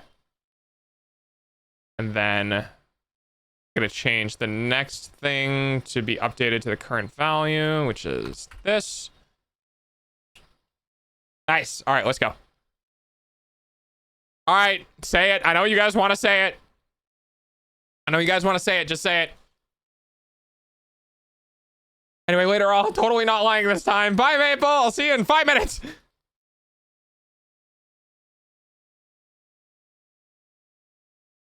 New goal. It's not what I thought you guys. Nah, there it is. Yeah, if you're gonna be a dick, let's see if your balls are as tough as you talk. I was a menace to my stepfather. That is hilarious. No, you cannot. I can't see the guile. The current goal, because of the low internet connection, it's Twitch alerts. So we went from the just chatting background fund to the Twitch alerts fund, which is 280, which is the last of the big values. Ads suck, I know. That would have been funny, yeah. Your eyeballs pay for dog's food. In my defense, he was a dick. Oh, well, that's fair. Thanks for paying for my food. I appreciate it. What are we doing? I just got here roughly. Well, we were going to play Marvels. We ended up just yapping, honestly, for most of it.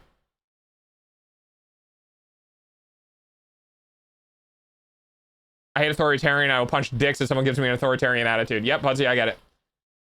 Exacto back by glaring at him because he touched my roll of brown wrapping. Real eyes. Hi, doggo. You're a good boy. Hi, Napa. Hello. But the problem is I live quote by myself. So if I ever have people over and they say it, or if my mother is over and she says it, we'll stop and unpack it and tell them to do it instead. I had to scroll back. I didn't want to miss your messages.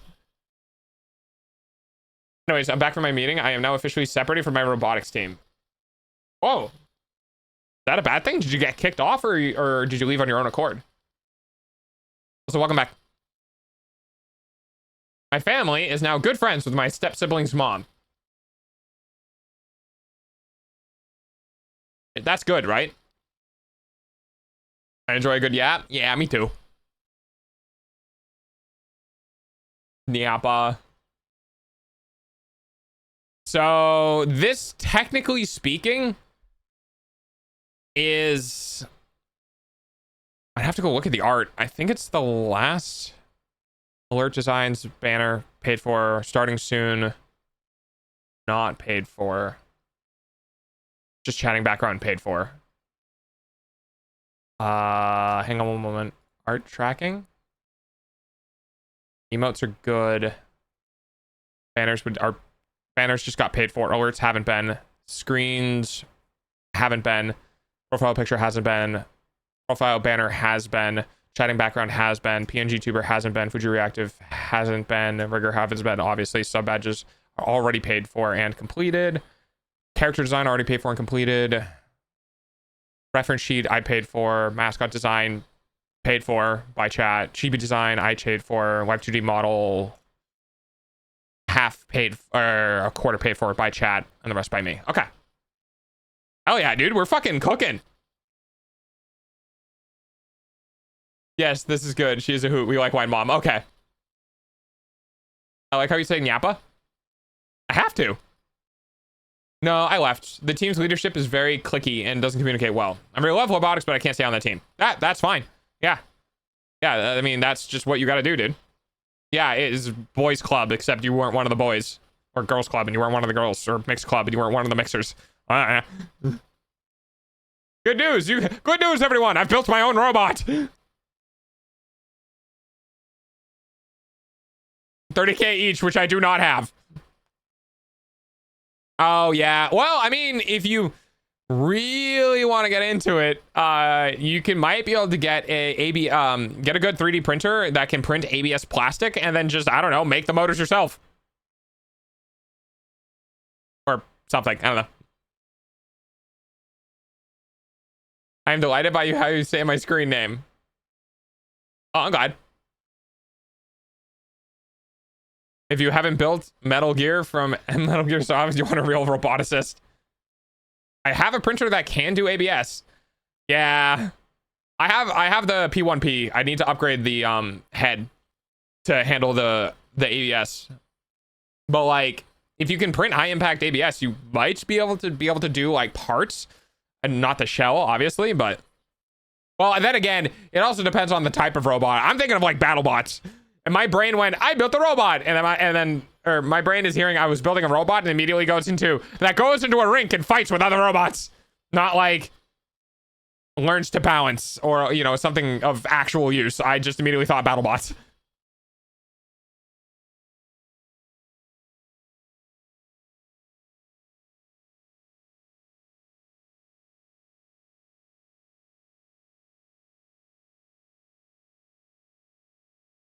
I like music. Music make brain happy.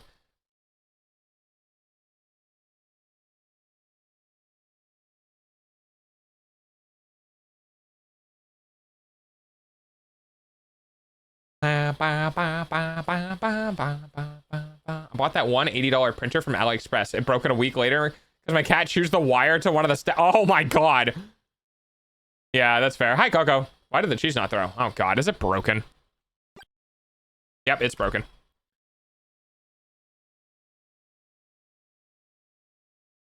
I don't know why. Since it's been having an issue maintaining connection to VTube Studio.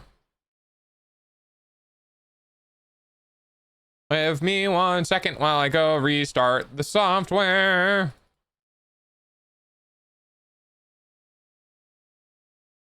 All right. Again, you're speaking to a professional industrial welder who would pay 50K a year in just consumables if I ran their own shop. Wear and tear happens, yeah.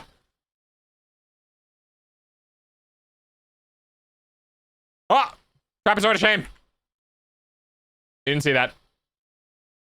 Go tear an old telephone apart and make an, I don't know, Blackberry Pi shit. Stinny bug crawler. What were the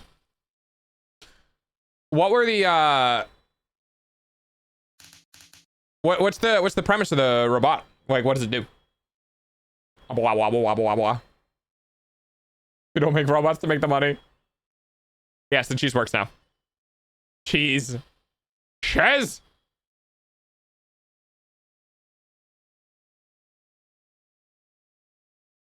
By the way, I would like to say, if you do manage to get past this goal, the next running goals, and this is a bit of a spoiler, but not really. The next running goals after this are the next phases for my model art. So, like, if you guys somehow manage to get through this one goal, the remaining goals are literally just trying to paying for the model art.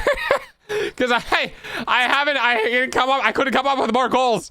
There's different phases to the model art that need to be paid for. And I was like, all right, well, that works. I would like for someone to try and find a microcontroller from some sort of tech product from a landfill and try to use that to build something. The robotic picks up PVC tubes, places them on a metal coat reef segments to score points. Oh, okay. You know what that reminds me of? That reminds me of the old, what was the old robot from Nintendo that they had? We play games with other teams, about 3,700 teams across the world.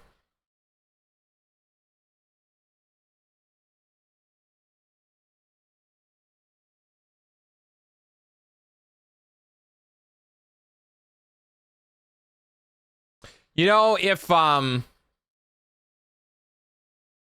it Zakat? If Zakat was here, who's one of the people who carried over from my old stream, they were doing satellite deployments. They're building their own cube that they're going to send up in a satellite with a bunch of other cubes to do their own scientific things in space. I can't remember specifically what it was. There's so much more to it. Yeah, robotics is surgical.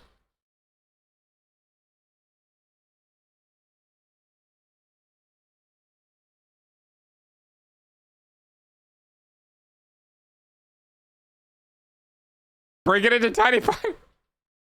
I can't tell. I honestly, at this point, I can't tell if Pudsy's pulling your leg or not.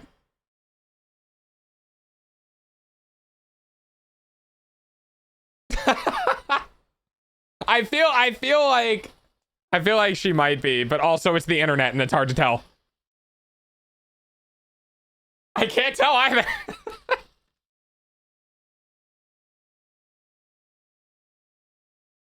I think I might be getting baited. We're either getting baited or Pudsy's. Perhaps I'm too old. This sounds like overthinking. No, it's the robotics that like Rev work on are specialized enough to the point where getting the individual parts for them is not really an endeavor for anyone who's not being funded by an external benefactor to some degree, whether that's a school or a team or a sponsor. Yeah, it's quite a lot.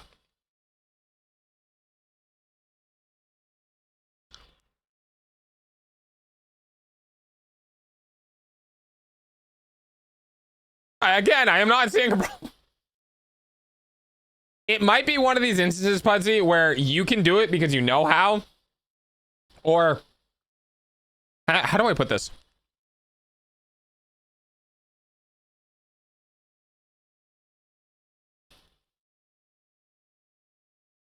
Yeah.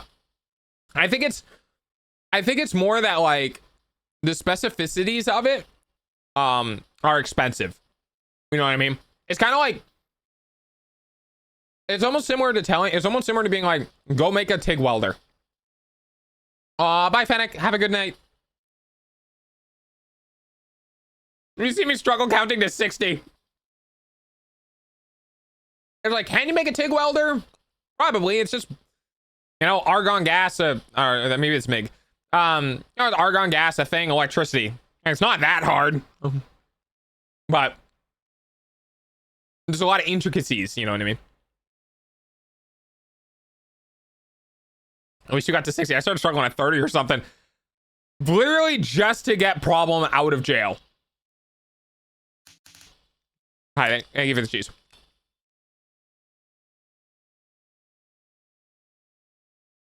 That would be okay, fair.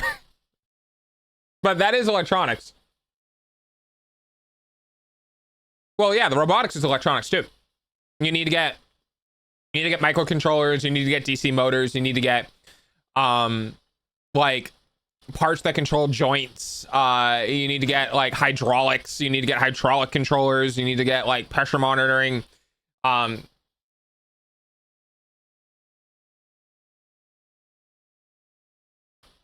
it adds up in cost. There's no money for an individual. Shit, you not. 4911 school has at least 3 allegations a semester that they just sweep out of you. Nerd shit.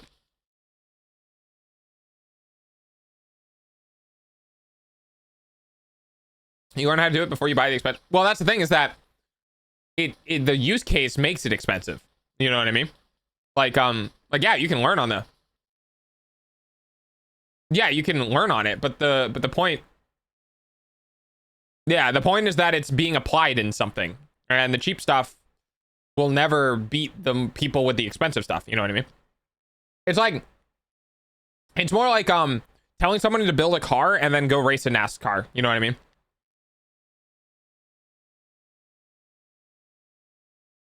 That's what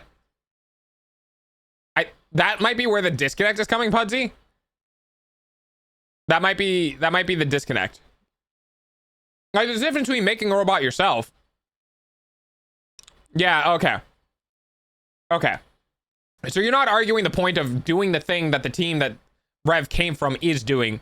You're arguing the point of learning and educating on robotics in general. Rev and I were thinking you meant go do the thing that the team that Rev got from is doing. Yeah, there was just a disconnect with like intent, that's all.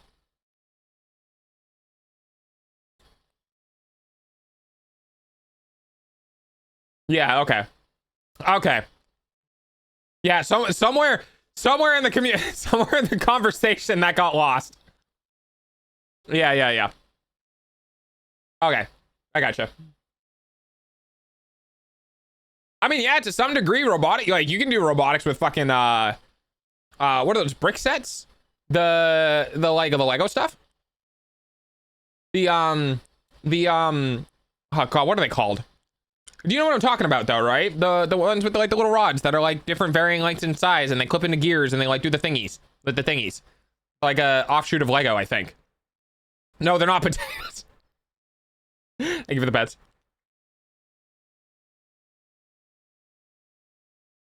Technic, yes, thank you, Technic.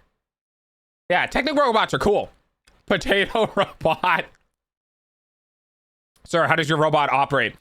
I have a farm that I've made a potato battery out of. Oh my goodness, Dash. Is that the right? Hello? Hello? There we go.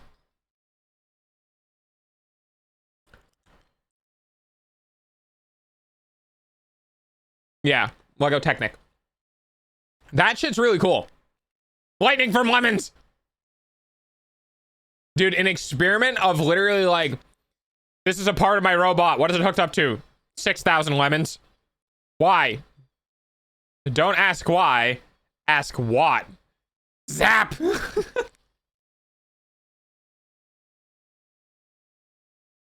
I would love, dude, I'd love to be that dude who took 10,000 lemons and tried to see how much energy I could get out of 10,000 lemons.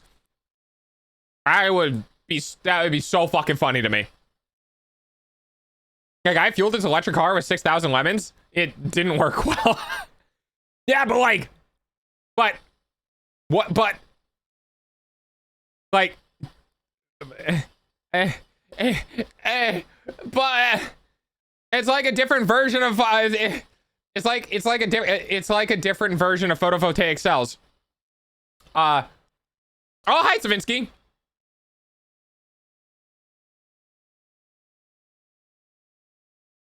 I also look up on how Dog can get into gamer subs. It was water themes with Reskate. Yeah, I have to apply. I need to get them to approve of it, basically.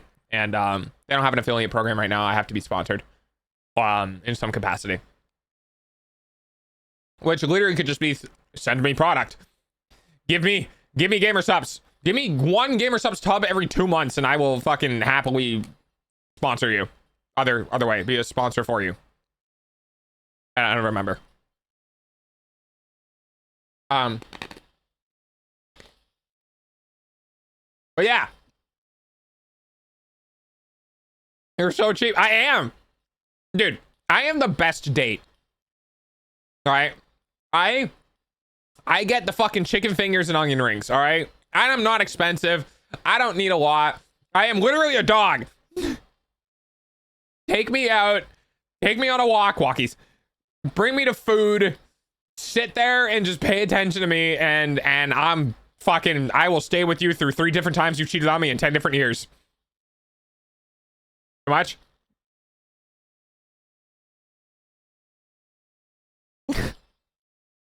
I am a dog. What you crunching on? Oh, it was a Jolly Rancher that I just absolutely destroyed. More humans prefer human kibble than prefer dog kibble. I mean, that makes sense. How much to rent the dog?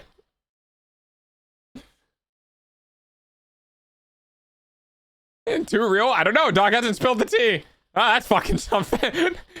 Yeah. Oh boy. Yeah, I told you my lore has some fucking, I got some related stories to it. Oh yeah. Yeah, it's a time. There's a whole lot of abandonment in my backstory, buddy. I had to leave after infinite recharge because my family imploded. We can touch that later. Dude, I'm so excited to have a fast charger. I don't really need to use it. But the concept of waking up with my phone at 15%, plugging it in, scrolling YouTube for like 20 minutes, and then unplugging it and having 50% charge makes me very happy. I don't want to fucking touch that. Yeah. Oh, yeah. Fun times. Oh, yeah. Yeah. Yeah. And then I got a disability. It caused vertigo attacks and caused me to have a whole bunch of issues for a long time. Lost my job. Lost the ability to pay for my home. Fun times. Fun times in Dog's life, guys. Are you gonna get some num num? Let me know what you get. If you get snacks, you have to tell me. Well, dog, real or not, you got to teach the family who never leave. We're stalkers. That's fine. How's the ear today? It's better than yesterday, but not great. That's rough. Yeah, it's been a tough times. I mean, it's worth it for I like where I am right now. I don't really necessarily feel like my life has a direction.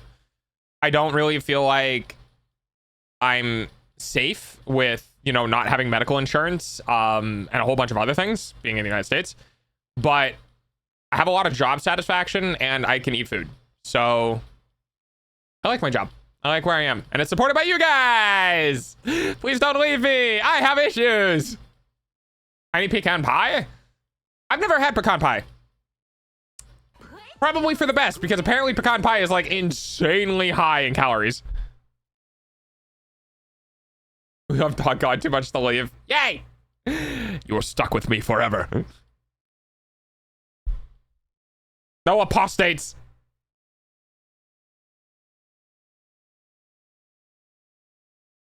It's also polarizing pie. It is. Is it as polarizing as pumpkin pie? No, no, apostate. Never mind. I have issues. Doesn't everyone on Twitch? Yes, but I am trying to keep my issues in check, and not every streamer can say that. I know you. I've seen you streamers with issues who try to use streaming as a coping mechanism for your problems and then realize that it's actually work, and then you don't want more work in your life because it makes your coping problems not work as well, and then therefore you crash and burn and leave Twitch. I see you. I know what you are. I love your streams too much. I'm just a dog, man. I just show up for 4 hours, go and then leave. I put too much. Oh, yeah, there we go. I put too much money in your stream. Yeah, there you go. That's worth it.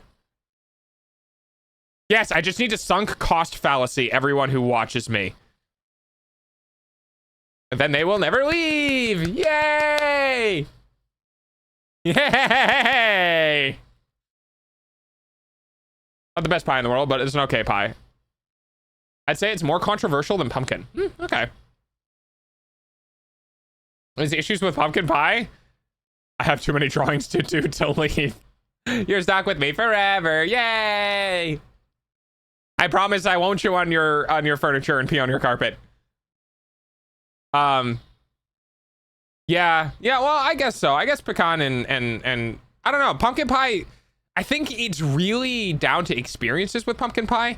Some people don't spice their pumpkin pie enough, and some people way overspice it. It's kind of how I feel about gingerbread cookies. Some people just dump way too much spice in their gingerbread cookies. Uh-oh. Stop it.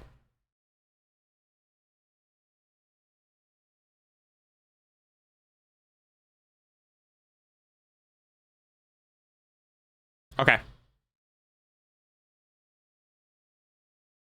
Oh yeah, I can control my hiccups.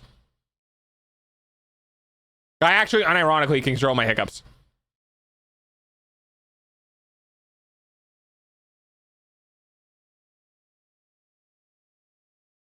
See? They're gone. Sometimes being autistic has its perks. I can feel the nerve and muscle that is almost at the bottom of my throat, between the bottom of my throat and my diaphragm, that sort of turns twitchy or turns on during the process of hiccups, and I shut that area down and I turn off my hiccups. Was it 3 or 2? It was 3. You just can't really spam it because, like, you know. I have been able to fulfill my own goal here, yet I haven't. I think it's I haven't been able to fulfill my own goal here yet, so I'm not going anywhere unless I die or you ban me. Wait, not everyone can do that? Nope. And specific medications make it worse. Specifically, protozoan, a steroid. Steroids can not like, well, maybe, but oral steroids can inhibit or inhibit. The opposite of inhibit. It can inhibit. Is that a word? This is like the fucking issue with overwhelmed and underwhelmed. Whelmed is not a word. But it can make it so your control of that region becomes inhibited, and because of that, your body fires that process more easily, and you can get stuck having hiccups for like hours. Prednisone. Yeah, that one. That one. Yep, that's the one. Prednisone. Yeah, that. I need the opposite of inhibit. Hibit. Hibit. Ribbit. And yes, I haven't fulfilled my goal. I don't know what the goal is, but yeah. My goal in streaming right now is, enable? Yeah, I guess that's fair. Is I just really want to get my 2.0. And unfortunately, because of that, I haven't been really considering what I'm going to do after. I don't know. I didn't think I'd get here. I want my 2.0. I want all of the things for my 2.0. Orc. Hey, Mimi. And then after that, I want to, I don't know, I want to get bigger, you know? I want to meet more people. I want to be in the space more. I want to talk to others. I want to be a good dog and not fuck up shit as best as I can. Boy, howdy, do I say some dumb shit on the internet sometimes. It is going to come back to bite me because I have seen people say less dumb shit on their accounts and just stir people into a fucking craze. And I'm just sitting here like, you know, hey guys, I'm kind of happy that I'm not that size yet because holy fuck, I am going to get all sorts of, yep. Boy, how do you do? Oh yeah, I do. Do you have a biting emote in 2.0? That's a good question. Let me check. Nope, not that one. Notes. I do not. Continue to be Twitch's best boy as much as I can, yes. But hey, you're building your tiny army right now. Yes, my army. Dog wants to be, who wants to be social? Whose turn is it? Take him on a walk out. Oh, fuck off. Yes, you have to take me to the park and socialize me with other VTubers.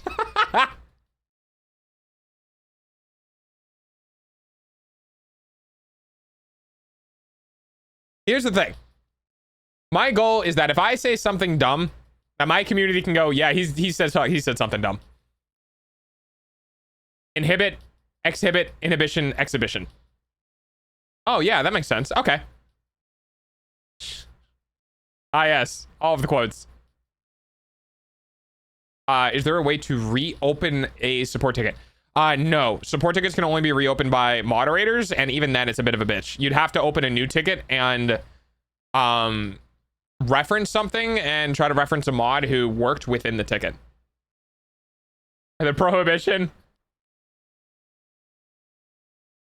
Hey, that's the thing. That's the thing. If static emotes cost $25 a pop, if you want to buy an emote for 2.0, if anyone, well, it'd have to be after the goals are done because it would attribute to the goal first when it was actually supposed to be for something else, right? So once the goals are done, or maybe the start of December, I'll turn off the goals and we'll do that. But there's nothing, like, I have no issues with people being like, I want this emote, and I'll be like, all right, pay up. And if they pay up, then I'll get the emote. You know what I mean? Right now, I have to pick and choose what I use because of the relevancy of the emote that I think will have within the channel. You know what I mean? Like, I can't go super niche because then no one will use it. And if no one uses it, it doesn't get seen. And if it doesn't get seen, then it doesn't advertise, air quotes, my channel as much. And if it doesn't advertise my channel as much, then it's not as good of an investment as a different emote. Yes, there is a business to this, unfortunately. For those who are curious, yes, emotes are a form of advertisement for streamers. They are also a form of monetization for streamers because if people like your emotes, they'll want to resub, which helps get you money. And there are people on Twitch who literally their only reason they sub to channels is to take their emotes and then they go to other channels and use the emotes from that channel in other channels. And there are some people who are artists who stream who just have all of their emote slots filled because they're an artist and they can just keep making them, which I am so jealous of. But hey, you know what? Fucking, you worked hard enough to get to the point where you can make emotes on Twitch, so good on you.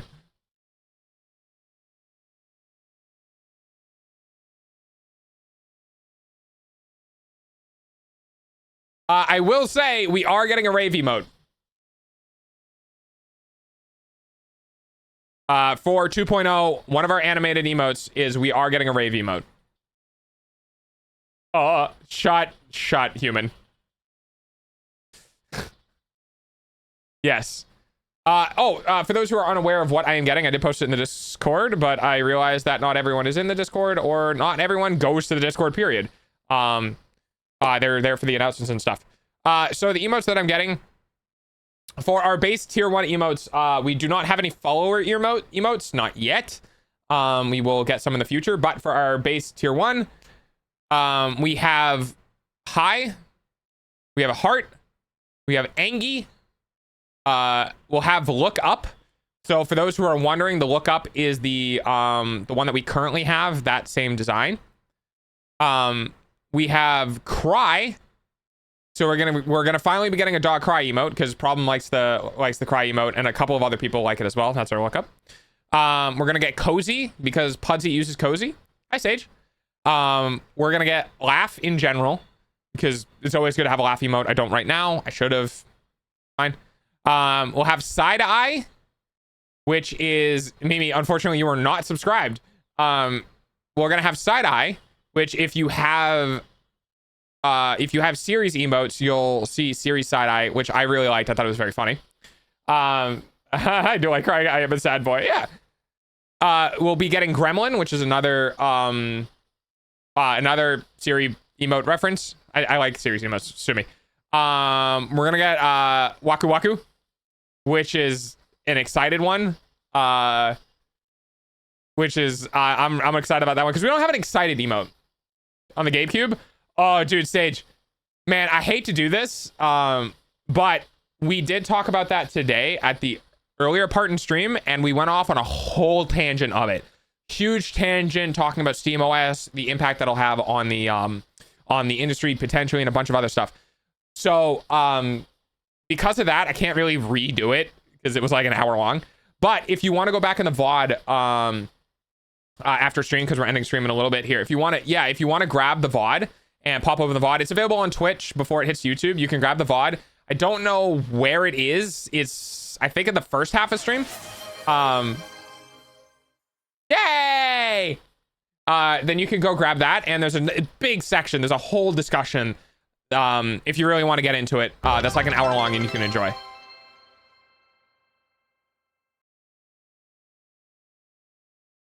Siri just has good emotes. From the amount of people that I hear that have them, you can tell that we agree. Yeah, exactly. Siri has good emotes.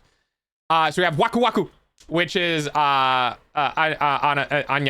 Anya's thing. I don't think I'm gonna get your character here. I think I'm just gonna have general excitement. And then the last one, which I literally just added, is Lamp. Now this could be a double phased emote, which means it'll be $50, which is my character looking at the lamp from the left side, having half of the emote, and then the other half of the emote being the comet looking at the lamp from the right side. So if you put the lamp emote in on just me, it'll still work, or just the comet, and it'll still work. But if you do them together, it's a singular lamp with both me and the community mascot staring at it. Which is that because I love it. Fun fact, that emote currently exists on stream right now, and if you weren't here at the beginning of stream, you might have a hard time finding it. We also talked about apples, yes. So once again, I'll go through those again. These are our tier 1 emotes. Hi, Heart, Angie, Look Up, Cry, Cozy, Laugh, Side Eye, Gremlin, Waku Waku, and Lamp. You know what's really cool? I see other streamers with more than 10,000 followers that have like no weekly leaderboards, and then I come to Dog with the top 3 people having more than 30,000 bits with a total of 130,000 that week. I have said this before, and I will say it again. Barring maybe a couple of streamers, I think that my community is one of the best on Twitch. I am extremely picky about people's behavior. Well, when it comes to Twitch behavior, I'm pretty picky about my Twitch behavior. But everyone who currently is within the community in some capacity are people that I kind of almost endorse to a degree by letting them maintain community membership. And it's really nice to know that my community also supports me back in such a passionate way. Because I think people see what I want to do and where I want to go, and that might inspire others to be like, yeah, I want to support Dog. Because like I said, I literally have woken up from stress and had to take Tylenol to get back to sleep because I'm so adamant about getting 2.0 done and a bunch of other stuff.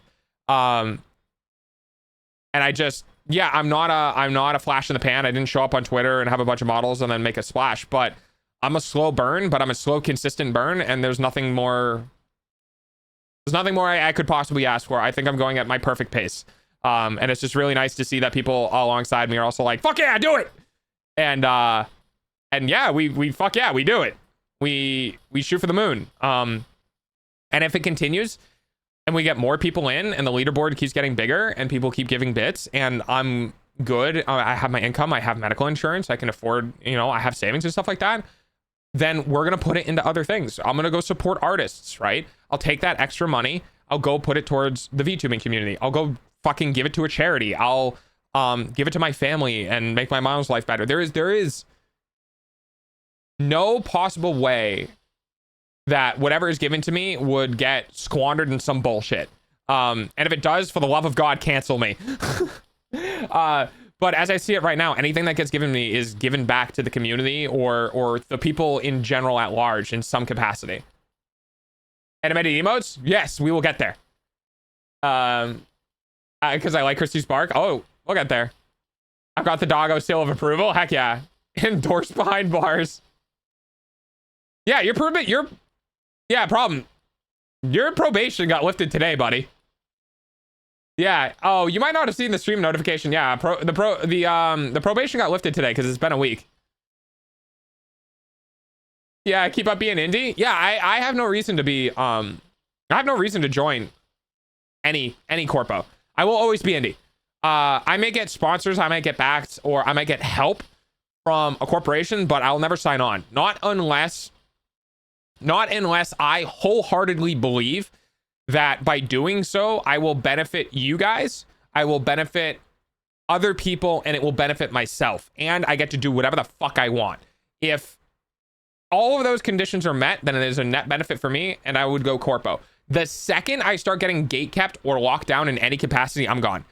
I will be looking over every contract with a fine-tooth comb. I will be getting lawyers involved, like, not having it. And that's a lot of work, so I'd rather stay indie. Trust me, I've been keeping track of the days since I've been locked back up. Please cause massive issues for corpos if you do.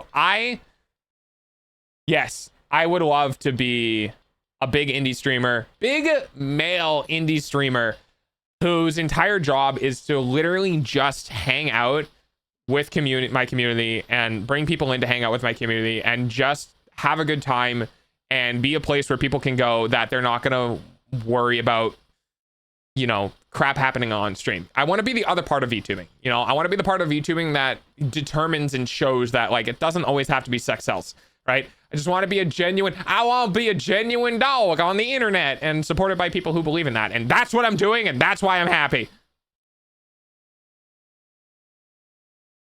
As the long-term positive results happen, I will follow. Yeah. Okay, so we got our tier 1. I just listed off all of our tier 1. Our tier 3. So these are specific to our tier 3 subscribers because I know we have a couple of tier 3 subscribers, and I want to give back to those who have been around on tier 3 for a while. So we got a couple of emotes that are going to go into tier 3. Our tier 3 are going to be a specific type of heart. We will be replacing the gold heart with something a little more on brand, which I think you guys will like. Then we will have heart eyes. So if you're a big fan of, you know, heart-eyed doggo, then tier 3 will have a specific emote for big heart-eyed doggo. And then our last one is a yawn emote for those who understand my drift and definitely get what I'm talking about. And then, so we have 3 for our tier 3. Then our animated emotes for those who, you know, for the extra special emotes that get animated because they're like $80 a pop. The animated emotes are going to be bark. So you guys can have a bark, bark, bark, bark, bark. We're going to have noted, which seems to be a very common one that people enjoy.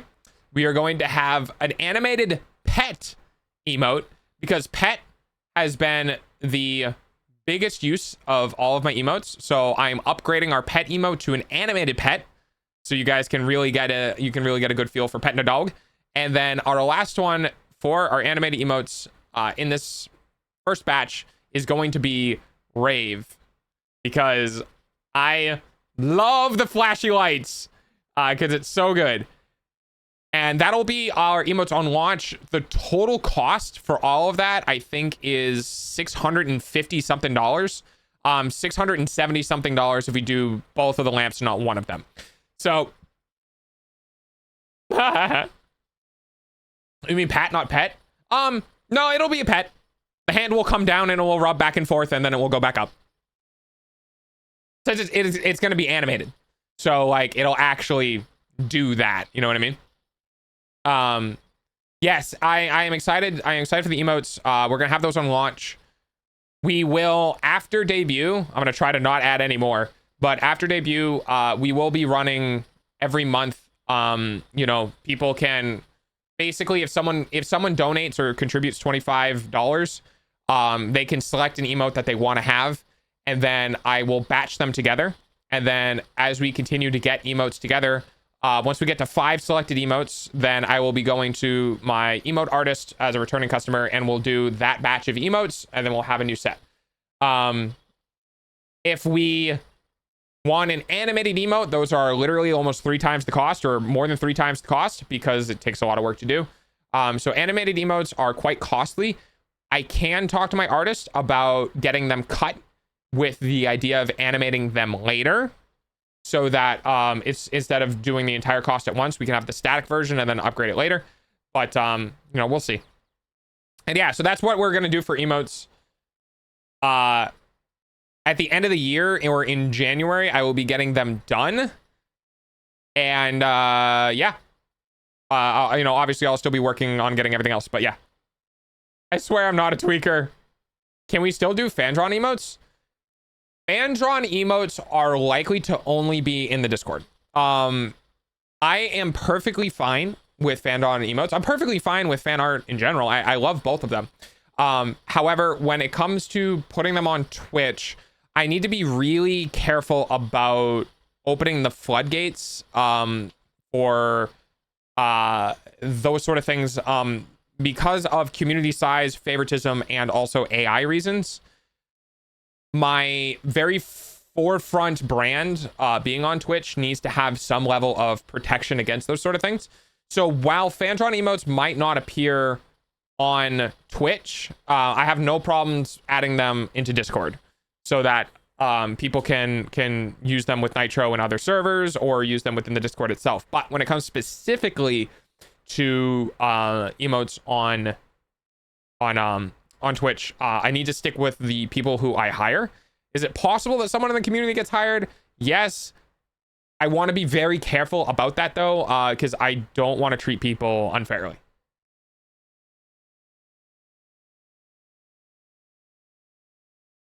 We need to make Dog hire us. Like I said, I got to be careful with that. I mean, at least it's not like an itch all over, feeling like a headache all over my ugh. Weird soft spot inner elbow shit place thing itch somehow. Ah yes, the sympathetic itching.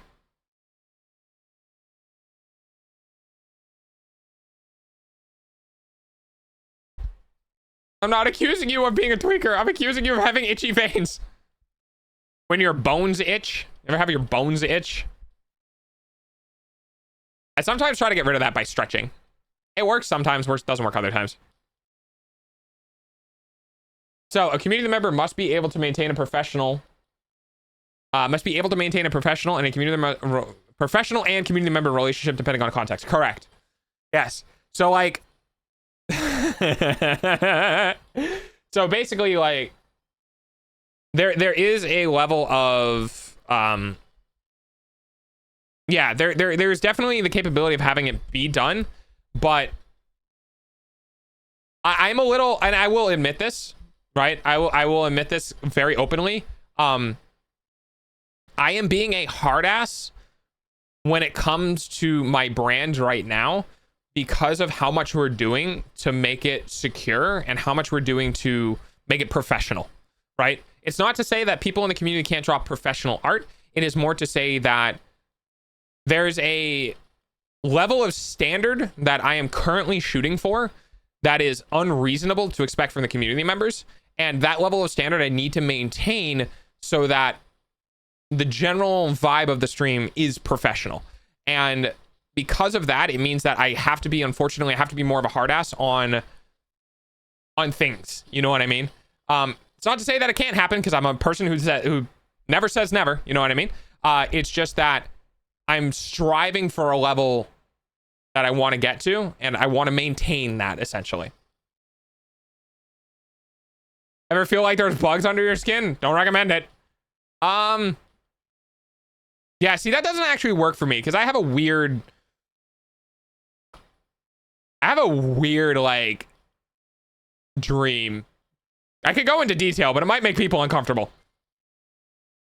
Dog needs to sponsor money in the future. He needs to get that dough. It's refreshing to see a VTuber not wanting to join a shady corpo. Oh yeah, no, I'm all on my own. And well, no, I'm not on my own. Sorry, let me correct that. I am as much as my community is.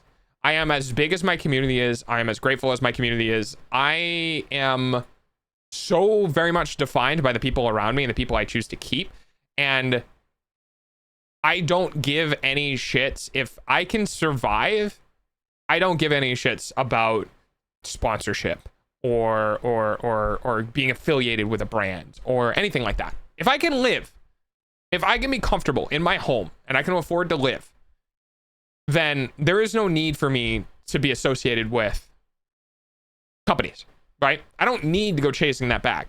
Now, there is the desire to constantly grow and improve, right? There's still the desire to be a bigger and better streamer. And sometimes I need to bring businesses in who have the ability to provide that to me.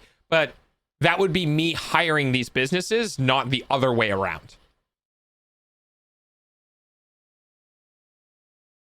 Favorite is a mild itch on the arch of the foot, right where the part of the, oh yeah. The first Lambo ain't gonna buy itself. I would never buy a Lambo. I also can't drive because of my ear. So like, you know, it is what it is. Never had it happen, but then was put on medication that made it happen, and I scratched my skin off, and then the doctor pulled me off of it. So, oh my god.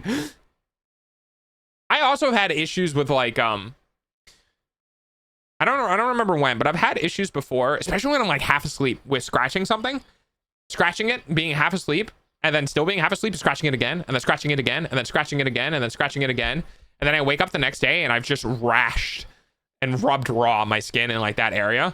I haven't had it happen in a while, so it could have been stress related, but yeah, I've been there. I like walking than driving. I would love to be in a place where I could walk everywhere, 100%. Do you think XQC drives his Lambo? I don't know if he has a Lambo. Can you imagine buying a Lambo and then buying... Dude, okay, hang on, question. If you bought a Lambo and then got someone to drive a valet? No, that moves the cars. What's the person that drives you? Is it a valet? No, it's not a valet. Anyway, if you guys figure out what that name is, let me know. But if you got a Lambo and then you hired someone to drive you everywhere, a driver, yeah, that might be the do you think that you could tell them like, hey, I'm docking like $3,000 per year off of your pay if you work for me over base rates because you get to drive a Lambo? Do you think a perk of the job could be that the car that you drive is a Lamborghini? And like just being able to be like, yeah, that's a part of the perk. I get paid a little bit less, but the guy that I drive around owns a Lambo and I get to drive the Lambo. Chauffeur. Yes, thank you, chat. Thank you. I have no idea how to spell that. That's okay. Don't worry. My brain autocorrects will work. I need 2 Lamborghinis just so I can recreate the, you know, I got 2 Lamborghinis. Knowledge.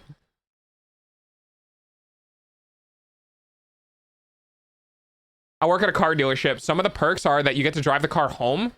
It's really nice sometimes. Oh, that's cool. Why would you want a Lamborghini? Oh, no, I think it's just an offhanded remark about a popular car. You know, Lambo, Ferrari, fucking high-end Dodge, Viper, GT. I don't know. You know what I would really want, though? I'm not going to lie. I don't like supercars. Guys, can you tell that I'm autistic? I don't like supercars. You know what I like? I like easy to work on cars. If I got an expensive car. Oh my God, wait. It's Friday. Was that not triggering the whole time? That's crazy. I might need to work on that. I'm gonna have to keep that in mind. If I wanted to buy an expensive car, I would buy a expensive car that is a dream to work on. I would put all of my money into a car whose specific design intent was to be really easy and nice to work on, and I would baby the fuck out of that car. You want an older Honda? Yeah, I mean, yeah. I think one of my desires is like, I think it was like an Honda Civic Type R, but in automatic, because like I leave manual transmission to motorcycles and dirt bikes. I don't really want a manual transmission on a car, not unless I'm tracking it, and I'm not going to be tracking it. You know what I mean? So I would spend a lot of money customizing. Oh my God. It's like buying a PC, right? Oh yeah, you can get the super fancy, you know, pre-built system with all these amazing bent tubes and special liquid stuff in the tubes and a super fancy laser engraved logo and like all the shit, right? And it's like $10,000 and you buy it and you sit it there and it's like, wow, that's really pretty. I don't want that.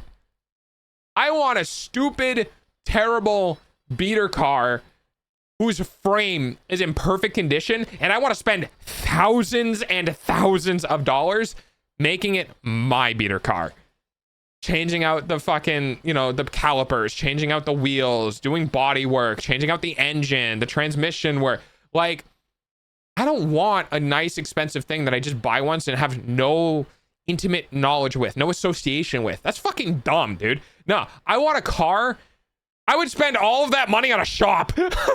I wouldn't buy, you have $1 million. What are you doing? I'm buying a cheap ass car and a $500,000 shop to work on the cheap ass car. That's what I would do. Get a Volkswagen thing. Trust me on this one. I think I'll do that meme with the, what does the fox say? And then Baby Shark Gundam style. And then, Jesus Christ, that's a lot. The pre-builds aren't even that cool though. Yeah, that's how I feel about the cars. Like, oh, I can get a really expensive, nice car for multiple millions of dollars. Or I could buy a really shit car for like $5,000 and spend a third of the multiple millions of dollars building my dream car and still having hundreds of thousands of dollars left over. You know what I mean? You should probably buy that 10 mil set and start hanging them on the Christmas tree. Yeah, literally just buy an entire set of only 10 millimeters and they're Christmas ornaments. That's it. You got deep socket, shallow socket, fucking, you know, 1/4 inch drive, 1/8 inch drive, just all of the different types of 10 mils. And then they're Christmas ornaments. And you put them up on the Christmas tree and you take them down off the Christmas tree and you put them back in the box and now you will always have them. And then when you run out of Christmas ornaments, you buy new ones. You get $1 million. What do? I gamble it all. Do you want to become an automotive channel? That's my problem. It's like, I would just do it for fun. This is where I understand Linus from Linus Tech Tips. Linus, if you ever see this video, I fucking, you gotta be on the spectrum, my guy. And if you're not, I'm sorry. Didn't mean to project. But you just do the same things I would do. You know what I mean? Like, oh, you could be a car channel. Me, I mean, I'm working on a car. I might as well make content out of it. I could use the fucking car as a tax write-off at that point. But like, I'm gonna do it anyway. I might as well fucking film it. I'm gonna end up with like 6 different channels of all the bullshit that I end up doing in life. And just be like, this is my car channel. This is the motorcycle channel. This is the house improvement channel. This is the VTuber channel. And just be like, why? Because why not? You know what I mean? I'll just set up a bunch of different cameras and I'll do the work and I'll have a GoPro on. It'll be dead silent. It'll be like ASMR. I'll have either music in the background or not. And I'll just work on the car, right? Just, I don't know. I don't associate with the pause anymore. If you're not on the spectrum, you got to get on it. It makes things so much easier. Oh, okay, well, hang on. Hang on. It is... You ever had the... It is a monkey's paw. It is 100% a monkey's paw. Being on the spectrum, if you do it right, if you trip and fall into a part of your life that makes it easy, or you trip and fall into a part of your life where things just happen to align, it could be amazing. But also, if you don't, you are just fucked. You are just fucked. But being on the spectrum means the things that I have a passion for, I really have a passion for. And things I don't have a passion for, I could literally not give 2 shits enough to the point where it kills me. So like, am I happy that I found something that I'm passionate about that also can get me an income? Uh-huh. Yeah, Really needed that. Really need to be able to eat. Very good. Very happy. But there are many people out there who, unfortunately, really like things that are very arbitrary and don't get them money. As a member of the spectrum of the community, I want out. This shit makes life so much harder. It has its trade-offs. It does. It does have its trade-offs. I can't enjoy fuzzy blankets because I can't stand the feel and it makes my skin crawl. Silk blankets, my guy. Some blankets, amazing. Some flannel sheets, so soft. Full cotton, like full... I will see, that's the thing, is like being on the spectrum is, it is such an extreme, you know what I mean? Like there are some things that make me, it feels like sandpaper and I would rather just not sleep with anything on, but it also means that when you get the right texture experience, there's just a flood of endorphins, you know what I mean? Like I have clothing tags, yeah, I have a moments in my life where I'm very susceptible to texture. And if I have like a particular pillowcase right now that I really like, I will literally just find myself nuzzling into the texture of the pillowcase as I'm falling asleep because it makes endorphins release in my brain. Literally nothing. There's no point in it. It's just funny texture, feel good on skin, brain be happy. Or if I'm laying in bed and I'm half asleep, I'll do this thing where I start like stretching my legs out or my feet out, and I'll do almost like the cat kneading bread with my toes for like a couple of minutes, and it releases the happy endorphins in my brain. I don't know where this happens or what mind state I need to be, but I know for a fact if I wasn't on the spectrum, I wouldn't get that. So on the one hand, I hate everything stop touching me, but also on the other hand, happy feeling going. Listen, friends, I play factory games for a reason. For a reason. I'm going to fly off for no reason. Sorry, that's a reference to Futurama in case you don't know. Wool, delightfully prickly and instantly warm and cooling. Cotton weave, acceptable. Flannel, give me the flannel. Yeah, I like, there's a very specific type of flannel. It needs to be really tight knit. No pun intended. Like really high thread count flannel is so... It's smooth without that going against, like silk has this feeling where if you go against the silk fibers, it can get kind of scratchy. Flannel doesn't have that. Like flannel is smooth in all directions. And so like you can touch it and rub it, and no matter which way your hand goes, there's not that immediate like change in sensation or change in tactile type. And I really like that. The only downside to flannel is it's fucking warm, dude. You cannot use that in summer. Fleece isn't too bad. Fleece can be really hit or miss though. It depends on what the fleece is made of and how well made it is. You would have to go to the doctor and demand a consultation to a psychologist to get a diagnosis. So a specialist. Yeah, I had to pay $700 to $800 out of pocket to get a psychologist to do a diagnosis over the interwebs, basically. And we did like 3 or 4 different tests, as well as childhood review, teen review, adult review, and overall mannerisms during the process. Like it was monitoring mannerisms during the entire process in order for me to get diagnosed.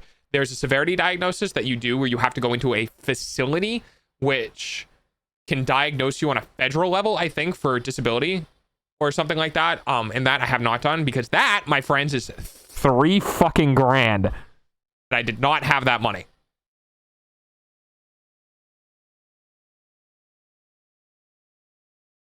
You can't with that attitude. Flannel is needed for after swimming and freezing lakes in summer. Oh god. Yeah. Yeah, the freezing, living in the north and being like, having people be like, why don't you go for a swim? And it's like, my brother, thank you for the follow. My brother in Christ, it is May. That water is still glacial temperatures. You know what the best time to swim is? Like September or August, after the entire summer has passed, and spending time heating up the water before you go into fall. That is the best time to swim, because then the water is actually a nice temperature and the air is cold, and you can sit in the water and be all cozy and be like, I'm gonna stay in the water. And then you get out of the water and the air is freezing, but still.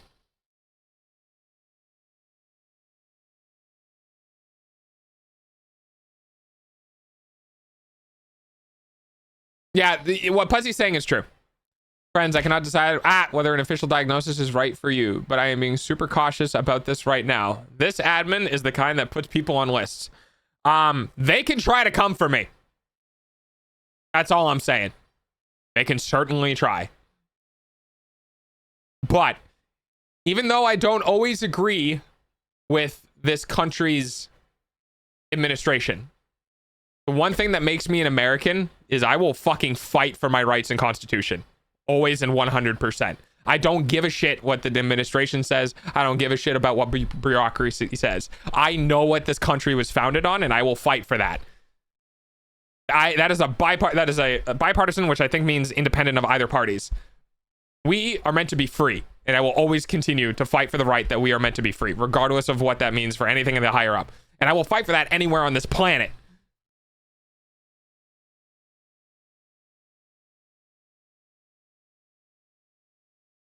Demand the name of that person. It is clear that the doctor does not want to help you. Inform her of that. Be confrontational. You can do it.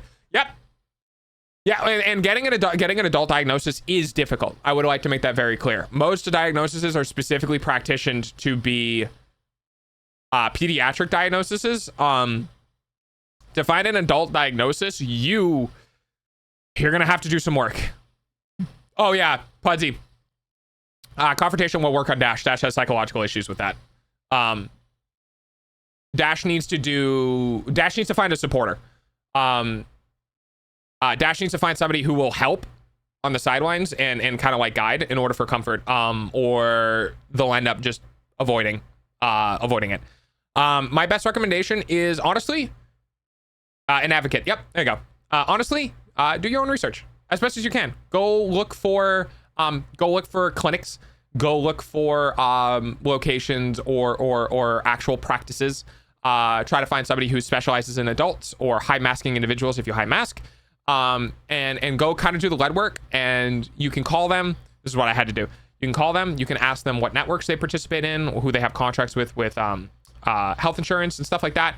And then when you're like, I would like to book an appointment, some of them might require a referral from a primary care. Some of them might not. There are a lot of practitioners that are completely independent from doctors, right? They're completely separated from actual medical, general PCP, primary care provider, like rings. They are their own practitioner. They're their own subset where they make their own money, and they will bring you in for an initial consultation.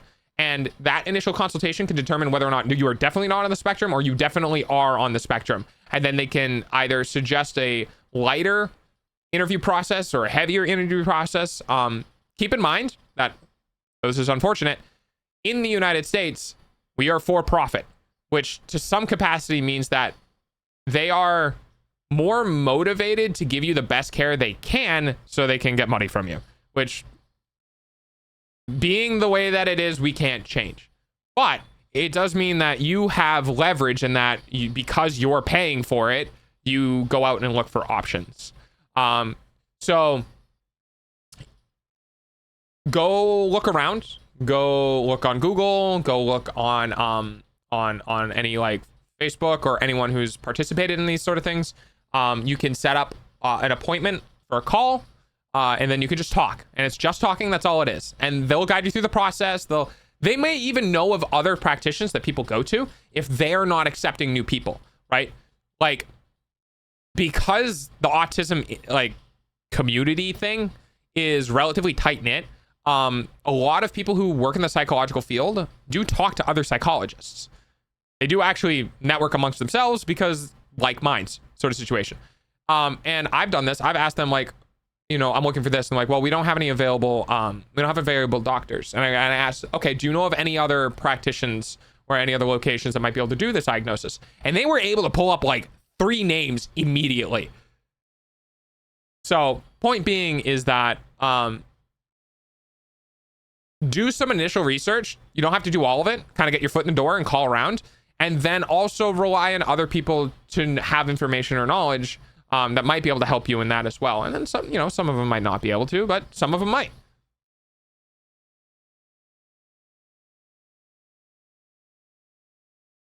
If anyone here would like to go into pediatric medicine, go into rheumatology. Thank you. Yes, Rev.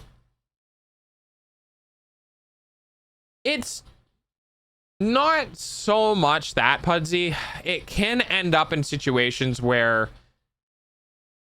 I'm not advocating for them, I'm not defending them, but rather general practitioners can kind of have a hard time with pointing in the right direction when it comes to specifically autism. ADHD, very common. And some different mental health disorders, also more common. Autism is a bit of a weird cat. It gets handled very weird. I talked to my primary care about it as well, and he kind of just straight up told me, like, I don't know if I can be of any help with this, because it's such a specific thing. And he's like, I think I remember him telling me that he can give me a recommendation on how to start. That was all he could really do for me. Was he kind of like showed me where the path was and told me, like, this is all I can really do. So, or they just don't really know or cannot even direct anyone because of management. Yeah, that's true too. I didn't really consider that, if like they're not allowed to recommend or offshoot because of you know, I don't know, lawsuit reasons, right? Pretty interested in some of the possibilities afforded by the CAR-T therapy, respect immunotherapy. I have no idea what any of that means. My GP was one of the ones who had sent me to the psychologist, and he agreed with my thoughts, but he couldn't give me a diagnosis. Correct. Does the price carry to next stream? Yes, it does. Yes, because you need to have you need to be licensed in order to provide a diagnosis.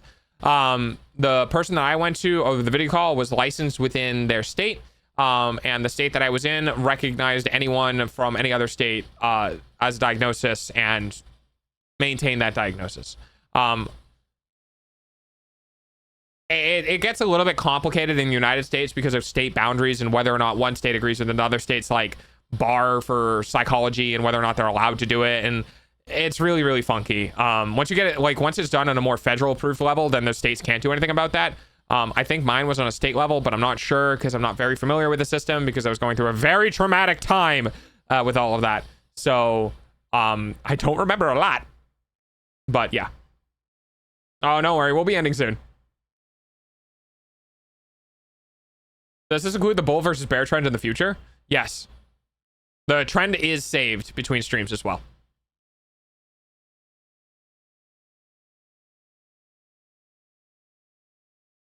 Hey guys, we did it. We did 4 hours of Yaps.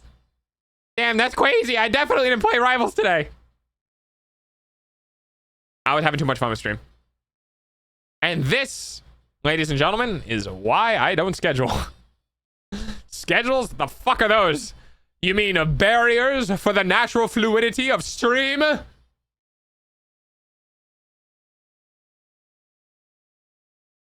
Yeah, I mean, what more? Yeah, I more mean when the command is sent. Can it state? Oh, no, it's meant to kind of be annoying. Yeah, it's purposely vague. It's kind of almost like insider trading, to the degree of like, you know it. Someone comes in and like trades, they don't know it. So it's kind of like, yeah, it's meant to be a bit purposely vague. We're going to work on your self-advocacy. We'll get you there. You can do it. Self-advocacy, one of the things that helped with self-advocacy is self-worth. Once I said that one of the things that helped me with my self-worth that took me a long time to get to was when I die, everything dies with me. Oh, it only were...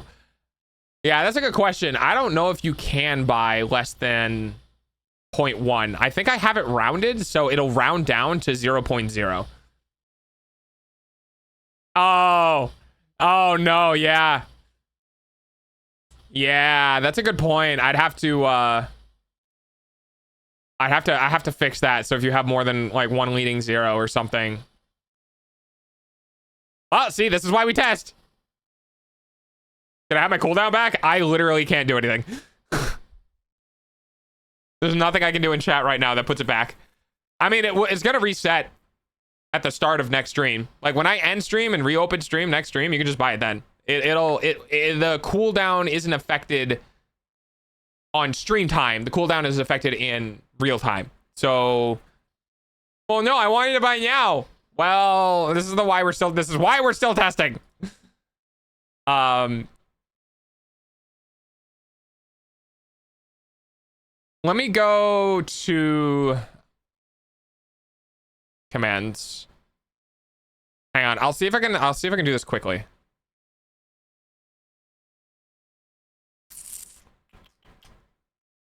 No, I'll need to do it another time. I'll put it in the root for to do.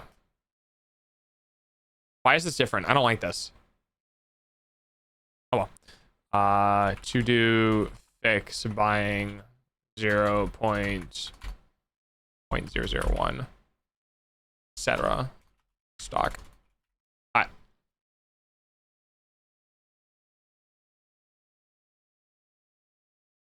We hanging in for the gaming. Okay, I'll pop in there do a little bit. Yeah. I will probably be heading off now. Wait, dog question. Yes, maybe answer. Wait, did we hit 2 goals? Holy shit, we did hit 2 goals today. Oh yeah, Maple fucking goated this stream. Y'all, how can I help you? Are we also able to trade stocks to other players eventually, or is that too complicated and painful? Yeah, I think for that it would just be simpler for people to give kibble to each other. It's just easier for people to give kibble to each other and then people buy stock. Because right now there's no tax on selling. I would say I would more likely to consider that if there was a tax on selling or buying, being able to trade, so people can avoid the tax. But because there's no tax on the buying or selling, it's better to sell it, give it to somebody else and they buy it. Although cooldowns and yada yada yada. But yeah, I know.